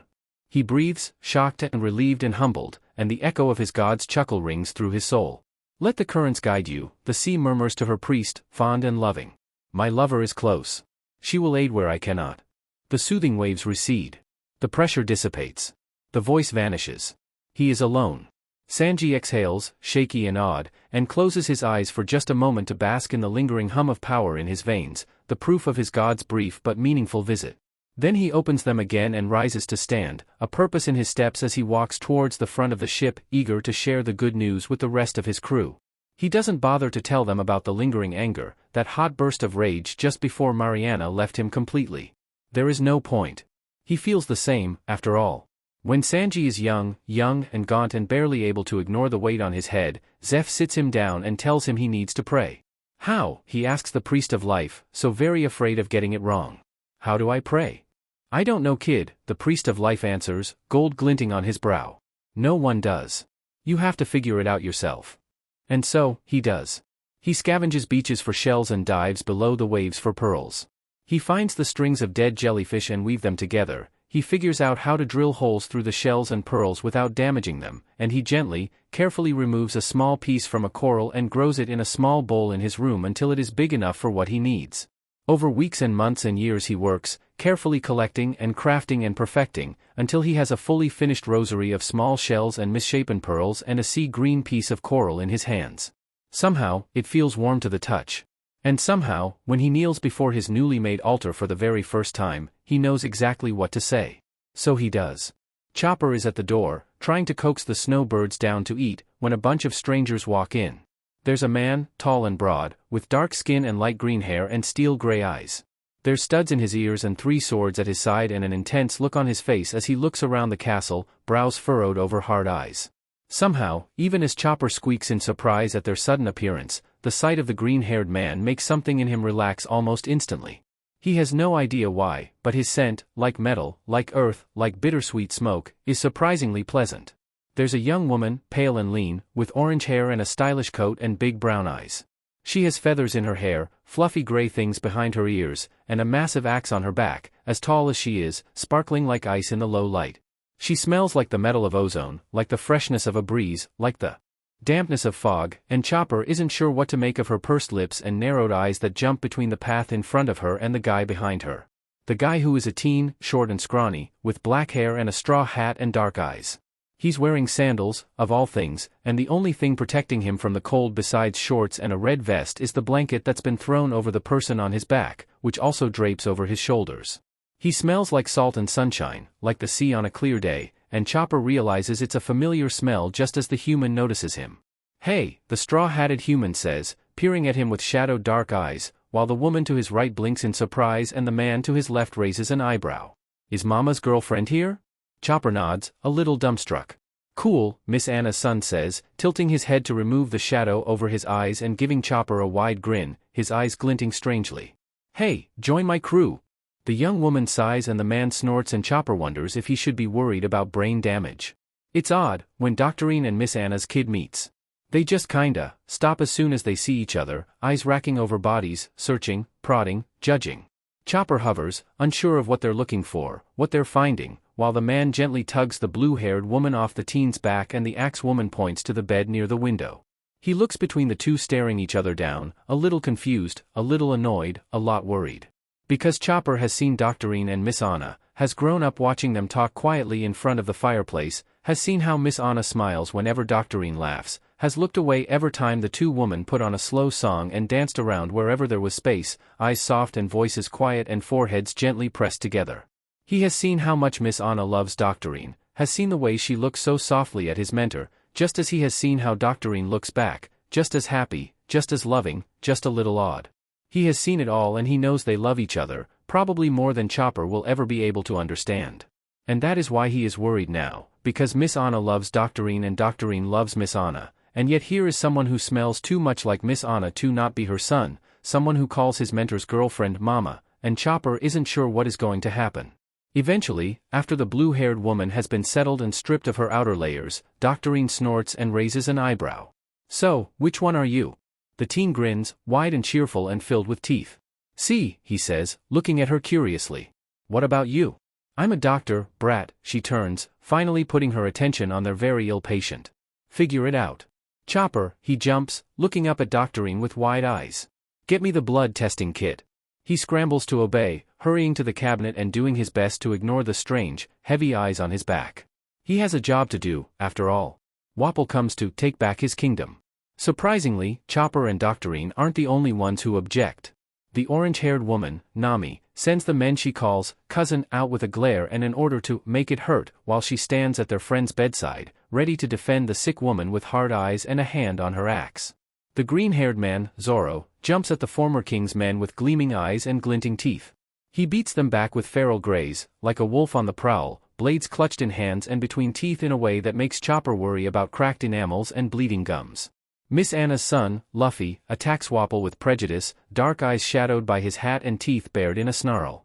He hits without pause, without rhyme or reason, heavy and hard and unyielding, and Wapol barely stands a chance. The once king tries to bite the pirate, tries to eat him, but Miss Anna's son is too fast and too strong, and before long, the king stops trying to beat the pirate and instead eats his men. Chopper doesn't know whether to be fascinated or disgusted. Neither does the swordsman, though he honestly looks more annoyed at his fight being interrupted than anything else. Miss Anna's son, on the other hand, looks completely amazed. Dibs on the weird guy, he cheers, and then jumps at the newly revealed Chessmerimo with a wide, excited grin. And the other guy isn't weird, the swordsman grumbles under his breath, making Chopper giggle almost hysterically. The man, his green hair hidden under a bandana, turns to him and grins, feral and wide. It should probably scare him, that expression that looks so like the predators that used to hunt him, but instead, the glint of teeth and the glimmer of gems and the scent of nuts and bitter smoke make something in him relax with protector. Safe, you're safe, nothing can hurt you here. So, what's the plan, Doc? The man that smells like safety and reminds him of the mother he can't remember asks, and Chopper jumps at the chance to fight besides this man that says he is a pirate and that fights like a wolf. In front of them, Miss Anna's son laughs as he knocks Chessmerimo's teeth out and his face gets speckled with blood. In the end, they beat Wapol with no injuries on their side and only one mishap. That mishap being Wapol getting into the castle without them noticing, but it's alright, cause Miss Nami chased him back out, axe in hand and a snarl on her lips and frost on her cheeks. And then, after the fight is done, after Chopper beat Chessmerimo into the ground and Miss Nami teamed up with Zoro to chip Wapol back down to his normal form and Luffy sends the once king flying into the sky, Miss Anna's son turns to him with a grin and a question. And this time, when Luffy says, "Join my crew," Chopper says, "Yes." Doctorine chases them out. Chopper doesn't know why he's surprised. "Hey, old lady." Luffy cheers as they ride away into the night, grinning a blood-speckled grin and glimmering eyes. "I figured it out." And behind them, Chopper can faintly hear the cackling laughter of his former teacher, of the woman who raised him and cared for him and loved him despite him being a monster and having a blue nose. He cries, because he'll miss her so much, but he also beams, because this is his dream and it's coming true. And he wouldn't change that for the world. When Chopper is young, after he's lost his herd, his home, his father, he meets a woman with bright red hair and a kind smile. Or, well, it's more like she walks into Doctorine's home only a week after he's moved in and he hides behind Doctorine with a squeak. Doctorine just pats him on the head and gives the approaching woman a smile. Hey Anna, she calls, her voice hoarse and loud and teasing. Been a while. Indeed it has, the woman is close now, much closer, and Chopper doesn't have the courage to look beyond the sway of her coat against her calves, watching the snow on the hem slowly melt. Too long. Yeah, Doctorine sighs, patting him on the head again. This is Chopper, my apprentice. Chopper, this is Anna, my girlfriend. That gets him to look up, more out of shock than anything else, and he sees bright red hair and a pale face and deep blue eyes. He stutters, blushing beneath his fur as he shuffles out from behind Doctorine, just enough to see the other woman a bit better. Hello, Miss Anna. Miss Anna smiles down at him, kind and warm for all that she towers over both him and Doctorine, hands hidden in the sleeves of a fur-lined coat that reveals only the bottom of a light green skirt, her hair very long and very red. She's also wearing a really big hat, cream-colored with a wide brim and a green ribbon, and it's almost enough of a distraction that Chopper doesn't realize she's talking to him. Almost. Hello, little one, the woman murmurs, bending at the waist to get closer to him. It is a pleasure to meet you. Her voice is like her face, warm and kind, soothing in a way he hadn't expected, and he relaxes, smiling shyly at the towering woman. Said woman's smile widens, showing a sliver of white teeth, before she lifts her head to give Doctorine a look Chopper can't understand. Like amusement and triumph and judgment, mixed to become something strange. Doctorine huffs, rolling her eyes. Wipe that look off your face, you old hypocrite, I know where you sleep, she demands, and it makes Miss Anna laugh, rolling and deep and utterly delighted. Chopper laughs too, lifting a hoof to cover his giggles, and when he glances up again, he sees Miss Anna's soft smile and thinks it looks weird. Not bad, not like the smile Wapple had while the doctor died, but still weird. A little sad, a little pained, like she's looking at an injury she knows can never heal properly. But then Doctorine invites her inside and the sadness vanishes, replaced by a soft kind of love Chopper doesn't think he's ever seen before, and he pushes the thoughts of weird smiles and dead fathers out of his mind in favor of asking Miss Anna shy questions. She's Doctorine's girlfriend, and she's probably going to visit a lot. Best get to know her. Miss Anna's favorite color is blue, apparently. Rather like your nose, little Chopper, she tells him once, mischievous, and chuckles when he blushes bright red. That doesn't make me happy, you bstrd, he yells at her, embarrassed and pleased, and she smirks while Doctorine cackles at the stove. Meanies. Miss Anna visits a lot. They're never long, her visits. She has a busy job, apparently, but she makes time to visit Doctorine at least once a month. She's always nice, always has a kind word for Chopper and a new book for Doctorine. She's nice. Chopper really likes her. But, sometimes, she gets tense. Somehow, on one visit, they all end up on the floor while they're eating, the silky skirt of Miss Anna's loose sundress spread out around her and Doctorine's head resting on the red-haired woman's knee. Long finger comb through gray hair, slow and careful, and it looks so soothing that Chopper shifts, just a little, trying to get closer. The hand stops when he moves. Miss Anna looks down, face blank and back tense. She looks scared. Chopper swallows and shrinks back down to Doctorine's shoulder, away from those long, pale fingers. Slowly, the combing returns. None of them mention it. Sometimes, Doctorine and Miss Anna dance. It's slow and unhurried, sometimes with music, sometimes without. Privately, Chopper calls their dances their lovey-dovey time, because it's when Miss Anna seems to throw all her restraint out the window and showers Doctorine with compliments and praise, and it's when Doctorine seems to let her. You are as beautiful as the day I met you, Miss Anna murmurs one time, so low Chopper can barely hear it, and he blushes while Doctorine gives the other woman a soft, crooked smile. You're not so bad yourself, she shoots back, and Miss Anna laughs, bright and joyous, and swings her partner around with a whirl of light green silk and bright red hair and the glint of a happy smile. I think of you, she confesses another, this time with music. Chopper can barely see the eyebrow Doctorine raises, but he hears the response. In the quiet hours, when all is at rest, I wonder how I came to be so lucky, to have you in my life. Chammer, Doctorine drawls, a faint blush on her cheeks. Although it could also just be the cold. I shall love you till the sea dries out, she promises a third, this time at night, quiet and solemn, while snow falls from the sky and makes her hair look even more vibrant. Yeah, Doctorine says, just as quiet, just as solemn, so unlike her. Yeah, I know you will. Chopper pretends he doesn't see the sad, melancholy eyes of the two women. He pretends he isn't curious about how Miss Anna looks so young when she says she met Doctorine before she discovered how to extend her lifespan. Some things, a reindeer shouldn't ask the kind woman that stills every time his fur brushes against her skin. Sabo loves his brothers, he really does. But sometimes, they can be such dumbass. "Hello, brother mine," he asks the idiot on the other side of the bars, words practically dripping with false sweetness. "Tell me, what part of 'hide your pearls or there'll be trouble' did you fail to understand?" Ace cringes into the wall at his tone, ducking his head and crossing his arms and jutting his jaw out stubbornly. "Didn't wanna," his brother mumbles into his fringe, frowning at the ground. "Feels wrong, covering them up." "And you think covering my circlet doesn't?" he snaps, "because it does, it really does. Never mind that having his hat shoved so far down his forehead is uncomfortable, covering his connection to his god makes him feel wrong in a way he can't quite explain. Look, I get it, I really do, but Alabasta thinks Mariana and her sisters are evil. Which means they think we are evil. That's 'cause they're all stupid," Ace grumbles childishly, and Sabo snorts because, well, he can't disagree. "Let's just get out of here, before they stop being terrified and start thinking of ways to kill you," he sighs, pressing 2 fingers to his circlet through his hat and praying for patience. He gets a low, amused hum for his efforts. Surprisingly, getting Ace out of jail is pretty easy. What's harder is running away from the set-off guards. Especially while Sabo's also trying to shove all of Ace's hair under his hat. And Ace is grumpy. Sabo is seriously beginning to wonder if it wouldn't be easier to just knock his brother out and deal with the whining later. "By the sea in all her worth, Ace, hide your DMN hair." Sabo finally growls, annoyed and frustrated and maybe, just maybe, a little scared of what could happen to his brother here, in this land where everyone hates Lady Mariana and her sisters, if he doesn't hide his Demed pearls. And maybe Ace notices that fear, because he finally stops whining and stuffs the rest of his hair under his hat without any more complaints. With that out of the way, they duck and weave between alleyways and people, jump over obstacles and make a few themselves with strategically overturned carts, and eventually, they lose their set-off, heavily armed pursuers. They also get lost, but that's less important. It's a challenge, getting Ace to keep his hair hidden, but Sabo manages. He's an expert in wrangling DS, at this point. Just threaten their food and suddenly they're putty in your hands.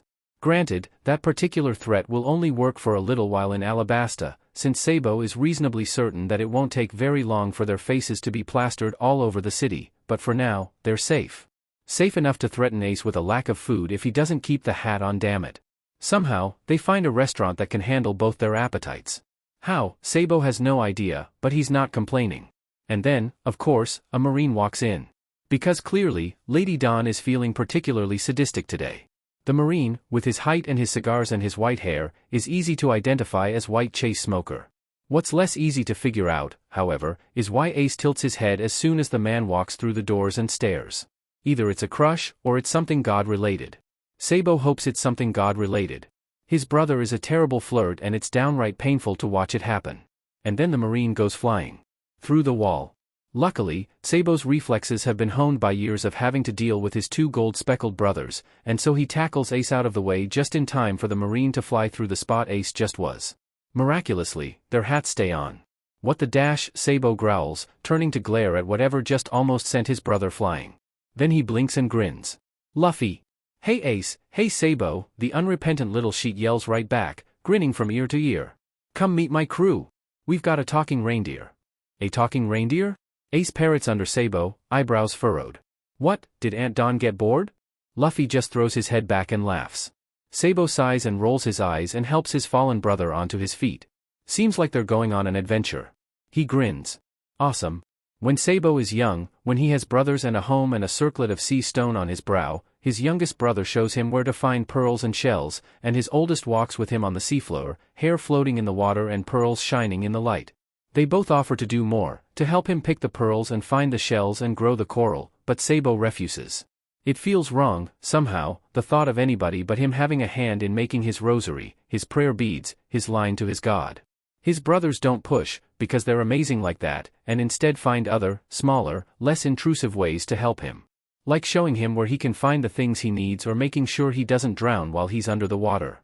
And when he's done, when he's made a rosary of misshapen pearls and tiny shells and a bright blue piece of coral he grew in their hideout, Ace grins and Luffy beams and both of them show him the little, well-hidden nook they'd made for him in the crown of their tree. A nook that is perfectly sized for an altar. When he sees it, he hugs them and thanks them and doesn't cry, because he's 10 and 10-year-olds don't cry, thank you very much. But he does take them wonky candles they made with the help of Makino and uses them in the altar he carefully constructs in that little nook, and really, that's enough to make them smile when he lets them take a peek. And when he prays for the first time, with that rosary at that altar in that nook so far away from the earth and sea, he thinks it makes Lady Mariana smile too. His parents find out he's alive. Sabo isn't surprised. Not really. He's always expected they'd find him, somewhere in the back of his mind. He just hadn't expected them to want him back. They try to take him back. He refuses. They threaten his brothers. He panics, just for a second. Then he remembers the sea stone on his brow. "I'll go with you," he tells the man that says he is his father, head bowed and arms stiff and rosary clutched in his hand in his pocket. "I'll go with you," he says, and throws one last look behind him when they leave, eyes intent and pleading as they meet his brothers. Luffy blinks through the tears and Ace's furrowed brow smooths, and suddenly, they're grinning and smirking and running as fast as they can towards the cliffs. Sabo nods and sniffs and turns back to his smug father.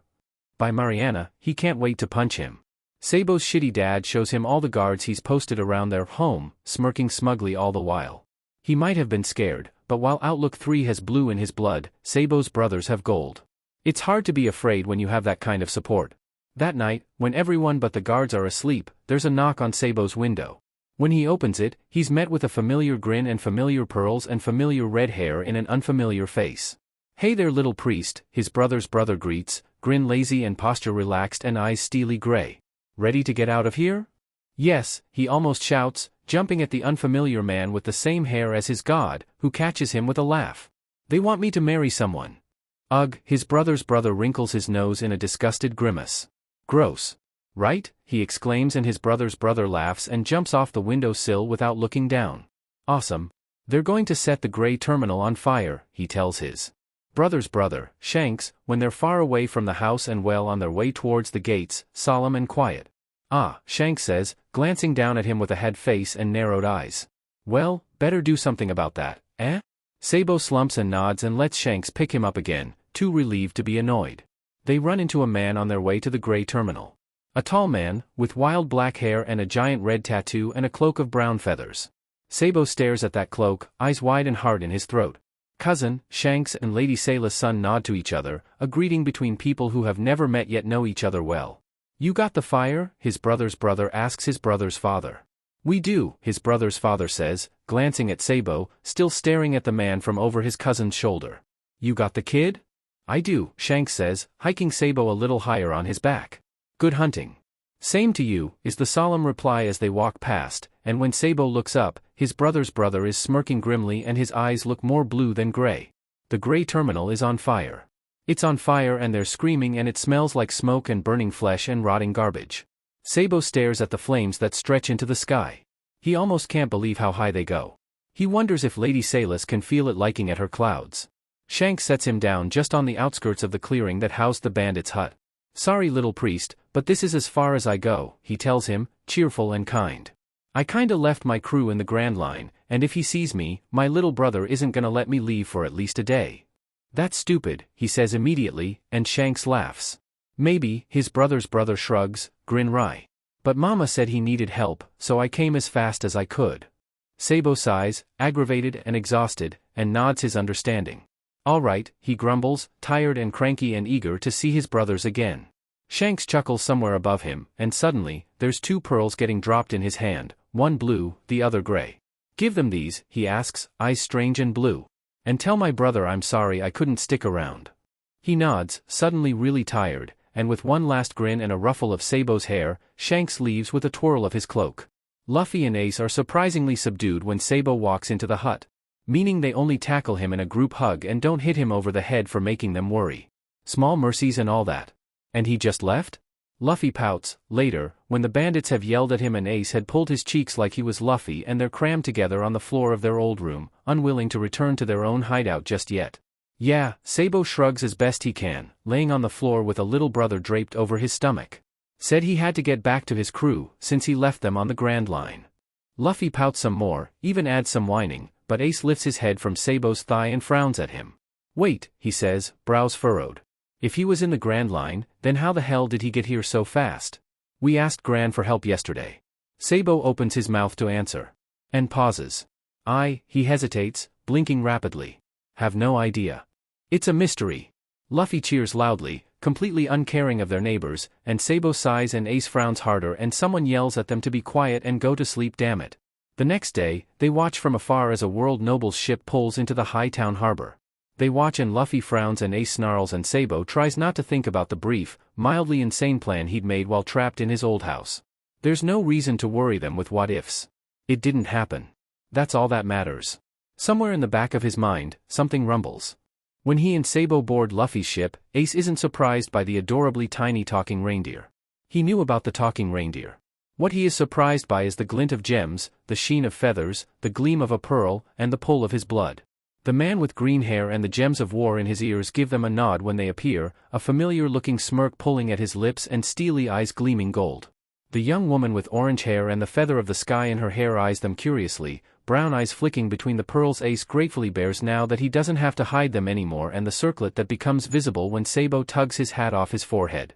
The man with blonde hair and blue eyes takes a step forward, the sea green pearl on his brow gleaming in the light, and Sabo steps up to meet him, both their eyes bright, both grinning, and they lean to press their brows together, temples meeting and pearls touching and eyes closed. Devoted, they say in unison, a greeting between fellows, before they separate and take a step back, giving each other a nod. What just happened? The long-nosed kid with the big curly hair asks bluntly, looking between Sabo and the other priest with plain confusion. Weird priest cheat, his cousin responds, shrugging. Don't worry, 'bout it. Oh, like you can talk, you shitty weed, the blonde priest that isn't his brother snaps at Aunt Don's son, visible eye narrowing in a glare. Who was it that got lost for 3 hours trying to find the FING bathroom? His cousin laughs, a bark of a sound, and grins at the priest like he finds him funny.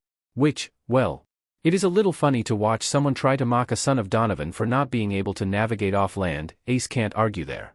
Just like it'd be really funny if someone tried to tell Luffy off for not drowning, or Shanks for never staying tied up. An insult so absurd it's hilarious.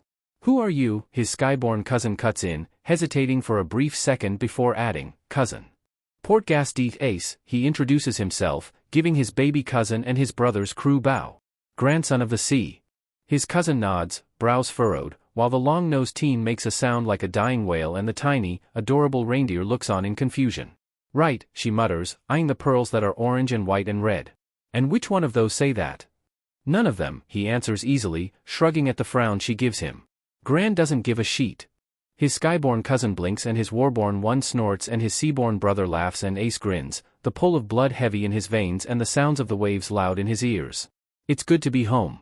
Wait, the reindeer says, after a fleet of boats has been destroyed and they've sailed away from Nanohana, and Ace and Sabo has watched the only non-god-related person on the ship explain why everyone else is weird as F-. Miss Anna is a god. He looks completely, utterly astounded, and Ace is once again reminded of the fact that Gran and her sisters are actually pretty good at hiding who they are from ordinary people. Yup, his brother confirms with a nod, giving his doctor a grin. She's the god of healing. But the reindeer sputters, eyes wide. But, how's that possible? And why didn't she say anything? Zoro shrugs, his warborn cousin leaning against the railing. Probably been a while since she's had to outright tell someone she ain't normal. Yeah, Ace agrees, glancing at his cousin. Probably also used to the people they meet just knowing right away. Why? The reindeer asks, baffled and fascinated in equal measure, and his warborn cousin shrugs again. Blood calls to blood, he says calmly, rolling his neck to crack it. The only people they really meet nowadays are us, their kids and grandkids, and we know who they are, what they are, within a few moments of meeting them, even if they're hidden in the form of a human. Is that why grandmother never even visited?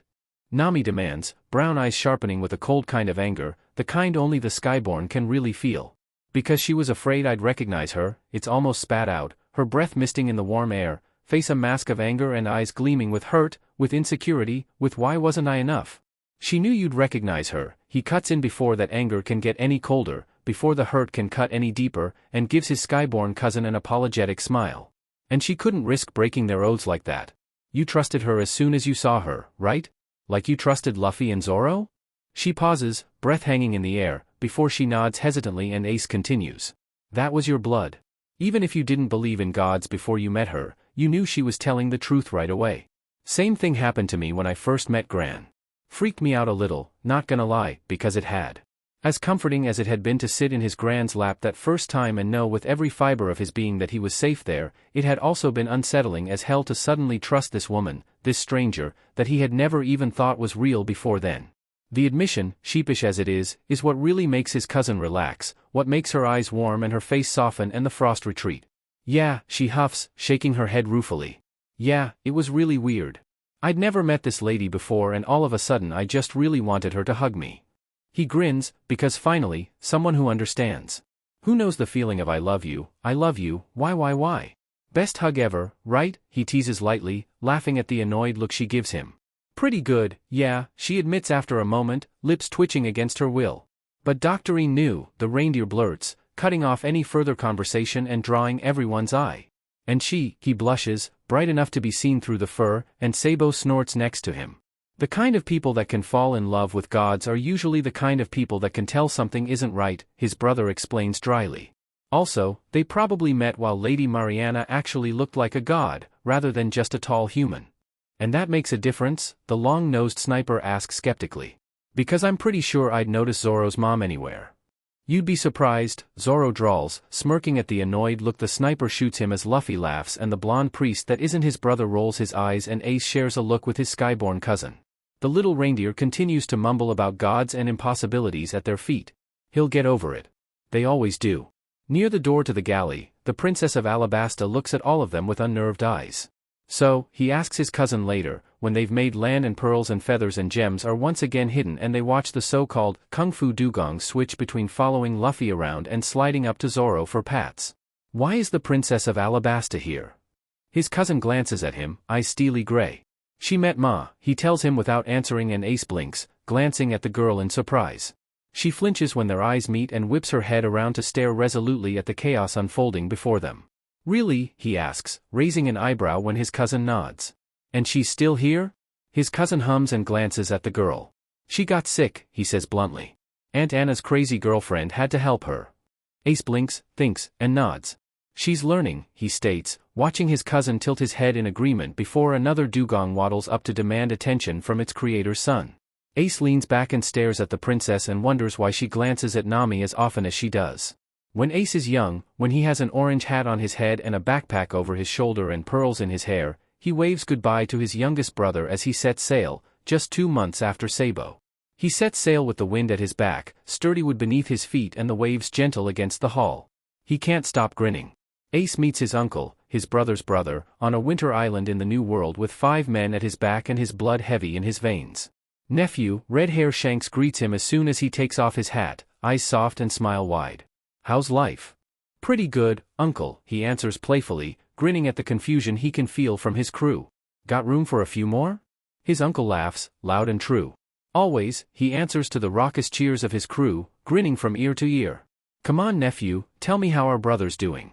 He's still set on becoming the Pirate King. Ace laughs and plops onto the ground and begins to tell his father's brother about all the crazy things their little brother had gotten up to. How did you get from the Grand Line to Dawn so quickly, he asks later, when the booze has been drunk and the food has been eaten and the fire has calmed the warming embers. Ask Don for help, his uncle answers readily, smiling. He let me hitch a ride in his chariot. He frowns, puzzled. What does that have to do with anything, he wonders, and Shanks laughs, soft and quiet so as to not wake the people passed out all around them. Nephew, Dawn is the Earth, he reminds him, grinning cheekily.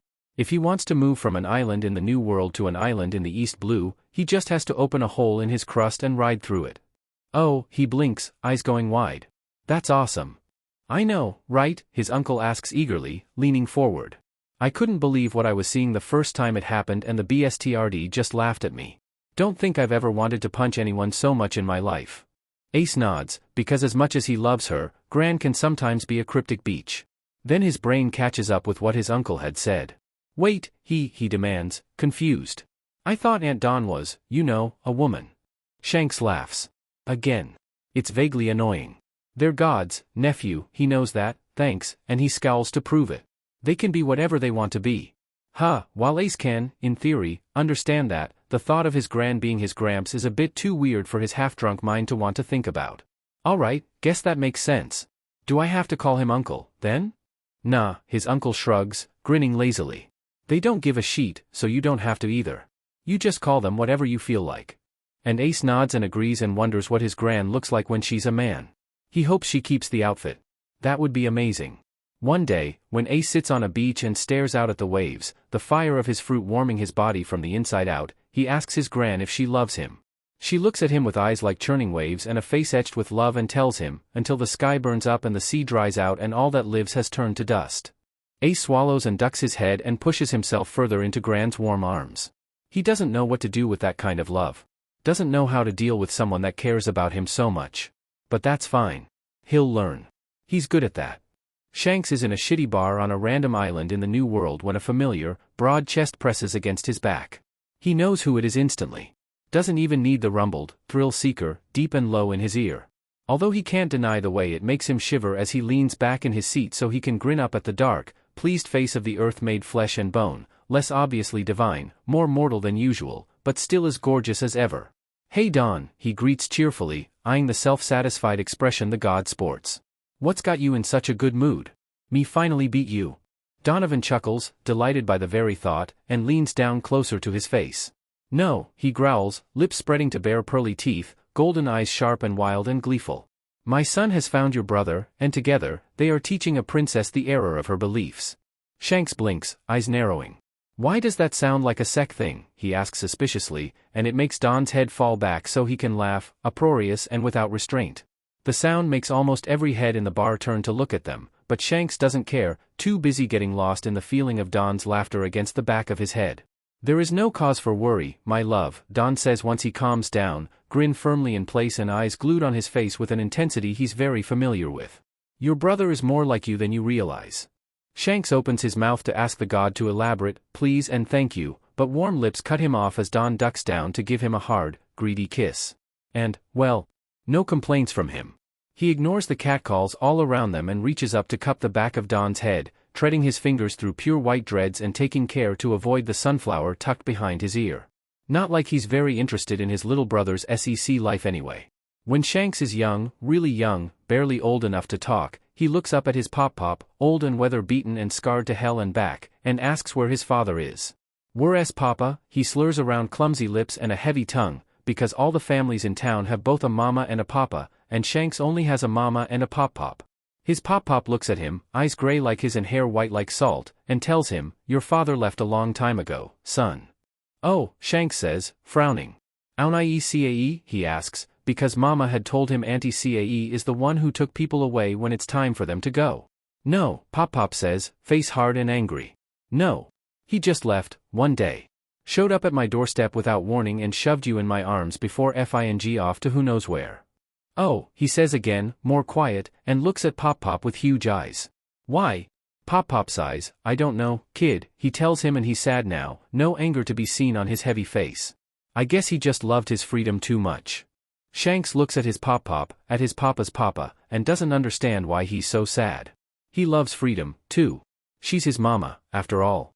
Shanks' mama is special. He's not allowed to tell people that, not even Jack from the bakery, no matter how much he wants to take her by the hand and march her through the village and tell everyone they meet, "This is my mama, I love her, she loves me, her waves are the best." But he can't, because Mama says people will be scared, says they'll try to hurt Shanks if they learn about the gold in his blood, so Shanks has to keep Mama a secret. Even if he has to bite his tongue to do it. Because Mama is the best. She's tall and has the prettiest hair and gives the best hugs. She always smiles so brightly whenever she sees him, is always at the door when it's raining outside, always kisses Pop-Pop on the cheek and him on the head and shows him how to undo any knots at all. But even though Shanks loves it when she visits them, he loves it even more when she takes him under the waves and holds him in her giant hands and tells him stories about his siblings and his cousins and his aunties while her long, pretty hair floats in the water around them and fish swim up to nibble at Shanks' fingers. Loves it when she takes him far, far out into the ocean and shows him where the currents lead and where the sea kings have their babies and where you can find the best pearls. He loves her so, so much. And she loves him. He knows, because whenever he's sad or hurt or scared, she's there, running her large finger through his hair and kissing his bruises and holding him close to her chest. He knows, because she puts pearls in his hair whenever they're together, white and blue and black and gold and gray, but never pink or red, because they don't look good on him. He knows because she tells him every time he sees her, because she looks at him with soft eyes and a warm smile and tells him, "I love you, my son." So Shanks holds his tongue and stays his hand and glares at anyone who tries to insult his mama, because he loves her more than anything in the whole wide world and he'll be dead if he lets anyone hurt her. One day, Pop-Pop gets sick, Shanks isn't surprised. It's flu season on the island right now, like it is every year around spring. It's not supposed to be serious. But Pop doesn't get better. He just gets worse. His skin, roughened by wind and sun, gets paler and shallower. His cough gets worse, lungs used to diving deep failing more and more. His eyes get duller and duller, and it gets harder and harder for him to see past the end of the bed, let alone the miles and miles he once gazed over. Shanks tries to help. He really does. He even asks Mama for help, pleading and crying for her to help the man that raised him and loved him and taught him so many things. But some things are beyond even the god of healing. And then one day, there's a knock at the door. He knows who it is even before he opens the door, his hands a shaking mess even as he meets the stormy eyes of Auntie Cae with tears blurring his vision. Auntie Cae looks back at him, hair still and hands resting on the handle of a black umbrella and body clad in a charcoal suit and a white shirt and a blue tie. She doesn't say anything to him, only gives him a soft look and a short nod before she sweeps past him to walk towards Pop's bedroom. Stalwart, he hears her call as he sinks to his knees, eyes blurring and tears falling and hands still clutching the edge of the open door. It is time to go. He sobs. A week after Pop dies, a ship pulls into the harbor. Shanks watches as a man jumps from the ship, landing on the pier with a heavy, creaky thud and a hand keeping the yellow straw hat on his head. When the man lifts his head, Shanks knows who he is. "Hey there little brother," his older brother calls softly, grin wide but kind and eyes dark. "Ready to go?" Shanks nods, head bowing and hands clenching and eyes stinging. "I miss him," he confesses, small and quiet and tired. A hand falls on his head, broad and rough and so like Pop's he has to fight not to cry. "I know kid," his brother soothes, ruffling his hair softly. "I know." He loses the fight and sobs. When they fight the Whitebeards, Auntie Cae's priest gives both him and his brother a look so sad Shanks almost wants to cry. When the fight is over, he almost asks. His brother stops him with a hand on his shoulder and a firm shake of his head. He settles with a glance and a nod and goes back to teasing Buggy about how much he screamed during the battle and ignoring the slimy feeling eyes on his back. The first thing Shanks thinks when he meets Dracula Mihawk for the first time is I want to fight him. The second thing is oh, he's cute. The third thing is so that's why I never understood the kissing game. Neat. Then he says, hey, wanna fight, instead of wanna make out, and he knows he did the right thing when those hawk-like eyes light up with interest. Shanks is 16 when his older brother dies. He'd thought it would be easier than watching Pop waste away. It's not. He still cries in denial when Auntie Cae comes to lead Roger away, black umbrella lifted above her head and her stern face etched with quiet grief. One day, Shanks meets up with Mihawk on an island and finds him talking to a man he has never seen before yet knows very well. He stops a few steps away from them, staring as the unknown turns to give him a wide, glee-filled grin that makes Shanks speechless for the first time in a long time, staring into eyes that gleam with mirth. Because this man has skin like fertile soil and hair like fresh snow and eyes like molten gold. He has a grin filled with madness, one that bears his pale teeth and red gums, and a strong jaw that holds it easily. He wears armor of steel and bronze, has a sword of black and silver, and on his shoulders is a white cape decorated with silver. This man is Donovan, his aunt, his uncle, his mama's brother. And yet he isn't. Because Shanks has always loved life. Has loved it for as long as he can remember, the thrill of blood pumping through his veins, the rush of air into his lungs, the pull of muscles beneath his skin. Has loved the awe of mighty storms and the beauty of the sunset and the wonder of a newborn child. Has reveled in the pain of post-battle injuries, has mourned the loss of friends both old and new, has trudged through scorching deserts and humid forests and freezing snow in his search for adventure. He has loved life. But it is only now, when that armor lays completely flat against his chest and that jaw is missing that slightly rounded edge and that face looks so completely, undeniably male that Shanks looks at him and realizes that he loves life. That he loves him, this god with gems studded in his ears and a crown of flowers on his head and hair that falls down his back and over his shoulder in a mass of white dreads. Oh, he thinks, staring with wide eyes as the man's smile softens into something more kind, more warm, more loving, before he leans down to lock his golden gaze on Shanks' own gray eyes. "Oh. Greetings, nephew," the man, Donovan, rumbles, voice just as rough, just as powerful, but much deeper than before and oh, that's nice. "Do not let my presence here disturb your meeting. Call me Shanks," he demands, because Shanks loves life and all its wonders and all its pains and he is not about to deny himself something he loves. He looks to Mihawk and meets the other man's stoically surprised gaze. "You should call him Donovan. Also, we should definitely F him." Mihawk blinks, bemused and surprised and interested, while Don throws his head back and laughs, a wild, loud, joyful sound that rumbles the earth and shakes the trees and makes something warm bloom beneath Shank's ribs. "You knew, didn't you?" he asks later, much later, when all three of them are sticky with sweat and all their legs are tangled in the covers and Shanks can freely admire the contrast of Mihawk's pale skin against the black-brown of Donovan. The god hums, eyes closed and big hand pressed to their swordsman's back, fingers kneading tired muscles. "Knew what, thrill seeker?" he rumbles questioningly, gravel soothed by satisfaction, and Shanks squirms, skin tingling at the deep words. "You knew I'd fall for you as soon as you were a man," he says before he can give in to the urge to throw a leg over one dark thigh and try to convince his body that it can totally handle a third round. Don hums, deep and slow, and nods without opening his eyes. He says. "I knew." Shanks nods even though he can't see it and falls back to the pillows, breathing in the scent of sweat and section. "Why didn't you do it before?" he asks, more curious than hurt, more confused than annoyed, because he knows his blood and he knows the gods and he knows they never wait for long to take what they know they can have. "The thought crossed my mind," is the rumbled answer, followed by the opening of predatory eyes that turn to look at him. "But it was not your love of life that first drew me to you." Shanks blinks, surprised, and Don pins him in place with eyes like molten gold. "No," he murmurs, gold striking against black-brown, intense and sharp and focused. "No, what drew me to you was your madness. Your lust for chaos, your delight in the face of what could be your death, your unending greed for adventure, no matter how dangerous or foolish. You are mad, red hair Shanks, and I was powerless against it." And Shanks smiles sheepishly because, well, he can't deny it. He's always been a little crazy, has been told so by everyone from his pop-pop to his brother to his crew. He just hadn't realized he's crazy enough for Don to be drawn to him. Don shifts, lifting his free hand to push it between Shanks' cheek and the pillow and brush his thumb against the scars over his eye. "But it has long since been forbidden for me to love as madness does," he continues, just as soft, just as low, but with something more angry, more sad, more bitter in the gold of his irises. "And so, I had to wait. Wait and watch and find the love you held for life and love you in return." Shanks doesn't say anything. There isn't really anything to say. Instead, he swifts, wriggling around until he's pressed to the god's side and can lean down to kiss him, soft and slow.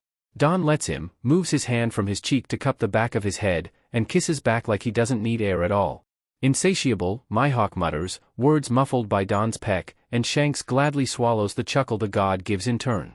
Which, well, he isn't wrong. "Donovan?" Mihawk begins one day, eyebrows furrowed and mouth twitching with a withheld smile. "Why did your son inform me you were trying to woo both red hair and I?"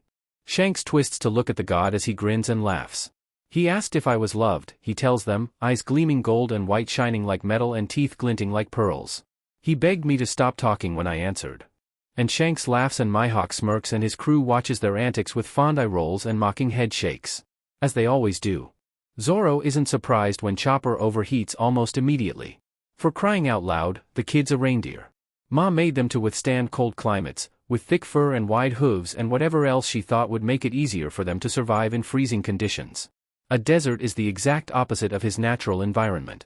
So while Yasop yells and Luffy flails and the princess hovers, still unsure, still scared, but unwilling to stand by when someone needs help, Zoro rolls his eyes and picks Chopper up and dumps him on Nami's back, because the blood of the sky runs colder than any other. Then he returns to the front, confident that she can handle the weight. He's been helping her train since Yasop joined, after all. He knows her strength. Behind him, Luffy laughs as Nami sputters, the sound loud and entertained. It makes him grin. Just a little. When they make camp that night, Yasop, the priests and the princess are the only ones who sit close to the fire. Zoro's never really been bothered by temperatures unless they're completely ridiculous, and he's guessing Luffy's even worse, because he didn't even put on a coat back on drum. Luffy's brother has some kind of fire devil fruit, so he doesn't care either, and the Skyborn prefer the cold, which has Nami looking both relieved and confused as hell. Honestly, Zoro doesn't think he'll ever not be amused by how confused Nami gets when she learns something new about herself. It's just so funny, watching his no-nonsense cousin look so done with everything when her rage makes the water freeze or when she swings her axe so easily he barely has to teach her anything or when the wind tugs at her feathers and whispers secrets, like how Luffy definitely took a Mekon without permission. Although that last one might have had something to do with the juice on their captain's lips. And it's still funny now, watching Nami glare down at her hands like they're betraying her by not turning blue or something. She'd been too worried to notice on drum, after all, and Zoro savoring every twist and frown now that the princess isn't dying. Zoro glance over at said princess, at how she sits closer to Yasop than either of the priests but still nearer than she would have when they first met her, at the pensive look on her face as she listens to the priests exchange the stories of their rosaries, at the way her eyes sometimes flick over to stare at his skyborn cousin, and wonders if she'll return to hating Ma and her sisters when they've left. Then Luffy jumps on his back, crowing something about stars and Chopper's fur and Yasop being cold, and Zoro stops wondering about princesses to turn his attention on his captain. Some birds try to steal their food. Luffy stares at them from under his hat, Nami breathes out mist, Ace bares his teeth and Zoro narrows his eyes. The birds give it back and skulk off. Though not before one sneaks her head under Zoro's palm and gives him a demanding look. His captain just laughs at his sigh. At some point, when they're halfway to the town the princess is leading them towards, they split from Luffy's brothers. We have to deal with Blackbeard, the blonde priest, Sabo, not Sanji, though Zoro finds it pretty funny that they both have blonde hair and blue eyes, seems Aunt Anna's got a type, says, his face grim, and Zoro bares his teeth while his captain tilts his head to shadow his eyes and Nami frowns, all of them angry, both of them disappointed they can't help. But they've got a promise to keep and wrongs to right, so they'll have to leave the man that had tried to kill one of Ace's crewmates to their seaborn cousin and his revolutionary brother. Before they leave, both of them give Luffy something called a Vivre card. Luffy sticks them in his hat and Yasop promises to sew them in later while the princess quietly returns to leading them towards the town she says houses Alabastus rebels. Zoro follows after and shares a look with Nami when he sees the wind tug at her feathers. They both know there's no one there. Somehow, Luffy finds a camel. Because of course he does. Zoro rolls his eyes when Nami and the princess name him Matsuge and glares at the camel until he stops ogling the women. You're an animal, he deadpants at the sulking creature, scowling. You're not supposed to like people. Ma ain't that crazy. The camel huffs and Luffy laughs and the princess giggles, slightly hysterical, but still a laugh. Zoro smirks at the way Nami's face lights up at the sound. They arrive in Yuba at the tail of a sandstorm. Zoro isn't surprised. Ma and Aunt Cae always fight a shit ton whenever there's a war on. That's just how it goes with war and peace. He isn't surprised by the state of the town either. Ma's always stronger in the places nature has reclaimed, the thrum of power present and guiding under the sand. He is surprised by the lone man in the middle of the sandy-covered buildings, digging away under the scorching sun. Luffy glances back as Vivi runs forward, eyes on feathers and pearls and gems, and everyone quietly puts their desert hats back on. Later, when the old man cheers about finding water, Zoro cracks an eye open to give his captain a look. Luffy just grins, eyes blue in the moonlight. We have to make sure no one dies, the princess screams at his captain, who looks at her. It's war, he says, measured and low. People die. The princess looks seconds away from slapping him, teeth grit and fists clenched and eyes hot. Why? She roars, furious. The rebel army, the royal army, the people of this kingdom, none of them have done anything wrong, she pants and swallows and glares. So why do they have to die because of crocodile? Because war is life, Zoro rumbles, making the princess whirl around to look at him angrily. And life's not fair. The princess gives a truly impressive snarl, obviously furious, but Luffy cuts back in before she can scream anything at him. You're fighting like your life is the only one on the line, Luffy tells her, frowning. And you can't win wars like that. If you could, Ma and Aunt Cae wouldn't fight so much, he mutters under his breath, making the priest snort and his cousin glare and Yasop giggle hysterically and Chopper look at him in confusion. The princess falters, taking a step back with wide eyes before she shakes her head and glares again. Well, what else can I do? The princess screams, tears beating in the corner of her eyes. My life is the only one I have. You have ours too.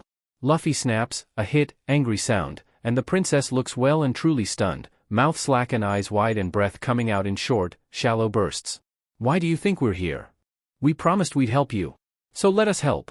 The princess looks on, stunned, as all of them nod in agreement, Zoro's hand on his swords and Nami's breath misting in air, Chopper frowning determinately, Yasop shaking at the knees and Sanji smiling around a cigarette.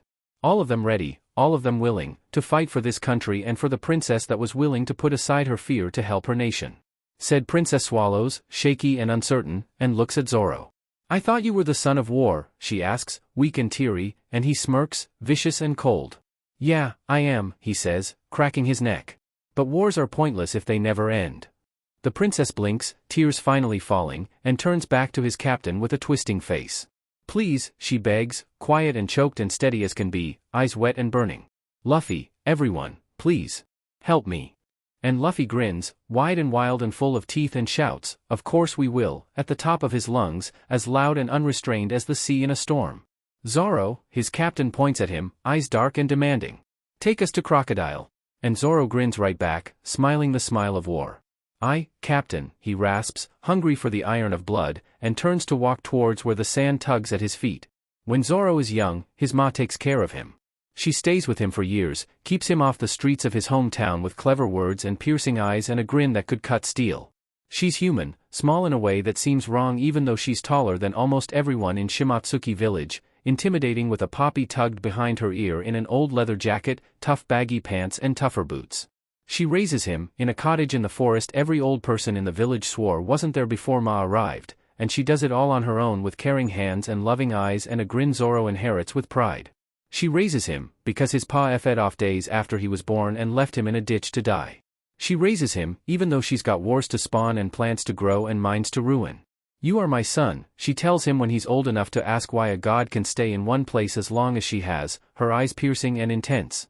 "Wars will spawn without my interference, plants will grow without my touch, mines will break without my words, but you will die without my presence. And I will not allow that to happen." And Zoro hugs her, then, hard and long, because he loves her and she loves him and he wants to. Because he knows that even if she won't stay forever, she'll stay for as long as he needs her. Ma only leaves him alone once in his first 5 years of life.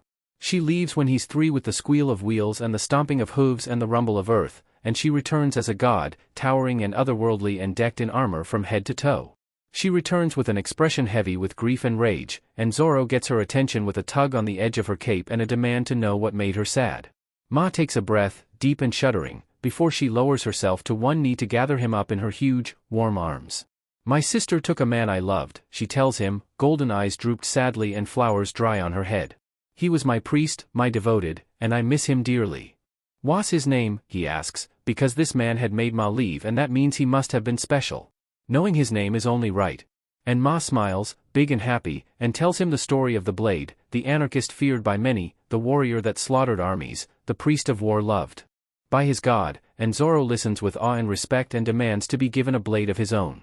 When Zoro is 5, he marches into the dojo in Shimatsuki village and demands to be given lessons. The daughter of the sensei, Kuina, only 1 year older than him, laughs in his face and kicks his butt out. The next day, Zoro returns and demands a rematch.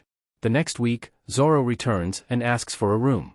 Ma left, he tells Koshiro when he asks why he needs it, shrugging and ignoring the pang of longing in his chest. "All the stuff she's been ignoring to take care of me can't be ignored anymore, so she had to leave." Koshiro looks at him, his glasses glinting in the light, and offers him lessons on top of the room. Zoro nods and agrees and takes comfort in the weight of jade and obsidian in the shells of his ears. Some dipshit tries to mock his studs. Zoro breaks his nose. "Ma gave me these studs," he tells Kuina later, when she's come to laugh at him for his black eye and the brush in his hand. "They show the world I'm her son. They show everyone she loves me." Kuina stares at him as he scrubs a stubborn stain on the floor, and then she crouches down to join him. "My mom died," she says quietly, and Zoro glances up to look at her subdued face. "My dad left," he says in return, "because it feels right. Pretty sure Ma got Aunt Cae to follow him around for a while." That gets Kuina to giggle. "Why?" she asks, and he grins, wide and wild like Ma's. "'Cause Aunt Cae's fing scary," he reveals viciously. Kuina matches his vicious grin. After a year, Ma comes to visit. She walks into the dojo like she owns it, black and green camo pants and silver tank top way out of place in the traditional building, and Zoro doesn't even care that everyone is watching as he launches himself at her, arms around her neck and legs around her waist in a tight hug. Ma laughs, bright and loud, and hugs back without restraint, dark arms warm and sturdy. Koshiro looks at them, at Zoro whose skin is only a few shades lighter than his Ma's, and tells him to take the day off. Ma takes him to the woods and shows him how to cut through stone. "Your Ma's a swordsman, right?" Kuina asks one day, laying in the grass after their daily spar. "Yeah," he grunts, panting lightly from the exertion. "One of the best." "The best, actually, but Ma says it doesn't count when she literally invented the fing sword." Kuina's quiet for a bit. Then, "How?" she demands, and she sounds desperate in a way Zoro's never heard before. "How is she one of the best if she's a woman?" And Zoro lifts his tired, aching body up and turns around and glares at his best friend. "Because she's a fing swordsman," he snarls, blood hot in his veins and rage a pressure in the back of his head and the ground solid beneath him. And gender don't FING matter when you're a FING swordsman. When Zoro's 10, he meets his aunt Cae. She's tall, though not as tall as Ma, and thin in a way that speaks of lithe muscles and hidden strength instead of Ma's bugling biceps and broad shoulders. She's also wearing a suit, charcoal gray with a white shirt and a blue tie, and she has Kuina on her arm, smiling serenely and eyeing him curiously. Knew there was something strange about you, she says, languid and calm, because the dead have no need for all the emotions of life, before she looks up at Aunt Cae. He's the only one I can see, right? Aunt Cae tilts her head in agreement. I'm afraid so. Kuina shrugs. It's okay, she says, and turns to give him a smile. Thanks for being my friend, Zoro. Now you'd better go out there and become the best swordsman in the world, you get that? Gotta keep our dream alive, after all. And Zoro swallows down everything he wants to say, all the screams and rage and sadness. Yeah, he whispers instead of shouts, tears pricking at his eyes. Yeah, I will. Good, his best friend nods firmly, then turns back to Aunt Cae. I'm ready to go now, Death. Aunt Cae nods, short and stern, and between one blink and the next, Kuina is gone, leaving only the god of death to look at him calmly, hands folded on the handle of a black umbrella. I am glad to see you grown, nephew, she tells him softly, a small smile turning her hard face into something kind. My sister was beside herself when I first came to her with you in my arms, only days old. He hadn't known that. Hadn't known that it was Aunt Cae that found him first in that ditch. Yeah, he rasps quietly, tears in his eyes and a lump in his throat and his blood heavy in his veins. Thanks, Aunt Cae. He doesn't know what he's thanking her for. For bringing Kuina to say goodbye, or for bringing him to Ma all those years ago. It doesn't seem to matter to his aunt, who nods and says, Of course, nephew. It is my duty. Zoro nods, lip wobbling, and takes off towards the dojo. He gets on his hands and knees and ignores every instinct screaming at him for it to beg for Kuina's sword. To beg to take his best friend with him to become the world's greatest swordsman. Koshiro gives it to him with tears in his eyes and a brittle smile on his face. Ma comes later that day. She touches Wado Ikemanji with dark fingers and gives him a soft, kind grin. You will carry her well, she tells him, voice low and rough and booming, and Zoro nods firmly, lips pressed tight. Then she hugs him, warm and tight, and he finally lets himself cry in the safety of his mother's arms. He finally understands why Ma left back when he was 3. It hurts. So much. Smoker hadn't expected to run into Straw Hat and his crew in Alabasta. He hadn't expected the kid to know both a Yonko commander and the revolutionary chief of staff. He definitely hadn't expected the princess of Alabasta to be with them. He also hadn't expected chasing them around Rain Base to end up with him in a sea stone cage under the Rain Dinners casino with Straw Hat, Roronoa Zoro, the girl with orange hair and gray feathers, who now has an axe almost as tall as herself strapped to her back, a long-nosed teen with a slingshot and a FING raccoon, but here he is anyway. Because of course he is. Why the hell did you run down that corridor? The orange-haired girl hisses at Straw Hat and the long-nosed kid, her eyes bright with anger and her breath misting in front of her face. For some reason. The sign said, Pirates, the two argue, like that's not the dumbest thing in the world. That's why you shouldn't have run down it, the girl snaps, practically vibrating with rage. It was obviously a trap. And you, she spins around to point at Roronoa, who has just been leaning against the bars with his eyes closed since they fell in, the strange walking raccoon hiding its head behind his leg. Why didn't you say anything? She seethes at the man, which makes Smoker raise an eyebrow. What the hell was Roronoa supposed to have said about any of this?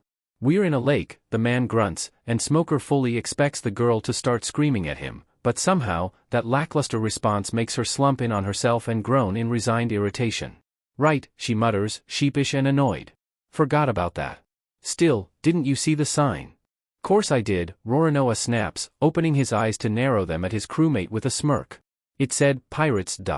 Straw Hat bursts out laughing, the raccoon giggles, the girl grits her teeth and glares, the long-nosed teen whimpers from the corner and Smoker sighs, annoyance bubbling in his chest. A chuckle echoes from across the room. Straw Hat instantly shuts up. His face goes blank and his body goes completely still as he turns around to look at the front of the cage.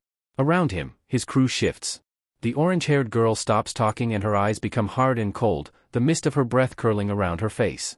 The long-nosed teen bites his lip and squares his shoulders and locks his knees. The raccoon squeaks and Roronoa turns his head, his eyes still closed, his back still leaning against the wall, but his arms now tense and his jaw locked. In the room beyond the bars, the warlord crocodile sits at a table, a cigar between his teeth and a smug look on his face. When Nico Robin brings in Nefertari Vivi, the way Straw Hat's face changes makes all of Smoker's hair stand on end. Suddenly, the carefully blank expression the kid had had up until that point becomes intense, his eyes sharpening into something hard, something angry, something judging as Crocodile taunts the Princess of Alabasta with all the ways he's worked to bring her kingdom to ruin. Suddenly, he looks less like a teenager and more like a seasoned fighter, his body still and waiting and ready like he isn't practically useless in a cage of sea stone. Suddenly, it feels like he's standing in the shadow of a tsunami, thick and heavy and inescapable, and Smoker is forced to wonder how the hell Crocodile is still standing with the entirety of that oppressing force pressing down on him. "Vivi," Straw Hat calls, cutting Crocodile off and not seeming to care in the slightest. The Princess Teary, furious eyes meet the pirate's gaze, a single eye visible under the shadow of his hat. "Don't worry. We'll save them." The princess sniffs and thins her lips and nods, short and jerky, while Crocodile laughs mockingly. "You'll save them, will you? And how do you plan to do that, kid?" "By kicking your butt," Straw Hat says, blunt and short, and Crocodile laughs again. "Kicking my butt, huh?" he smirks, a cruel baring of teeth. "And what makes you think you'd survive a fight with me?" And Straw Hat looks at Crocodile from under his hat, his eyes bright and dark and intense. "Sand can never dry the sea," he rumbles, a low sound like an approaching storm, and for the first time in the entire conversation, Crocodile looks as unsettled as Smoker feels. It's not as comforting as he'd thought it'd be, not when Roronoa smirks like a cat and the girl with the feathers narrows her eyes like a hawk and the long-nosed kid loses some of the fear in his eyes. And the raccoon finally peeks out from behind Roronoa's legs to squeak out, "Right, you BSTRD, like that's a thing raccoons can do now." Not when Straw Hat keeps looking like a tsunami, powerful and unavoidable, and Princess Vivi looks on with more awe than fear. With all of that, Smoker just feels unnerved and unsettled and confused as hell. After Crocodile's left, words of their impending deaths made ineffective by the unease still on his face, after the key to their cage has been swallowed by a Bananawani, after the room starts filling with water and Smoker and the raccoon starts drooping with fatigue, Straw Hat steps up to the bars like he isn't doing the impossible just by standing. "Careful, Captain," Roronoa rumbles when Straw Hat reaches a hand out to the sea stone, finally cracking open an eye to look at Straw Hat. "There's a lot of water here." "I know," Straw Hat says simply, giving the man a grin before turning to back the bars. "Besides, Mama would be sad." Roronoa grunts and keeps his eyes open, watching along with Smoker and the other pirates as Straw Hat plants his feet in the ground and brushes his fingers over the metal bars, his brows furrowed in concentration. And Smoker is too weak from the water to do anything other than gape in wide-eyed shock as the sea stone wraps and bends and turns to FING liquid under the hand of one Straw Hat FING Luffy. The bars under Straw Hat's hand melts away, splashing into the water with an impossible sound, and the straw-hatted teen grunts and sways and pulls his hand into his sleeve. A bit of sea stone follows after him, winding its way around his hand and disappearing under his coat like a grayish-blue snake, seemingly unwilling to part from him. "Hey, Vivi," Straw Hat calls, finally sounding tired even as he gives the princess a wide, cheerful grin. "Come pull me through the cage so I can kick some butt." And as the princess shakes her head and hurries over to do as the pirate says, Smoker stares at the hand hidden away under a sleeve and wonder why. For a split second, it looked like Straw Hat's fingers were dripping. Then he glances up to meet the intense, steely eyes of Roronoa, and decides he isn't going to ask. The FING raccoon is confusing enough. When they're finally out, after the blonde with the circlets appeared to help kick the Bananawanis into SBMSN and Roronoa slung Smoker over his shoulder to get him out and Straw Hat's FING swam out on his own, the orange-haired girl looks at him with a sweet, cutting smile and tells him in a tone like poisoned honey, "No one will ever believe you." And Smoker looks at the mist of her breath, at the talking raccoon, at FING Straw Hat, and knows she's right even as he wonders why he isn't more shocked than confused. Before Smoker joins the Marines, he doesn't think much of the strange, suit-wearing, umbrella-wielding woman that had come to his mother's funeral claiming to be his great-grandmother. He only thinks of her when he gets reminded of the day itself. When he looks up at the sky and sees storm clouds approaching, dark and heavy against the blue sky, and remembers watching the harsh winds throw the sea around. When he sees a bird flying overhead, quick and light, and remembers the feathers from that day, metal from an ear, reel on a handle. When he spots women wearing suits in the streets, some smart, some not, and remembers the charcoal gray jacket and the crisp white shirt and the light blue tie that had looked so out of place on the tall, imposing woman with the storm-like eyes. When he goes to visit his mother's shrine, alone near the sea, and the brown umbrella is still there, a deep brown feather tipped with white somehow still attached to the handle. Only then does he think about her, mostly to wonder how someone who looks so young can be so old. After he joins the Marines, it's almost like he can't stop thinking about her. How can he, when she's seemingly everywhere? When Rosinanti, the Admiral's son, has a laurel of glittering ice and deep brown feathers and says he worships a god named Salus. When Vice Admiral Garp, his superior, has a brown feather hanging from his ear and seems to know more about Smoker's great-grandmother than he himself does? When the woman herself visits at least once a month, sometimes clad in the familiar charcoal suit, but most often found in black feathers and pale robes covering dark silks and tie-up sandals, her tan face as stern as ever and her gray eyes heavy with longing. Bluntly put, he can't. He can't stop thinking about her, about how he'd never heard of her before his mother's funeral, about the lightning that had hid her disappearing from said funeral, about the brown feather left behind on the shrine that perfectly matches the one that hangs from the Vice Admiral's left ear. Can't stop wondering why she's only ever visited him once, despite the longing he can see in her eyes whenever she sees him, but seems to visit Garp as often as she can, however briefly. Can't stop the flashes of annoyance and confusion and hurt that appear when he watches her come and go. They don't talk during those brief visits. They barely even interact. At most, Smoker will give her a nod when he spots her, too awkward and unsure to do more but also not wanting to ignore her, and she always returns them with a nod of her own, solemn and calm and slight. But once, he talks to her. Once, after months and months of watching and wondering and hurting, he nods to her, hesitates, and asks a question. "Why didn't you visit?" he asks the woman that says she was his grandfather's mother, words harsh and quiet. The woman looks at him with heavy, storm-like eyes and sighs, a deep thing that moves her whole body and makes her close her eyes and sends mist out through her nose. Sometimes, she begins, heavy and low like far-off thunder. The risk is not worth the reward. Smoker looks at her, at the twist of her mouth and the slope of her eyebrows, and walks away. The silence he leaves behind is dimming. After that, he never sees her again. He knows he visits, because the Vice Admiral is always seen grinning from ear to ear after she's come by. She just seems to be avoiding Smoker. He doesn't know if he's thankful or furious. Once, Smoker asks someone about Salus. He looks at Rosinanti one day during training and asks, "Who's the woman that keeps visiting Vice Admiral Garp?"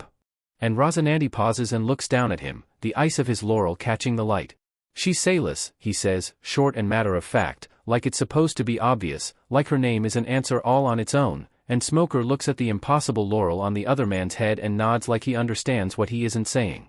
And if he never mentions her name again and if he ignores Vice Admiral Garp when he seems extra cheerful and if he doesn't acknowledge the confusing mix of hurt and anger in his chest, well then that's his business.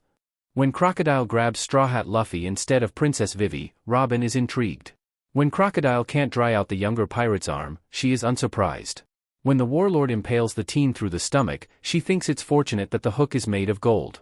When she helps him out of the quicksand, she does it to ask about wills and DS and gods. The teen looks at her when she asks, eyes bleary and unfocused, and asks, "You know Mama, right?" She blinks down at the somehow still conscious pirate in the sand, surprised. "Mama always likes smart people," he continues to say when she doesn't say anything, his words slurred and heavy. "Likes knowledge. My yes it easier, bein' free." With those final words, the boy passed out, blood loss and poison finally winning over supernatural endurance. And Robin looks at the defeated form of Straw Hat Luffy, at the wound in his stomach and the gold and red that coat his vest, and she thinks of how no one is perfect. Not even gods and their offspring. When Robin is young, when she lives on an island in the West Blue and her father kisses her forehead and she learns about ancient history on her mother's lap, she grows up knowing of a man people call Mari. He's tall, taller than anyone she's ever seen, with a full beard like the fisherman she sees at the docks and eyes like the sea. His hair's really long and really red, the sides and top braided so it keeps his hair out of his face, some of the braids not as tight as the others, all of them gathered in a ponytail at the back of his head to fall down his back with the parts of the hair that isn't braided at all. She sees him on the beaches with her dad, standing in the surf and looking out over the horizon as the waves lap at his bare ankles. She sees him in the Tree of Knowledge with her mom, talking to Professor Clover with his chin tugged so far into his chest he almost can't move it. She sees him in the town square during festivals, looking on from the side with a soft grin hidden by his beard and twinkling eyes. No one knows who he is. Not really. When she asks her mom, Alvia tells her that he's been coming and going for as long as anyone can remember. She says he never stays for long, but that he always leaves new knowledge behind, be it a new tale to tell or a new book for the library or a new text for the scholars to decode. Sometimes, she says, it's not him that comes, but instead a woman that is just as tall, just as pale, and with hair that's just as red. Robin asks why they come. I don't know, her mom tells her, smiling a soft smile. Why don't you ask him? And Robin squeaks and hides her face in Mom's shoulder, because of course she can't, Mr. Mari's scary. Mom just laughs and hugs her and tells her he's not scary at all. Robin doesn't believe her and just keeps sneaking shy glances at the tall, imposing man that sometimes shows up to stare at the tree of knowledge with a soft face and gleaming eyes. It's only when Robin's a little older, when her father's dead and her mother's gone and she lives with her uncle and aunt, that she speaks to the man everyone calls Mari. She meets him on O'Hara, in the Tree of Knowledge, when she walks in after a long day of chores and sees him carefully putting a book on a shelf, its cover old and worn and its pages yellow with age. She looks at him, at the tall man everyone knows but doesn't know, and she remembers what her mother told her back when she was younger. He isn't scary at all, she thinks, resolute and curious and just so very lonely, and she takes a breath and straightens her spine and walks up to the tall man with the blood-red hair. He notices her, puts the book down before he turns around to look down at her with a hidden smile and curious eyes, his long hair swaying gently with the motion, and the sudden attention of the intimidating-looking man makes her steps slow and her shoulders hunch, suddenly shy, suddenly scared, suddenly unsure. And the man, the one everyone calls Mr. Mari, he sees her fear, her shyness, and he lowers himself into a crouch that brings him closer to her height and makes his hair pool all over the floor like a pretty red rug. He's still tall, still towers over her, still has muscled arms and a scruffy beard and big hands, but he's smaller, too, and that makes Robin relax enough to glance at his eyes without too much fear. "Hello, child," the man greets her, soft and low, his voice not as deep as she expects it to be, less a rumble and more a thrum. "What do you need?" "Hello, Mr. Mari," she greets in turn, because her parents raised her with manners, and glances up to look at his eyes again. They're kind, she finally notices, soft and warm instead of harsh and cold. "What are you doing?" Mr. Mari hums, glance back at the book behind him. "I found some books on my last trip that I thought were best kept here," he tells her, looking back at her with those same kind eyes, now glinting with something else, something curious, something questioning. "Would you like to help me put them away?" And Robin looks at him more fully, at the tall man with kind eyes and a warm smile that looks at her with so much patience, and she nods and takes his offered hand with a small smile and excitement squirming in her chest. The man grins back at her, wide and excited just like her, and shows her the old, worn books that tell of lost fairy tales and myths he got from an island no one has visited in over 100 years. Mr. Mari becomes her friend. It doesn't happen quickly. It can't, not when his visits are so few and far between. Not when the scholars often demand his attention when he's there, not when Robin's aunt doesn't like her. But it happens. Slowly, Mr. Mari begins to tell her stories. He tells her of the things he's seen, of the islands and cities he's visited on his travels, of the many different cultures he's studied and the rituals he's witnessed, holidays and festivals and so much more. When he figures out its history that fascinates her the most, though, he starts telling her about that instead. He tells her about old cultures lost to time, cities that have turned to ruins, languages long since dead. He tells her about skeletons found in overgrown jungles, of murals painted on the walls of caves, of kings and queens and emperors and gods. He tells her all of it, and he takes care of her while he does, helps her with her homework when she struggles, gets them food when she starts getting hungry, puts a blanket over her when she falls asleep on the books and makes sure there's a scholar with her if he has to leave before she wakes up again, just so she's not alone. His smiles stay kind and his eyes stay soft, even when she learns more and more and doesn't stop, even when the other kids and the adults start to whisper about how odd she is, how she never plays and is always reading. Even when she tells him she wants to learn how to read the Poneglyph in the basement of the Tree of Knowledge, wants to understand what's written on it all on her own. Even then, his eyes stay kind and his grin stays warm as he says, "Then I suppose I should teach you, shouldn't I?" Then, Robin hugs him with all her might and doesn't let go until he bribes her with his newest find, a book on old languages that probably should have crumbled to dust years ago, and all she can think is how glad she is she walked up to the tall man with the blood-red hair that day after her father had died and her mother had left. One day, Robin finds a strange fruit in the woods. She doesn't know what kind of fruit it is. It looks like a flower, which is a little strange, but she's read about stranger things. The air is heavy. Like there's a thunderstorm coming. She eats it. She doesn't know why. It tastes like rotting garbage and raw sewage. It's disgusting. She eats the whole thing anyway. Afterwards, when she's coughing and gagging and trying to get the disgusting taste out of her mouth, she realizes what she just ate. A devil fruit. She wonders what kind. She can't wait to figure out. "Mr. Mari," Robin calls as she sprints down the street, ducking and weaving through the people that crowd the space between her and the tall head of red hair she can see walking towards the Tree of Knowledge, the bag at his hip no doubt heavy with new books for the library. Mr. Mari starts to turn as soon as he hears her voice, the beginnings of a worried frown on his pale face, but she crashes into his legs before he turns fully, blabbering with excitement.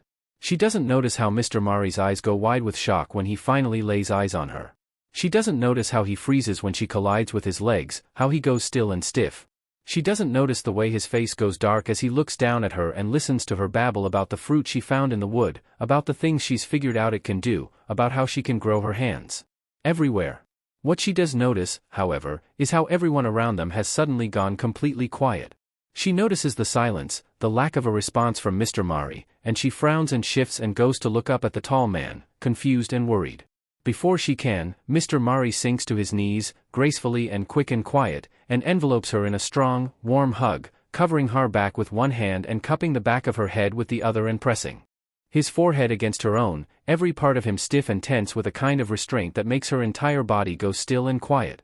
"Oh child," he whispers, his voice hoarse like she's never heard it before, quiet and tense and sad. "What have you done?"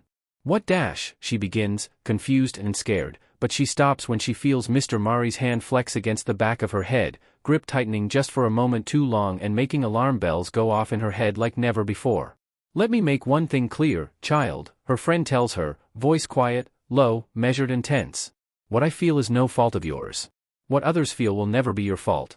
One day, you shall find those that will cherish you and adore you for all that you are, good and bad, wonderful and disturbing. You will find those that will always be beside you for every challenge, every sickness, every misfortune that may come your way." Before she can say anything, before she can ask what are you talking about, Mr. Mari has let go of her and risen to his feet and dropped his bag of books on the ground to walk away from her with long, fast strides. Robin stands, in shock, staring at the fallen bag for several seconds before she snaps out of it and realizes Mr. Mari's walking back towards the docks. "Wait," she screams, whipping around to run towards the man, just so confused and hurt and scared. "Wait, Mr. Mari. Why are you leaving? Stop." He does. Mr. Mari stops, right in the middle of the streets, his head held high, his breathing calm, his back tense. Something about it, his stance or his breathing or something, makes her stop before she reaches him, makes her stare with wide eyes as he turns around once again and looks at her, eyes heavy and face solemn and jaw tense. "I loathe what you have consumed, Nico Robin," he tells, quiet and low, yet loud as a gunshot in the silent street. "I despise what it has left behind." He takes a breath and closes his eyes and Robin looks on, every word making something in her colder and colder. "And I cannot help but hate you for it." It feels like a knife to the heart, those words, like the world has stopped and her chest has frozen and her blood has stopped pumping as those eyes open again to show an unfamiliar gaze. "Something I will grieve for all of my days." Robin blinks and shallows and stares. "Mr. Mari," she whispers, lips numb, fingers frozen, chest cold. "Where are you going?" Mr. Mari doesn't answer. He just looks at her with a broken expression and fearsome eyes. "Farewell, Nico Robin," he tells her, eyes dark with something she's never seen on his face before. Something that looks like anger, like betrayal, like hatred. "Stay away from the sea. You will only drown in its depths, now." Days later, when Mr. Mari's left and everyone hates her and the scholars look at her with pity, a giant washes up on the shore. Robin is the one who finds him, when she goes down to the beach to look at the ocean and stare into the waves, and she sees his hair and his fluffy beard and tall frame, and for a split second she sees long red locks and kind blue eyes and a grin hidden by a full beard. Then she sees that the hair is short, not long. That it's orange, not red, that the body is wide, not lithe. Her eyes fill with tears as she finally lets herself feel and she cries and cries and cries, missing the man who read to her, taught her, believed in her like she's lost a limb and only just realized it's gone and not ever coming back. She cries for so long the giant wakes up, and she doesn't stop crying even when her tears make him panic and try to soothe her with frantic words and flailing limbs and silly faces. She just cries bitter, broken tears and looks out at the sea and thinks about the stories of gods and the gleam of blood-red hair. Vivi is angry. They're in Alyabarna. Luffy's gone, taken by Crocodile in her place. The Straw Hats have split up to fight the number agents, Yasop and Chopper against Mr. Four and Miss Merry Christmas, Nami and her axe against Miss Doublefinger, Zoro and his blades against Mr. One, Sanji and his legs against Mr. The rebels are here, ready and eager to fight the royal army and end her father's reign. Crocodile's here, preparing to steal an ancient weapon with the help of Miss All Sunday. There's a bomb somewhere in the plaza. So yes, Vivi is angry. She's angry at Crocodile, at how he's toyed with her people, with her father, with her because of a mad lust for power. She's angry at the rebels, at the soldiers for defecting, at the citizens for believing a warlord over the royal family that has cared for them and loved them for centuries, at Koza for believing that her and her father would hurt their people like that. She's angry at her father, angry that he hasn't done more, angry that he's done almost nothing while she spent years hiding amongst their enemies, pretending to be one of them just for a scrap of information that might help expose the warlord's plot. She's just angry. But most of all, she's angry at the gods. She's angry at Donovan, angry at the earth for delighting in the taste of blood on her tongue, angry at war for thriving in the chaos of her domain, angry at madness for prolonging the fighting for much longer than necessary just for her own sick enjoyment. She's angry at Mariana, angry that the sea hasn't drowned Crocodile yet, angry that healing cannot mend the rift between the people and the crown, angry at freedom for giving the people a chance to choose. She's angry at Salas. She's angry that the sky lets Dance Powder decide where it would rain. She's furious that death takes her people away. She said that peace does nothing to help, nothing to end this pointless FING war. And Vivi's always done strange, irrational, crazy things when she's angry. And so she looks out over the chaos, at the rebels fighting against the royal army, at the Straw Hats fighting against the number agents, at Crocodile laughing and laughing and laughing, and she does something crazy. She gets on her knees. Salas, she cries to the air, to the chaos, to the sky, her blood hot like fire in her veins and her heartbeat a furiously beating drum in her ears. Boundless sky above, hear my plea. My people suffer at the hands of your sister, they hear lies and think them true, they slaughter for a false cause. Please, God of all ends, hear my plea. Vivi doesn't know if anyone can even hear what she's saying. Doesn't know if her begging cries reach the ears of rebel or soldier or pirate over the chaos of steel on steel and pain screams. It doesn't matter. Because above her, the sky darkens. Above her, clouds gather. Above her, thunder rumbles. In front of her, lightning crashes. Mortal rumbles through the ringing in her ears, through the quiet of the silent battlefield, and Vivi blinks her eyes and shakes her head and cranes her head back to look through the spots in her vision into the intense, stormy eyes of the sky itself made flesh and bone. Salas stands before her, short hair swaying in a breeze that doesn't exist, feathers of white a stark contrast against pitch black, cloak settling over her body in a ripple of feathers. She looks displeased, eyes narrow and face hard and lighting flashing in the clouds of her iris. She looks like a furious god. Vivi finds she doesn't give a sheet. Boundless sky, she clips out through the searing anger and the numbing fear, watching those stormy eyes flash. I beg for your aid. Her words carry through the deafening quiet, echoing over the silent battlefield, and Vivi swears she can hear the gasps that ripple through the crowd as she addresses the being they have all been taught to fear. My aid, the woman repeats softly, eyes hard in a face of marble and ice, lips twisting into a smile of knives and cold humor. What nerve you have, Princess of Alabasta, to beg my aid, my blessings, when you and your people have shunned and vilified me for centuries. Salas bends, back curling unnaturally, cloak lengthening, feathers darkening, until her face is level with Vivi's and those eyes are much too close for comfort. Tell me, little princess, the woman murmurs, cold and heavy and angry. Why should I answer your plea? Vivi is terrified. She's shaking and hurt and scared beyond belief here, before a being she has always feared and who she has clearly slighted. But she's also angry. And anger always makes her do crazy things. So she snaps. Because it is your duty. Vivi screams at the woman, the being, the god, a lump in her throat and steel in her spine and satisfaction burning hot and heavy in the pit of her stomach as the god recoils at her words, lighting flashing and lips peeling and feathers rustling. Because you say you are the god of peace? That you chose to uphold the rights of all that lives and breathes? That it is your job to end wars? So help us. Salas looks at her, gray eyes like the clouds of a thunderstorm, bright and otherworldly, intense and heavy, curious and calm. So I am, she murmurs, and now her eyes glint with something like acknowledgement, like intrigue, like want. It makes her shiver, that look, that dark desire, and she ducks her head to avoid the gaze that feels like it can see into her very soul. She wonders, for a brief moment, if she's made a mistake. If calling on Salas, on the most feared of the three, was a wise thing to do. She wonders if she should regret it. And so it is, she hears, an almost amused sound that makes her breath hitch and her heart beat loud and her eyes glance up from under her bangs, looking at the towering god that stares at her with strange, darkened eyes. The god holds her gaze as she moves, cloak parting to reveal a giant, single-bladed axe clutched tightly in her hand. I suppose it is time I fulfilled it. The butt of the axe hits the ground. The sound of it echoes, the crack of metal against stone loud and final. In the distance, something rumbles. Something shakes. Salis turns away from Vivi to face the battlefield, a stern, stone-faced Goliath as the earth breaks and shakes and splits with a loud, thunderous crack. Vivi has heard the stories of how war rides into battle. Has heard the tales of her chariot, a massive thing of bronze and steel and wood, pulled by either horses or stags or wolves. Has wondered, as everyone else had, how it was possible for her to ride through the earth itself when she cannot possibly have any command over it. She had thought she was prepared to witness it in person. She wasn't. She watches in awe as multiple great horses surge out of the crack in the sand, each one massive, each one of them heaving and braying their very own war cry.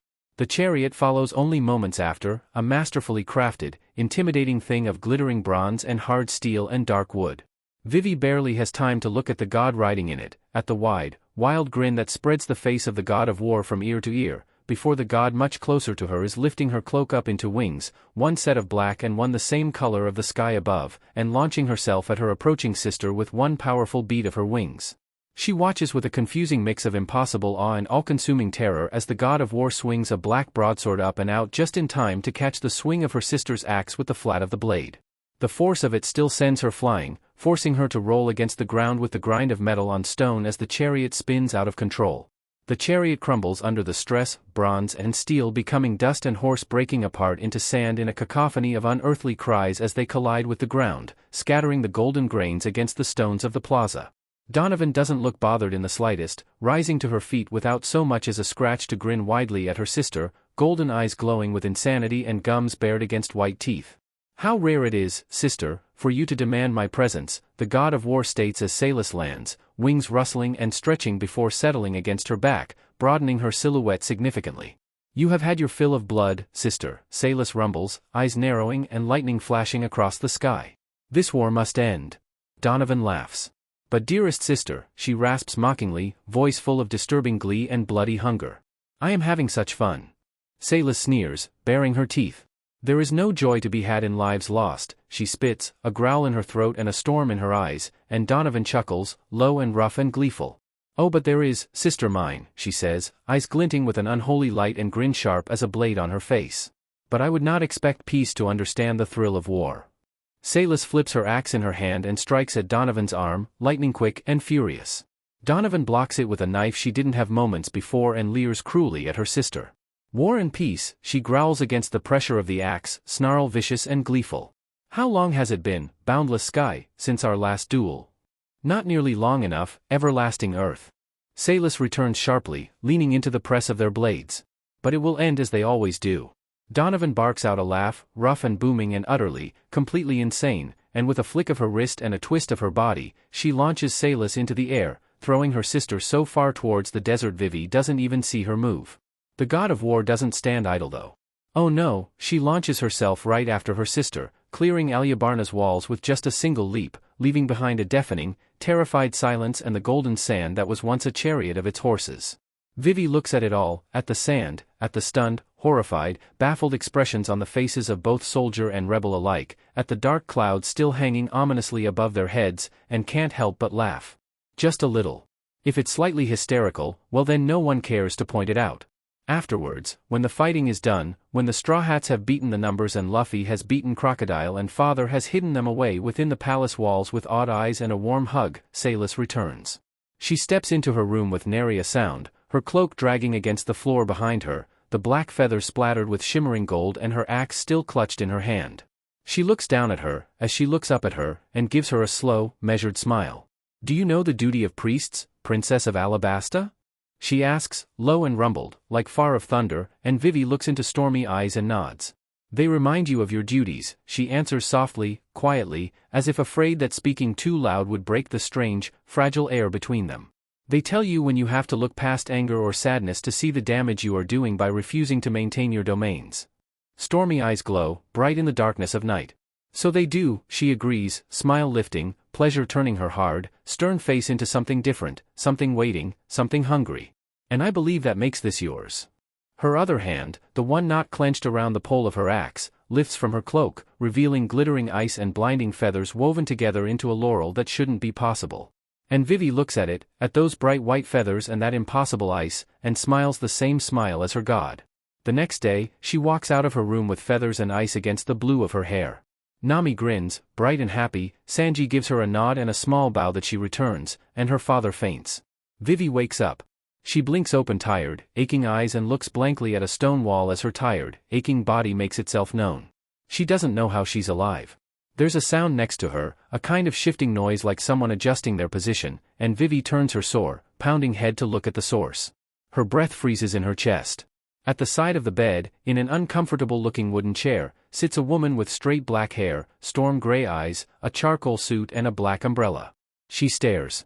The woman stares back, her face calm and measured, thick eyebrows relaxed, the small metal feather hanging from her left ear catching the light. Vivi licks her lips and opens her mouth. "Who are you?" she asks, hoarse and quiet in the silent room. The woman simply looks at her, quiet and steady. "I think you already know that, Nefertari Vivi," she answers, just as quiet, just as low, and Vivi bites her lips to keep from whimpering as she stares into the eyes of death herself. "Am I dead?" she asks, voice shaking, hands clenching weakly against the sheets. Again, death gives her a steady look, finger tapping against the handle of her umbrella.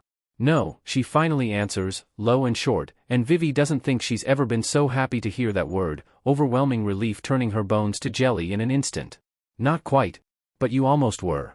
And that makes her gulp, of course it does, but it also makes something squirm in her chest, something that could be either happiness or guilt or fear. She can't really tell. At her bedside, Death rises from the chair she had claimed. "My granddaughter will be pleased to see you well," she informs her, a fond smile briefly tugging at her lips before returning to that measure, calm expression. "As will my grandson."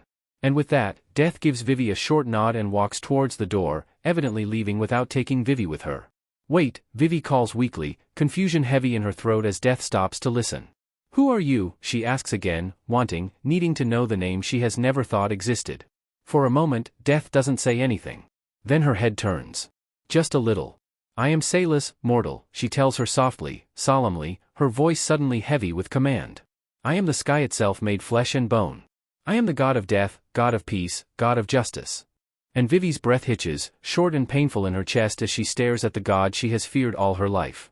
The god who is Nami's grandmother. The god who claims she governs peace. She has no idea what to do. She has no idea what to say. So she just watches the god of death resume her stride and calmly open the door. "Rest, Nefertari Vivi," the god, Sailus, tells her, taking a final, stern glance at Vivi. "You are not mine to claim this night." And with that, she closes the door, leaving Vivi to her thoughts and her confusion and her squirming, uncomfortable guilt. Saying goodbye to Vivi is one of the hardest things Nami's ever done. She'd known it would hurt. It'd hurt each and every time she'd left Nojiko behind, back when she had Arlong's mark on her shoulder and a village to free. It'd hurt like an ache in her heart, like she was suddenly a little emptier than she had been before. But this. Watching as Vivi and Karoo slowly became smaller and smaller the further away they got, watching as the blinding feather became lost in Vivi's vibrant hair and the X on Karoo's wing became nothing more than a smudge, watching as the details of the faces became unrecognizable. It hurts like nothing else ever has. It hurts like a knife to the gut, like a slow, painful death. It hurts like getting a limb torn off, like she's lost a piece of herself she can never get back. It hurts like her heart is missing, like she'll never again be whole. It's painful. It's painful and disruptive, and Nami wants nothing more than to grab her cousin by the back of his vest and demand they turn around, that they get their crewmate back. But she doesn't. Because Vivi made her choice. Beyond the mark on her arm and the weeks they've shared, Vivi's blood is heavy in a way Nami finds hard to understand.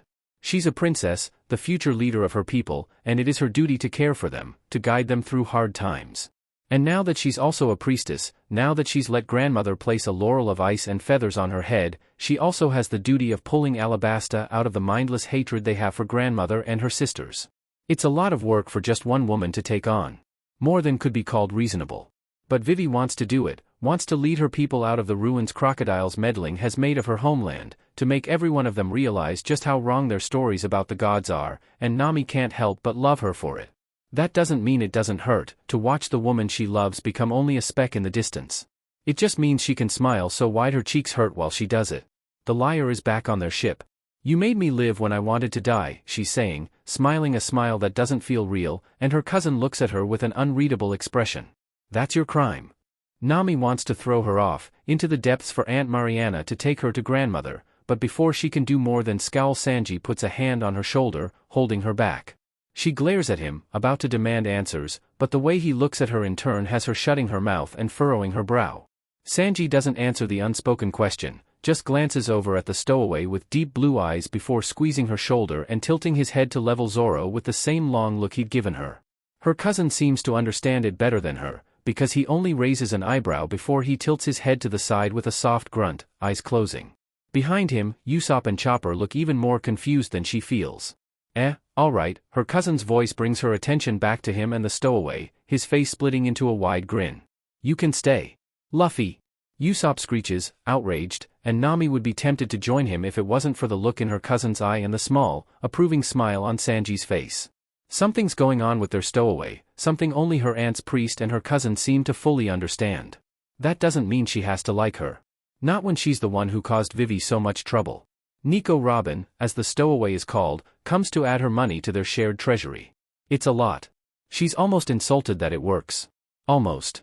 She knows herself, and even if she doesn't really understand it, she's content enough with her cousin's acceptance of her to let herself be persuaded. She still does her best to hammer the back of her axe into her cousin's skull the next time they spar, because she needs to express her displeasure somehow. All it does is make him grin, the warborn idiot, but it helps soothe the icy annoyance. Just a little. A ship falls from the sky. Nami's irrationally smug that it startles even Sanji and her cousins. Oh, what's that? She says once she's calmed down enough to notice the dumbfounded shock on her warborn cousin's face. Never seen a ship fall from the FING sky? Her cousin gives her a dirty look, teeth bared in a grimace, while Luffy laughs somewhere near the railing and Sanji huffs out a shocked laugh around a cigarette. Pretty sure the Grand Line's the only place where that happens, Nami Storm, the priest says, giving her a grin. Don't think Lady Salis cares much for ships.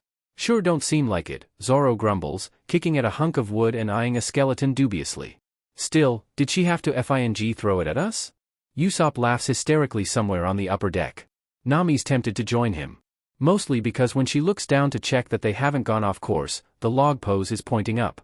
Why, she deadpants, suddenly so exhausted. The wind tugs at her feathers in silent laughter. It could be pointing to a sky island, Nico Robin muses idly next to her. Luffy exclaims, head whipping around to look at the woman with wide eyes. There's islands in Grams. Yes, there is, the woman confirms, and Nami's staring at her too, because what? I'm not entirely sure how they are formed, but they do exist. So cool. Luffy cheers, bouncing on the railing and looking to his first mate with eager eyes. We gotta see it. There's islands in Grams. Yeah, alright, her cousin grunts, tilting his head back to squint at the sky. Question is, how do we get up there? Luffy looks at Zoro. Zoro looks at Luffy. Together, they both look at her. Her eye twitches. Do not dash, she hisses at them, indignant like a wet cat. Act like I'm supposed to know that. The deck is silent for a long, long moment. Think there's clues in the ship? Chopper cuts in, saving her idiotic cousins from her wrath as they all turn as one to look at where the giant galleon had fallen into the sea. Let's go find out, her cousin cheers, just before he takes a flying leap into the water. Nami stares at the ripples he leaves behind. Please tell me he can breathe underwater, she despairs to her remaining cousin, sighing when he nods with a mocking smirk.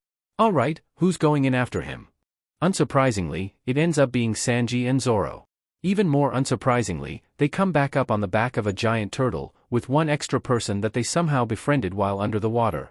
The wind tugs at her ears, curious, and she lets the way it dances around her finger calm her down. She's in no mood to murder her cousins today. Robin steals an eternal pose from the ape-like man, just before they throw him overboard. It's the most helpful thing she's ever done, and Nami makes sure to thank her accordingly while she sets the course for the island called Jaya. Jaya is, apparently, an island full of pirates. Yasop and Chopper refuse to step foot on it. Nami doesn't blame them. She doesn't really want to either.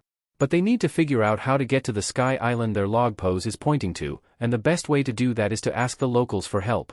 And so, on they go, her to get answers out of people, Luffy and Zoro to keep trouble away. Or invite it. Could go either way, really. They pass by a bar not far into town. Zoro takes one look at it and says, not there, with a hard expression. Luffy nods, eyes dark beneath his hat. Nami agrees, the wind tugging frantically at her feathers. They walk on without a backwards glance.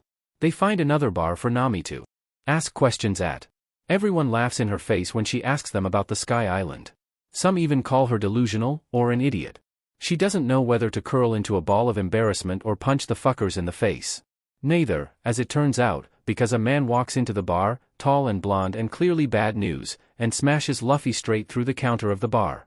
The air around her drops several degrees when that happens. Just as Zoro's eyes start to look more gold than gray. Their cousin gives them a look, hidden beneath his hat. A look Zoro meets with a strange, mocking smirk and lowered eyes. He wasn't worth it, they tell her later, when they're bleeding from wounds they shouldn't have gotten, and almost everyone in town has seen the gold that gleams in the streaks of crimson blood. It had confused some. It had intrigued others. It had scared most. Nami just shakes her head and calls them idiots, smiling a fond, proud smile. When Nami is young, she hates fighting. She hates the way it sounds, the clang of steel and the thud of flesh. She hates the way it looks, how the people doing it sweat like pigs and bleed from open wounds. She hates what it does to people, how it twists their faces and discolors their skin.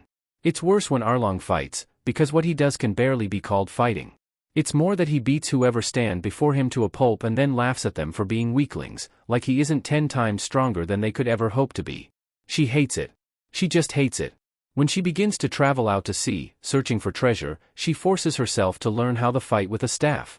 She ignores how it feels much too light in her steady hands. The first thing Zoro does after his mother gives Nami an axe that's almost as tall as she herself is tell her to swing it. How, she asks, because no matter how comfortable the long staff feels in her grip, she has never once in her life swung an axe at anything. Her cousin doesn't answer. He just grins and swings a sword at her. She blocks without having to think about it and the fight is on. It makes her angry, somehow, the ease with which the movements of the giant weapon come to her. What even is this? She hisses midway through the fight, cold and angry and just a little bit scared. Her cousin pauses his relentless assault just long enough to give her an unreadable look. It's your blood, he tells her, mouth lifted in a small, unnoticeable smirk. Use it. His studs gleam in the light as he swings his sword again. Nami meets him, still annoyed, still angry, but less scared now that she knows to look out for that strange, heavy sensation at the tips of her fingers. She twirls the axe with confidence she's never practiced and swings it at his head. It's blocked, because weird bloodborne skills or no, Zoro's been training for years and she's only just begun. But he still grins at her, teeth bared and bright, and lets her go on the offensive to get the feel of her new weapon. The wind dances around her heavy fingers. She fights Miss Doublefinger to the terrifying beat of gods battling. It's strange, how different those familiar sounds are. How the sharp clash of steel on steel becomes the echoey screech of 1,000 blades meeting at once, topped with the hollow crack of ice breaking. How the meaty thuds of bodies being thrown about can sound so much like trees toppling and walls crumbling. How the wet splash of blood being spilt can sound so utterly unnatural it grates on the ears, like an impossibility made real. It's unsettling, those sounds that shouldn't be as otherworldly as they clearly are. Almost as unsettling as witnessing her aunt carve a brutal line across her grandmother's chest, cutting through gray robes and dark silk to splay golden blood into the sand with that impossible, ear-grating sound. Like metal turning to gas and light shattering and gods bleeding. The woman in front of her, Miss Doublefinger, obviously has absolutely no idea what to think about the Goliaths that sometimes gets thrown across the city as they battle between war and peace, flinching at every impossible, ear-rendering noise and wobbling against the trembling ground as one god pushes the other to the ground. And yet still, she keeps fighting. Nami's almost impressed. Almost. She's mostly said, her breath missed in the scorching air and the wind ripping at her feathers. It whispers things to her as she jumps and blocks and swings, little warnings of there or move or stop that helps her blood stay inside where it belongs. She twists and turns, moving as directed by friend and instinct, and while she doesn't land as many hits as she wants to, she also doesn't get it as many times as she would have done without that little voice in her ears.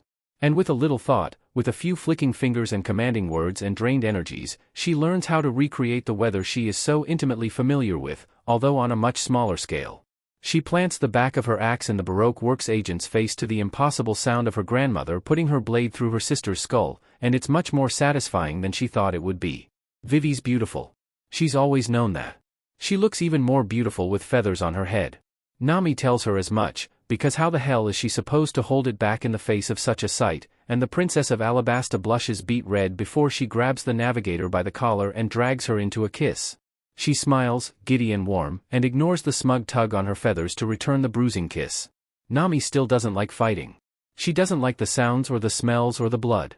But now, with an axe in her hand and the wind at her back and a reason to fight, she thinks she can learn to tolerate it. And that's enough for now. Chopper just about has a heart attack when Luffy and Zoro return, bruised and dripping gold. What happened? He shrieks, the only reason he hasn't gone flying over the railing. Sanji's arm wrapped tight around his waist. They were FING idiots, Nami snaps with a roll of her eyes, grabbing one of their wrists in each of hers and dragging them onto the ship, grumbling all the while. Chopper finally wriggles his way out of Sanji's grip and shoots towards his injured crewmates, too frazzled to think of grabbing his kit from the infirmary, totally focused on fixing them. A dark hand snatches him up before he can reach his captain, however, pressing him back in the first mate's chest despite his protests. Careful, Zoro snaps over his struggles, lips tugged into a faint scowl. Aunt Anna's blood makes devil fruits fing weird. Chopper blinks, caught off guard. Weird how, he asks, puzzled, eyes darting around the various injuries covering his captain's body. Just weird, said Captain frowns briefly, then shakes his head. Too much. He looks at him, confused and uncomprehending, and opens his mouth to question him more. Luffy shifts, lips tugging down in a frown, and the motion makes the gold smeared all over him glint in the light, shining unnaturally amongst the crimson blood surrounding it. He has more gold on him than Zoro, he notes, even though he isn't necessarily more injured. It seeps from the cuts that haven't scabbed over, less like the large specks in Zoro's or the faint freckles in Nami's and more like an aurora in the sky, colorful streaks cutting through an otherwise dark void. It's strange. The longer he stares, the louder his heart gets. His fur begins to stand on end. Something in the back of his head screams danger, danger, danger. He wants to touch it. Wants to run the tips of his hooves through the gleam of gold and see if it sticks. Wonders if it'll feel more like metal or liquid. The screaming gets louder. Black fabric and yellow hair block his view and Chopper blinks rapidly, shaking his head and closing his slack jaw. He looks up, meets Sanji's guarded smile and soft, sympathetic eyes with a wide gaze of his own. Come on kid, Zoro says, the rumble of his voice comforting against his back. You can patch me up. Let the priest deal with Luffy. Chopper just nods, finally noticing the med kit in Sanji's hands, and doesn't protest when the man holding him begins walking towards the infirmary. He does look back, however. Watches Sanji kick at Luffy until he sits on the stairs, pouting all the while. He feels off balance. Shaky. Scared. He looks away before he can stare too long at that gleaming, terrifying gold. Luckily, looking at Zoro's blood doesn't make him all weird. Instead, it makes his own boil. More than just the regular concern he feels when one of them is injured, the gleam of gold in Zoro's blood makes him physically angry, his brows furrowing almost against his will and his lips peeling back to show blunt teeth. It feels like outrage, like the sight of that golden blood is an insult all on its own, and Chopper has no idea what to do with it other than grit his teeth through the insistent thrum of offense and gently wipe that golden blood away to get to the wounds beneath it. It seems to help with his sudden temper, and by the time all the gold has been wiped away and almost all the wounds have been stitched up, Chopper feels much more normal. Zoro looks at him, eyes glinting knowingly. Don't like seein' Ma's blood spilled, do you? He asks, gravel rough and amused, and Chopper blinks at him, surprised. Because he doesn't know Zoro's mom. Not really. He's only met her once, briefly, in Alabasta, spoke one sentence to her before her sister came in to continue their fight. He's seen her face once, has heard her voice once, has smelt the scent of dirt and metal and heat once. But even though it was the first time he'd met her, it was all so familiar. Like Zoro had been, back on Drum. As if he'd looked at the slant of his eyes and the slope of his smirk and thought he looks like her. As if the sound of his voice had made him think he sound like her. As if the scent of earth and smoke and bitter nuts had reminded him of her. He doesn't know her, but he does. Knows, with every fiber of his being, that Zoro's mom is important, knows that she's more than him and more than Yasop and more than anyone.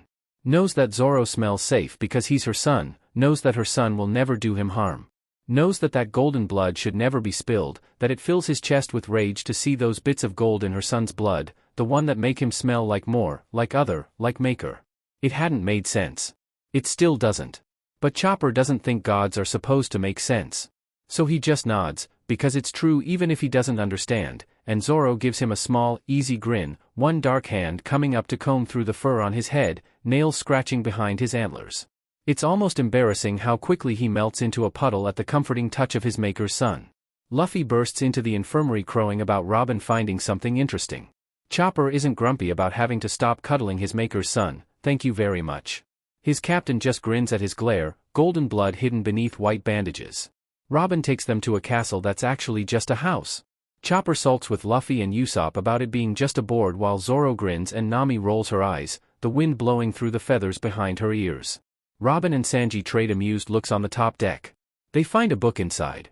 Nolan the liar, Sanji says, staring at the cover with a strange look in his eye. Somewhere between wistful and disdained. In the North Blue, it's a fairy tale. Teaches kids not to lie by telling them about how Noland was executed for lying about finding a city of gold. He blows out a plume of smoke, lips tugging down. Buncha bullshit, really. So it isn't true? Yasop asks, peering at the book over Nami's shoulder. No, it's true, Sanji shakes his head, scoffing in disgust. It's just bullshit that he was killed for something like that. Zoro grunts and Luffy tilts his head down, shadowing his eyes. The wind tugs at Nami's feathers and she blinks. They all look down at the book in the navigator's hand, frowning. Robin hums.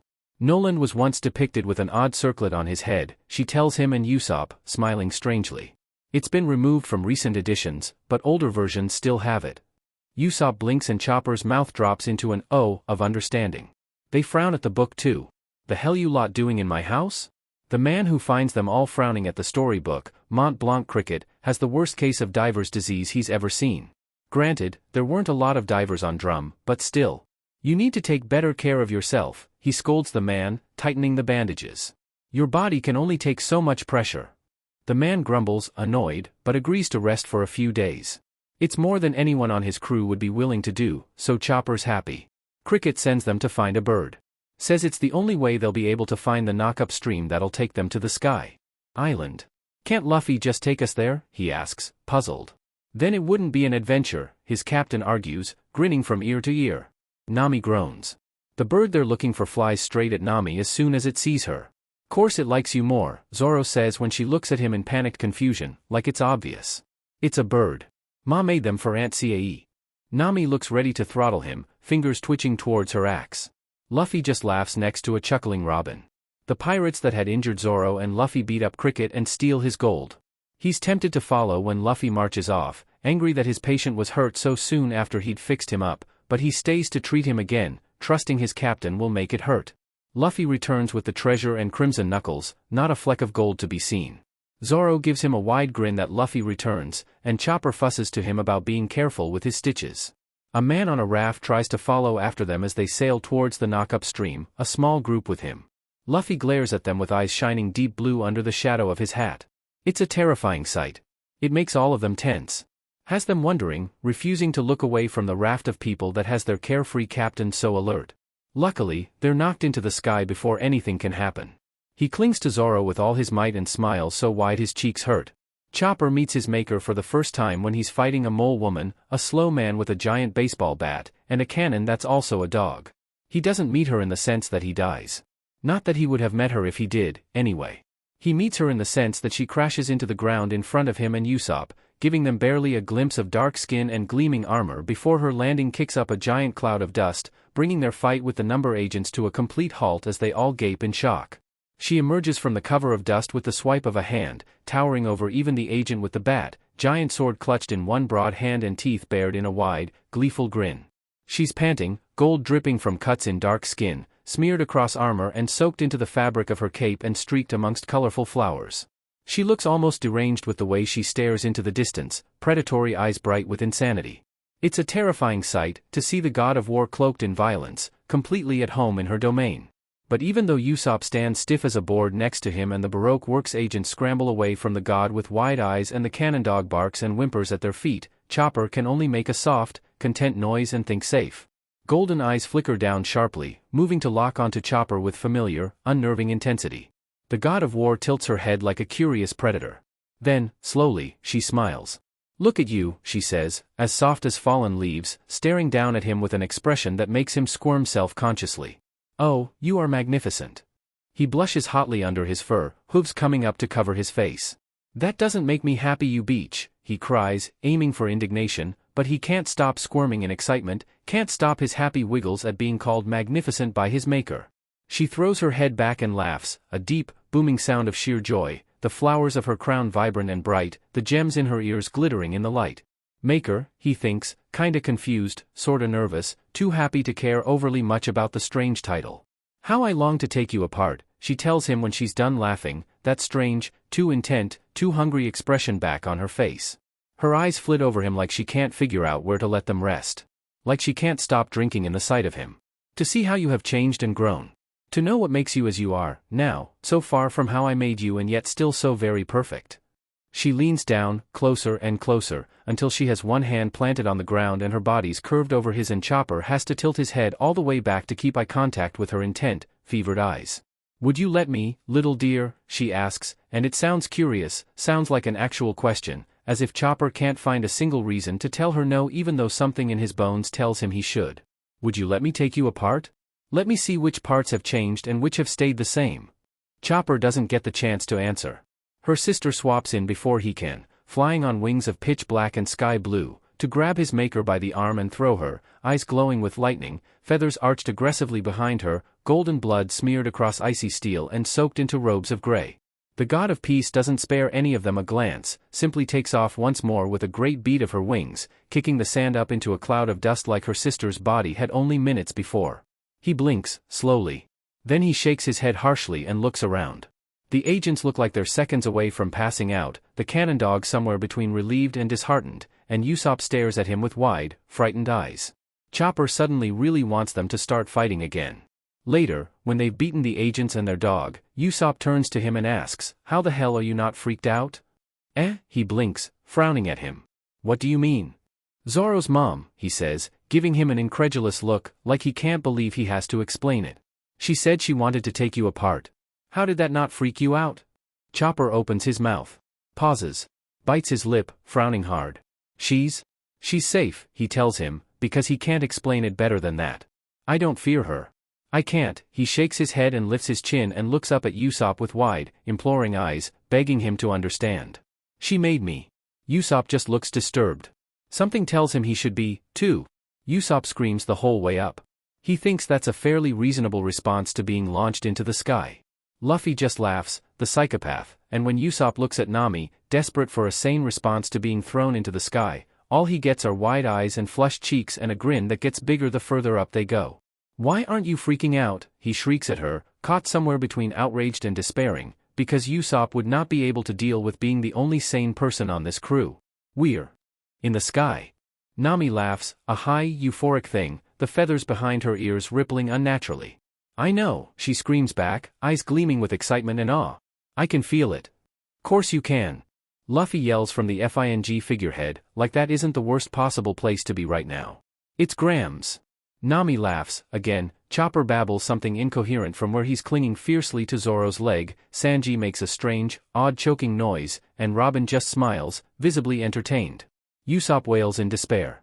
When they break through the clouds, when the sunlight is so much harsher than before and a white sea stretches into the horizon all around them and they're slowly getting back on their feet, Yasop hears Nami take a deep, shuddering breath and looks over to see her staring out at the clouds with unfocused eyes, a hand pressed to her chest.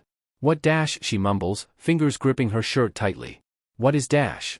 Are you okay, Nami?" Chopper lets go of Zoro's leg to wobble unsteadily towards their navigator, who grabs the railing in a white-knuckled grip and blinks rapidly at the horizon. Yasop scrambles over to grab her arm, holding her steady as she flexes her fingers against wood and cloth. "I don't know," she pants, shutting her eyes tightly. "I'm not, it doesn't hurt, I just dash," she groans behind her teeth, hunching over to put her forehead on the railing with a dull thud. "Why's everything so much?" "Nami's dying." Chopper shrieks, flailing his hooves in the air in panic. "Someone call a doctor." "Nami isn't dying," Luffy chimes in before Yasop can point out that Chopper is the doctor, bouncing over to couch down and give Chopper a squinting, reassuring grin. "She's just getting used to being in Grams, that's all." "What does that even mean?" Nami groans pitifully, rolling her head and prying open an eye to look balefully at Luffy. Yasop just rubs her back and squeezes her arm, because even if she isn't dying, whatever's happening doesn't look comfortable. She makes a thankful noise. "Grams is the sky," Luffy says in that tone he always uses when talking about his bats-hit crazy family, all bemused and confused about why they're even asking. "Like Mama's the sea and Aunt Dawn is the earth. She's all around us up here." Then, he shrugs like that isn't one of the most disturbing things Yasop's ever heard. "You'll get used to it." "We're inside grandmother?" Nami shrieks, bolting upright so fast she almost slams into his face. Just this once, Yasop's given her a pass, because finally he's not the only sane person on board. "What the hell?" "Relax, it's not like it bothers her." Nami gives Zoro a truly ferocious glare, eyes narrow and teeth bared and cheeks frosting over. Zoro just rolls his eyes and gives her a deadpan look. "You go in caves all the time looking for treasure, and we've literally been sailing on Aunt Anna for months now. It's not a big deal." Nami opens her mouth. Pauses. Then she sighs, long and defeated, and Yasop once again doesn't say anything when she puts most of her weight on his shoulder. He sympathizes wholeheartedly. What exactly am I getting used to, she asks, sounding completely exhausted as she rubs her forehead with 2 fingers. Chopper, now sitting on Luffy's shoulder, peers worriedly at her, hooves flitting around like he wants to examine her, but is keeping himself in check because there isn't actually anything wrong with her. At least, not anything he can really do anything about, unless their doctors suddenly become an expert in weird god bullshit. Being so close to her, Zoro says shortly, words strangely clipped, arms crossed, jaw tight. Your blood's gonna be a lot easier to call on up here. Yeah. Luffy chirps with a wide grin, eyes sparkling. But don't do too much or Grams'll be sad. Why? Nami asks, eyes narrowing at their suddenly, suspiciously silent captain. Luffy, why would grandmother be sad? Luffy just laughs nervously, eyes darting to the side as he whistles. Luffy. Hey, you think I can swim in the clouds? Luffy blurts out before he throws Chopper at Robin, who catches him easily, and takes a running leap off the Mary into the cloud sea below. Turns out the answer is yes, he can swim in the clouds. Because of course he can. Nami makes a strangled noise, tearing herself away from Yasop to grab the railing with both hands and scream at her cousin to, "Get back here and answer my questions, you DMN idiot." In the chaos of it all, Yasop barely notices how Zoro slips away. But he does. And after hesitating for a brief moment, looking at Nami screaming at Luffy and Chopper running in circles and Sanji standing at the railing looking on with keen eyes, he follows after him. He finds Zoro in the Mekong Grove, leaning back against one of the thin trees with a tight expression and skin that's just a shade paler than normal. Yasop, Zoro says in a tone just a tad too tired to be called annoyance before Yasop has to think about how to start a conversation with a man he's still vaguely terrified of. What do you want? He looks at him, at the strangely subdued form of his terrifying crewmate, and thinks about how the god of war is also the earth. He cuts himself off, afraid of overstepping, but Zoro just pries his eyes open and gives him a tired, squinting look. Does it hurt you? Being away from your mom? For a moment, Zoro just looks at him, steely eyes as sharp as ever and gems glinting faintly in the unfiltered sunlight. Nah, he says eventually, lips quirking slightly when Yasop immediately slumps in relief. I'm the son of war, not earth. Just uncomfortable. Everything feels duller. He leans his head back, resting it against the thin trunk of the Mekong tree. Being here helps. Yasop glances around.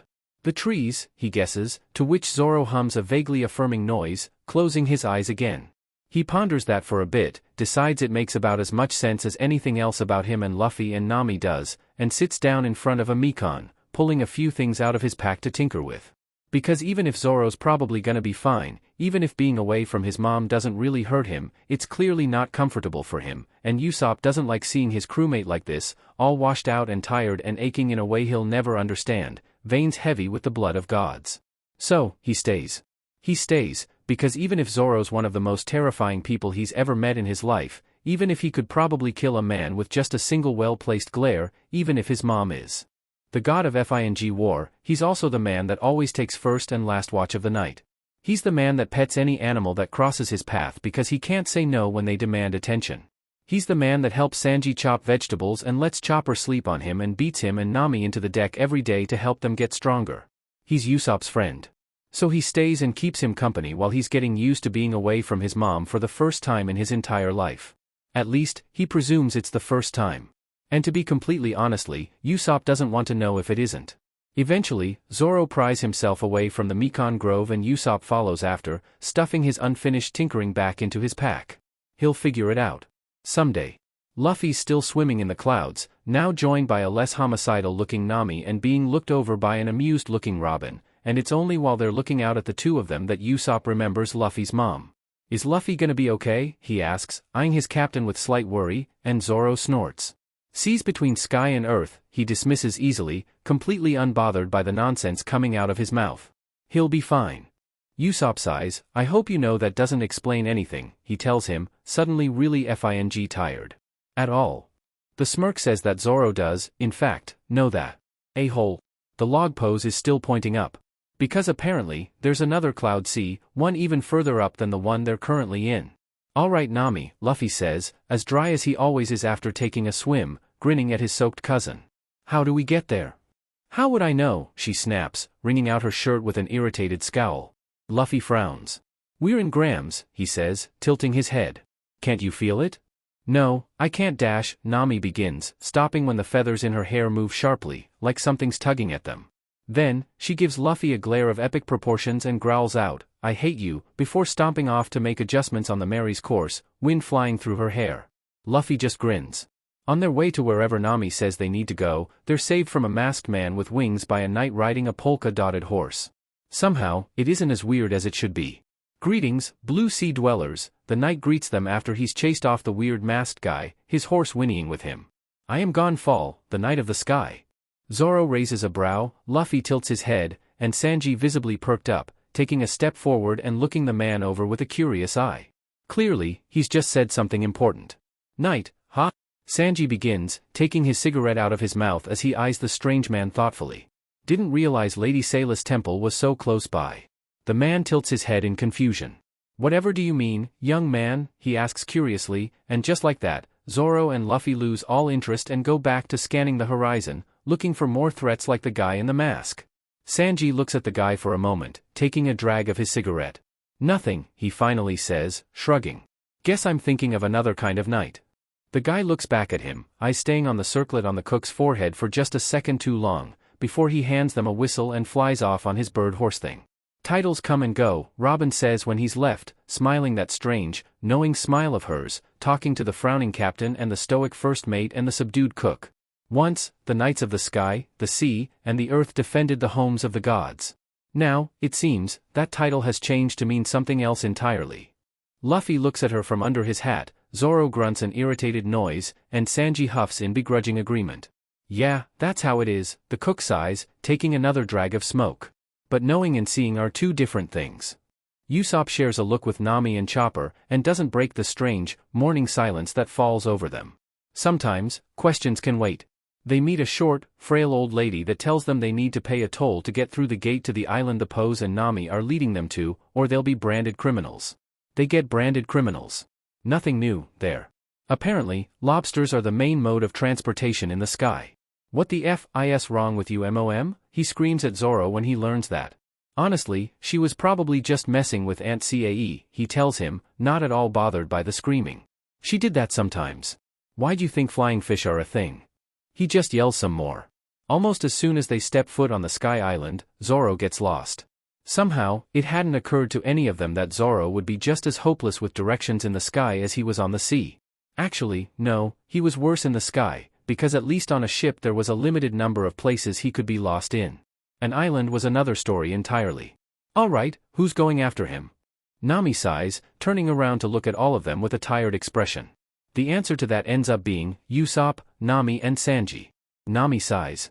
The first person they try to ask, hey, have you seen a green-haired guy with tree swords and a lot of piercings wandering around like a lost child? Takes one look at Nami and screams so loudly Yasop's kind of afraid his ears are gonna to burst. Then he takes off running. The three of them stare after the fleeing man with matching expressions of disbelief, before he and Sanji turn as one to look at Nami. Nami looks back at them, just as confused as them.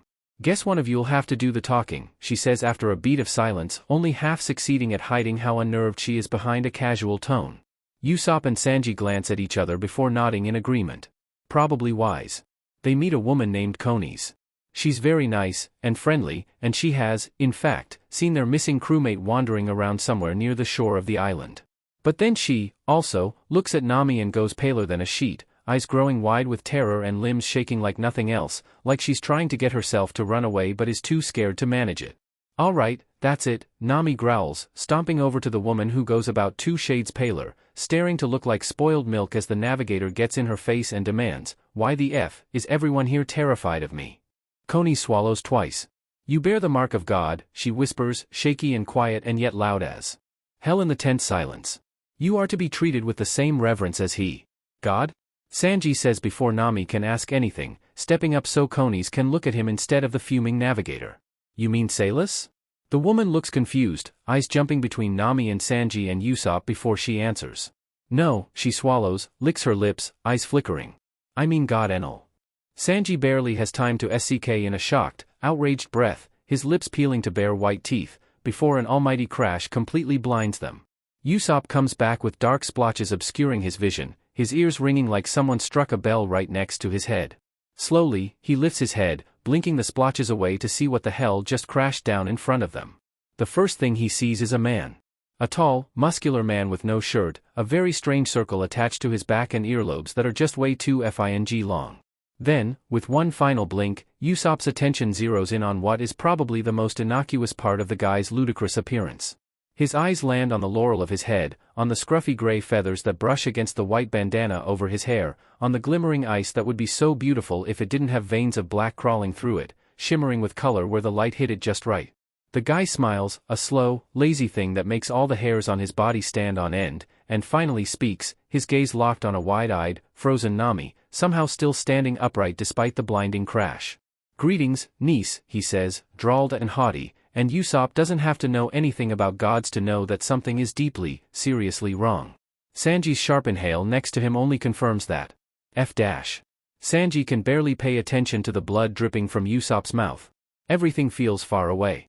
He knows his body is bruised and battered, covered in cuts and burns, and yet all he can feel is the warm blood sliding against his skin.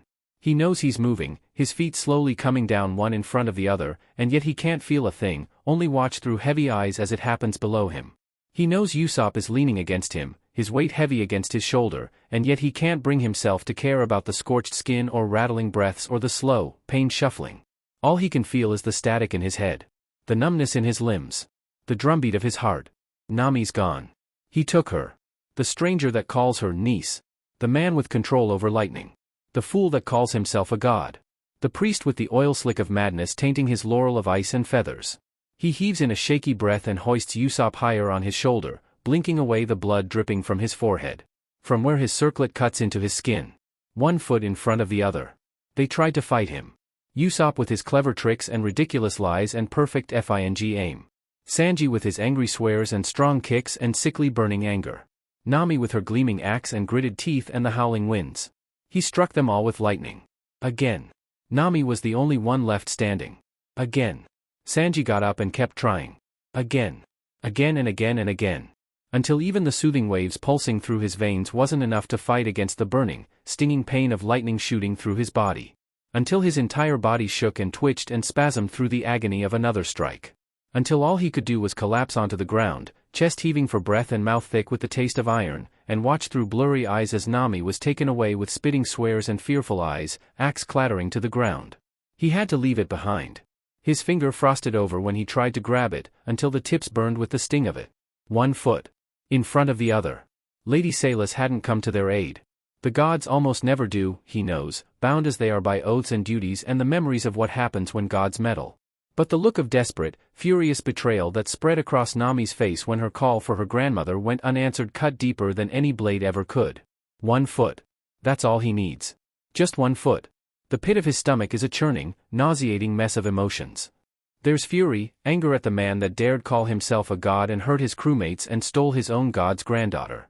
There's fear for Nami and fear for Yasop and fear for what it means, that boundless Salis had allowed madness to fester in the mind of her priest. There's disbelief, there's incomprehension, there's denial and sadness and betrayal and deep, paralyzing shock, so deep in his bones he can almost feel them creaking under the weight of it all.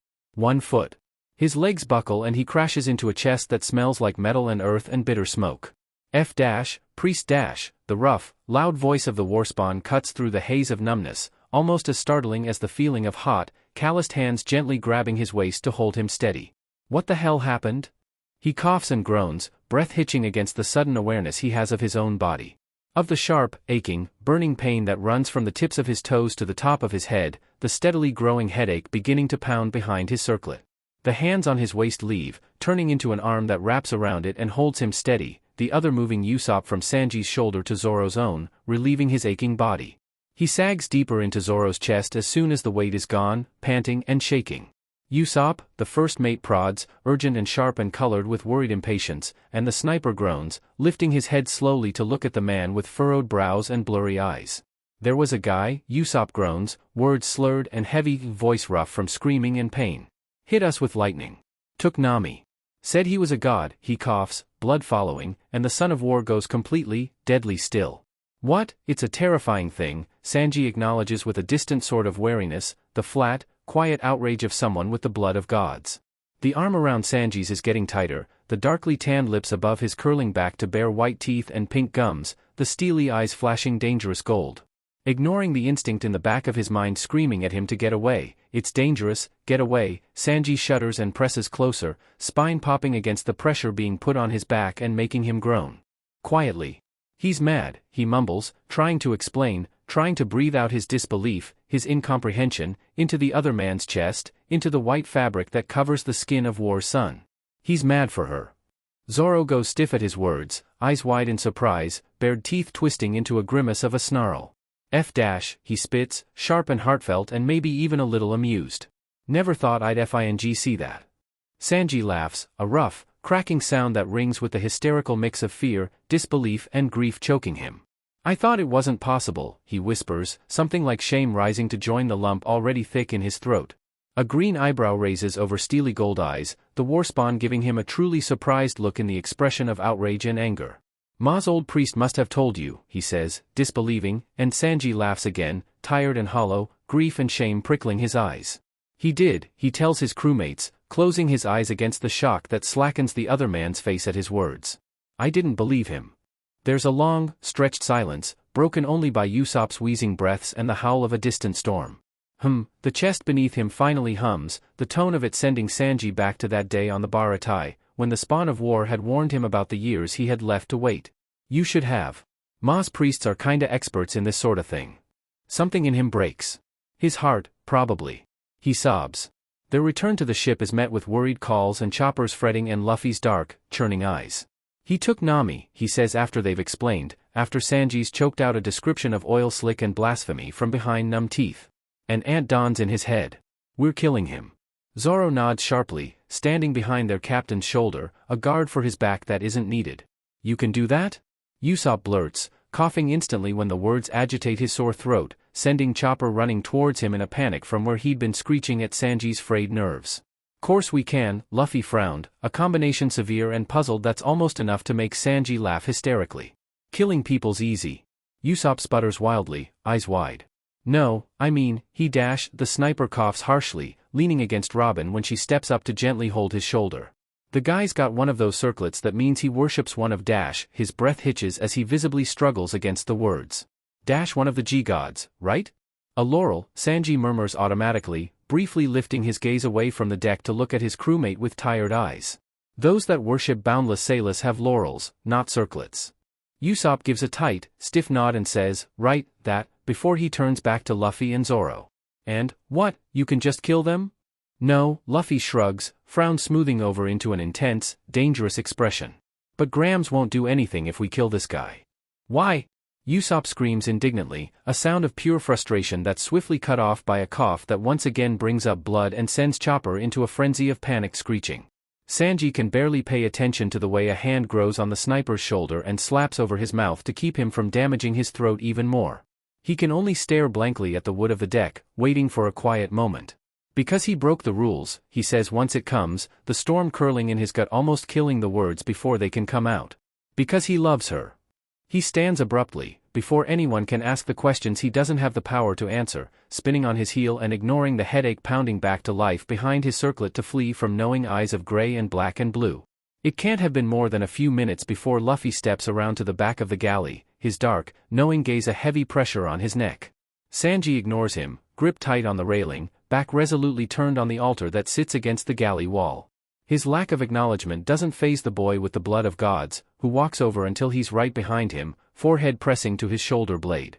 "It's all right, Sanji," his captain says, firm and unyielding, like his grandmother in the face of injustice, like his mother in the face of chains. "You'll be all right." He closes his prickling eyes, fingers flexing tightly. "I can't love her," he whispers into the air, eyes opening to look into the horizon. "I can't." "Sure you can," Luffy says like it's easy, like nothing can go wrong, like his mother isn't the greediest being in the entire FING world. "You just gotta be careful." "Careful," he rasps with a scowl, heavy with scorn and choked with grief, refusing to turn around and show the son of his god the tears trailing down his face. "If you have to be careful around those you love, then it isn't love." He thinks of his childhood. He thinks of his family, of his brother's violence and Judge's cool disappointment and Reiju's indifferent support. He thinks of himself, young and naive and hopeful, so careful not to anger them, so careful to be what they wanted him to be, so careful not to show his pain, always careful, careful, careful. He sobs out an angry, heartbroken, keen of a sound, and doesn't do anything to keep Luffy away as the son of his god wraps him in a tight, quiet hug. In Alabasta, Vivi comes to him only a few short hours after she made her father faint at the sight of the feathers of peace in her hair, quiet and worried and afraid. She finds him on a balcony, looking out at the river, and joins him. I don't know if I can love her, she tells him, quiet and subdued and maybe slightly ashamed, eyes on the sky so she doesn't have to see his face. Sanji hums around his cigarette, mouth moving thoughtfully, mulling over what to say. Many of us would say you shouldn't, he settles on, because it's the truth, and meets her surprised glance with a small smile. Vivi blinks, bewildered and shocked and maybe slightly nervous. Why not? Sanji looks at her, at the princess that fell to her knees to scream her rage at a god she hated, and remembers Zeph's words to him, so long ago. Because the gods are greedy, Vivi-san, he tells her, digging up old, disturbing memories of the lesson he doesn't believe in, but that he will impact all the same. Even if Lady Salis isn't as bad as Lady Donovan or Lady Mariana, if you love her, she'll still do whatever she can to keep you by her side. Even if doing so will hurt you. She looks disturbed, now, and Sanji can't exactly blame her. It's disturbing information, after all, that the god you have devoted yourself to would hurt you simply for loving them. Don't love her, he repeats, plucking the cigarette from his lips and blowing out the smoke for the wind to blow away. But don't hate her, either. Your duty is to remind her of her responsibilities when she wants to let her emotions control her. You don't need to love her to do that.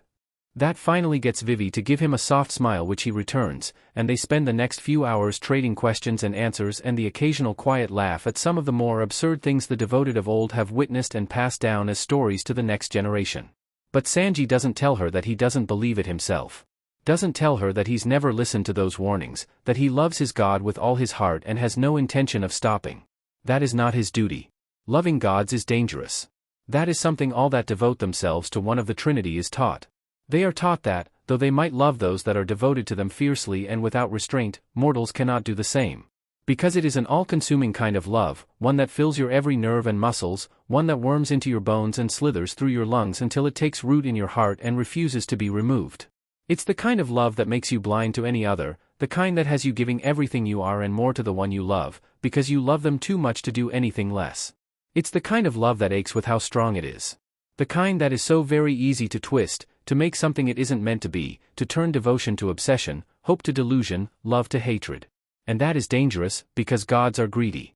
The boundless sky watches over all with the cold indifference of a judge waiting to pass a death sentence, because she is a greedy, selfish being that cannot afford to care for the ones she will someday take from the arms of life, lest she never let them go. The everlasting earth clings to all that lives so fiercely only her sister can tear it from her hands when it is time, because she is a greedy, selfish being and she wants them to stay in her embrace for all of eternity, no matter how cruel at fate that might be.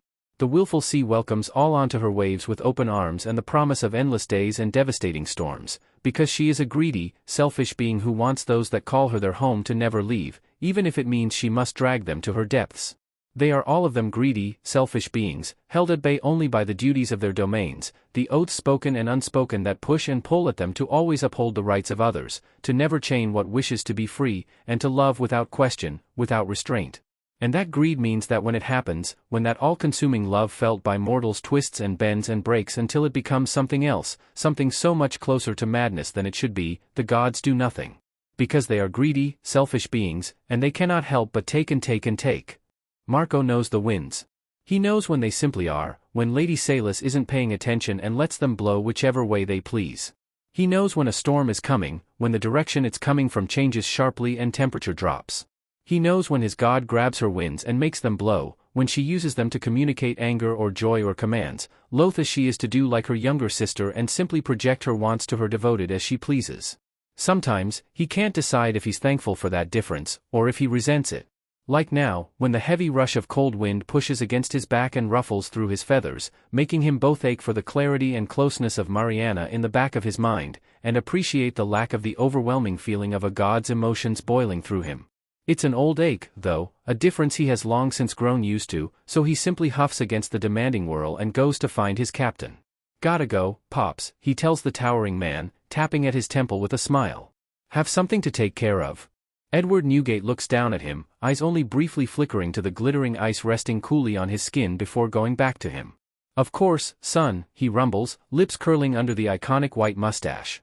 Best not leave the lady waiting, Marco just shakes his head and heads off, ignoring the goodbye calls of siblings long since used to their nonsensical conversations, alongside the small, barely there flash of regretful longing in the eyes of the man he now calls father. His captain made his decision long ago, after all. No amount of longing or regret can change that. The wind leads him to an island with black soil.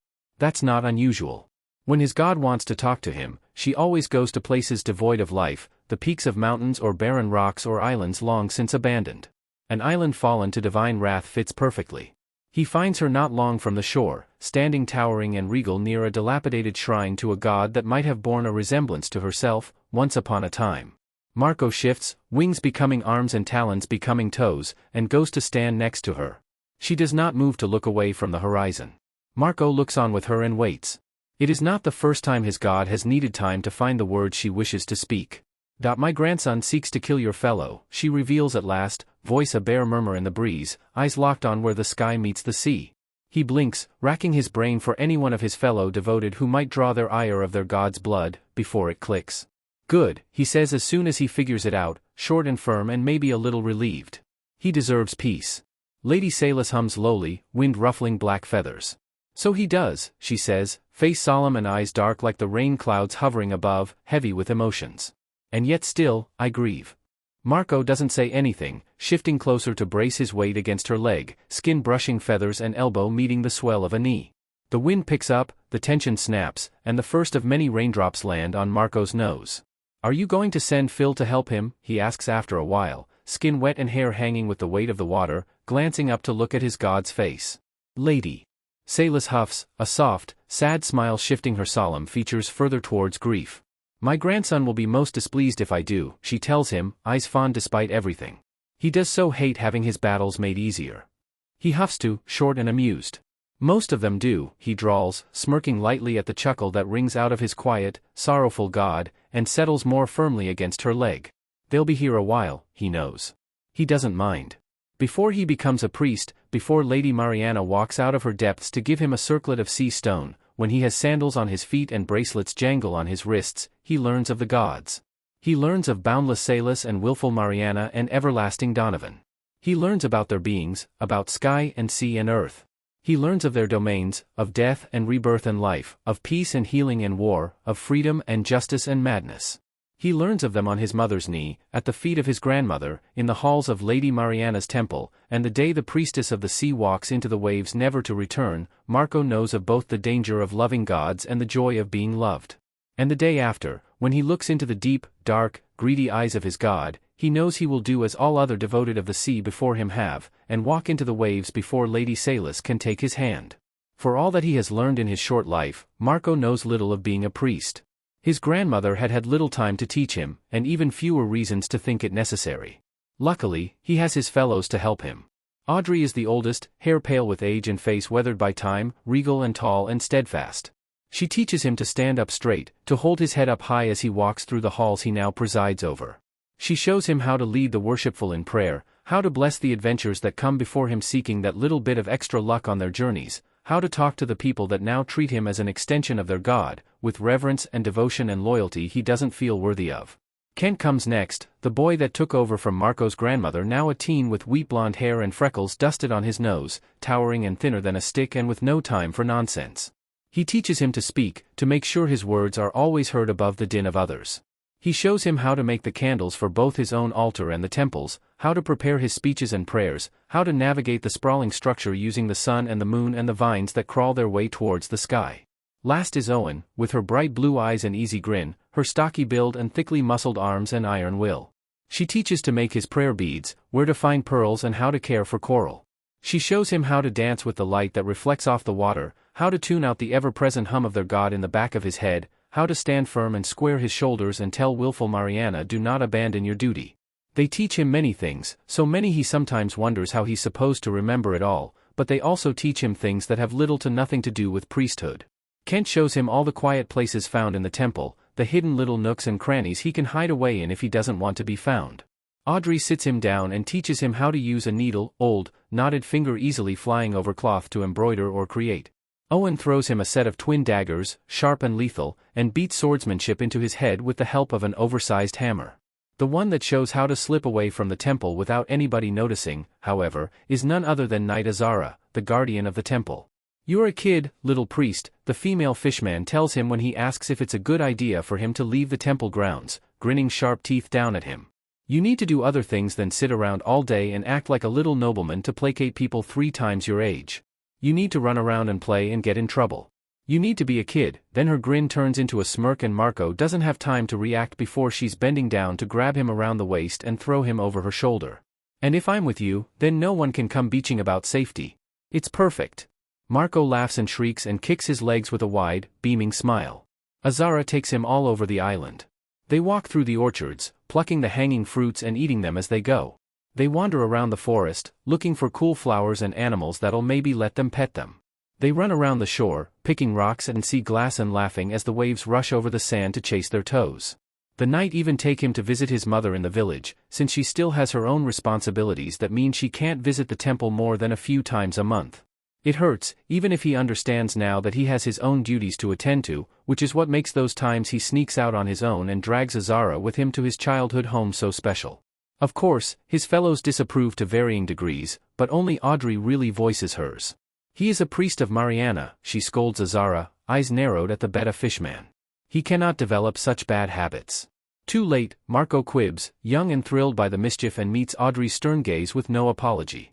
Kent chuckles, eyes twinkling with mirth, and Owen laughs, booming and bright, crow's feet wrinkling and the deep blue pearl of her circlet glinting in the light.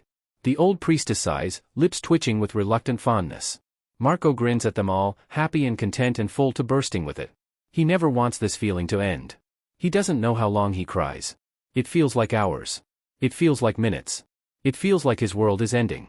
What he does know is that, when he stops, his throat is dry and his eyes are red, and boundless Sayla stands beside him, the end of her feathered cloak a heavy weight across his shoulders.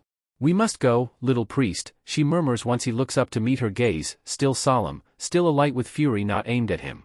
"Mariana gave me the interlopers, but there is no telling if more are coming. It is not safe for you, here." And that makes his breath hitch with renewed grief, because this is his island, his home, the home he's never left before, and it's only dehydration that keeps his eyes free of tears. "Can Dash," he sobs. Stops, breathes. "Can I return them to the water?" "Before we leave," he asks, please, begs, because no matter the hurt he feels at the thought of seeing everyone he ever knew and loved dead and bloodied, stolen from Donovan before their time, the thought of leaving their bodies to rot hurts even worse. Lady Salis blinks, perhaps surprised, maybe confused. "All of them?" she asks, definitely confused, and Marco shudders and steels himself. "Yes," he says, short and as firm as he can be, with red eyes and a hoarse voice, and Salis peers into his eyes, steady and searching. "Very well," she agrees, reaching a hand down to squeeze his shoulder, palm covering most of his thin bicep. "I will aid you, my priest." "You will," he blurts, surprised and rough, throat tickling with the urge to cough. "But what about Dash?" He stops, mouth closing sharply, but it's too late. Lady Salis closes her eyes and exhales, long and heavy and filled with ash. "My son and my sisters favored yet live, my priest," she says softly, painfully, voice thick with grief at the unspeakable loss. "They will see to it that those gone are laid to rest as they should be." Marco can only nod, too tired, too hurting to do anything else, and take strength in the warm palm on one shoulder, the heavy cloak across the other, to heave himself up and wobble onto his feet and prepare his bruised, aching heart for the pain he's about to put it through. His Lady Salis says nothing, merely squeezes his shoulder one last time before pulling her hand back under her feathers. When she walks, he follows, trusting death to lead him to those no longer living. The temple is, at the same time, the easiest and the hardest. It is easy, because many of the bodies are clumped together, hands and guards and worshippers desperate to protect the devoted of their god. It is hard, so very, very hard, because Marco knows all of them. He knows the maid that would bring food from the kitchen to the little nook near the back of the library him and Kent would sit in to read. He knows the guards that would pretend not to see him when he snuck past her in the early morning hours. He knows the widow that came in once a week to tell stories of her fisherman husband and ask for blessings for her adventurer son. He knows Audrey, old and warm, her throat slit and her pearl gone black against her wrinkled forehead in the hearthroom, embroidery dripping with blood. He knows Kent, skull caved in and circlet smashed to pieces in the halls of healing, patients dead all around him. He knows Owen, crushed under the blown-up roof of the library, hand reaching out towards the hammer lying only a few feet away. He knows them all, and he cries for them as he gathers them up and coats his hands in tacky blood to put them on funeral boats. Salis cleans them up, the brush of fingers and the glitter of ice replacing part blown or cut or crushed, making them appear pristine instead of broken. It's a pretty lie. One he chooses to believe in as he shoots the boats with burning arrows, returning their ashes to their god. The trees of the orchards are intact. The farmers that were plucking heavy fruits lay dead among the grass. The village he grew up in is a smoldering ruin. His mother's head is missing. He doesn't ask where Salis finds it. The roads have been torn apart by brutal fighting and willful malice and the terrible, scorching fury of a god. That just makes it harder to find the bodies. They step onto the shore, greeted by the wrecks of dozens of ships being thrown about in the churning waves and the sight of countless bodies strewn along the red bright sands, blood shining dully in the light. His breath hitches in his chest, tears welling up in his eyes as Marco stumbles his way along the shore, moving around corpses and weapons and too wet sand on shaking legs until he can fall to his knees just where the sand darkens. He stares, hollow-eyed and lost, at the body laying in the surf, moving gently with the waves. Azara looks back with unseeing eyes, gold dulled to brass in death. There's blood on her temples, matted too far in red-brown hair that has lost almost all the bells and braids that kept the curled locks tamed, metallic cyan skin already drying out. The Knight of the Sea lies dead before him, a harpoon embedded in her back, and Marco can do nothing but kneel in the sand and stare, unwelcomed by the waves that once chased his feet with glee. Why didn't she help? He asks dully, scared and furious and lost. Why was it only when I dash he stops, breathes, restarts? When he dash he chokes, sobs and buries his face in his hands. Death comes for all, Salis intoned solemnly above him, voice heavy with something Marco doesn't have the power to name. Such is the nature of living. But the gift you consumed stole you from my sister, all while it seeks to keep you from my grasp. An insult such as that cannot go unpunished. He sobs, loudly, and cries harder. His new god doesn't stop him. She simply stands behind him and lets him grieve. Okay, sadly the chapter is over. And if you enjoyed the video, just leave a like and subscribe with post notification, so when the next chapter is ready, you will be notified. Okay, see you in the next video. Bye.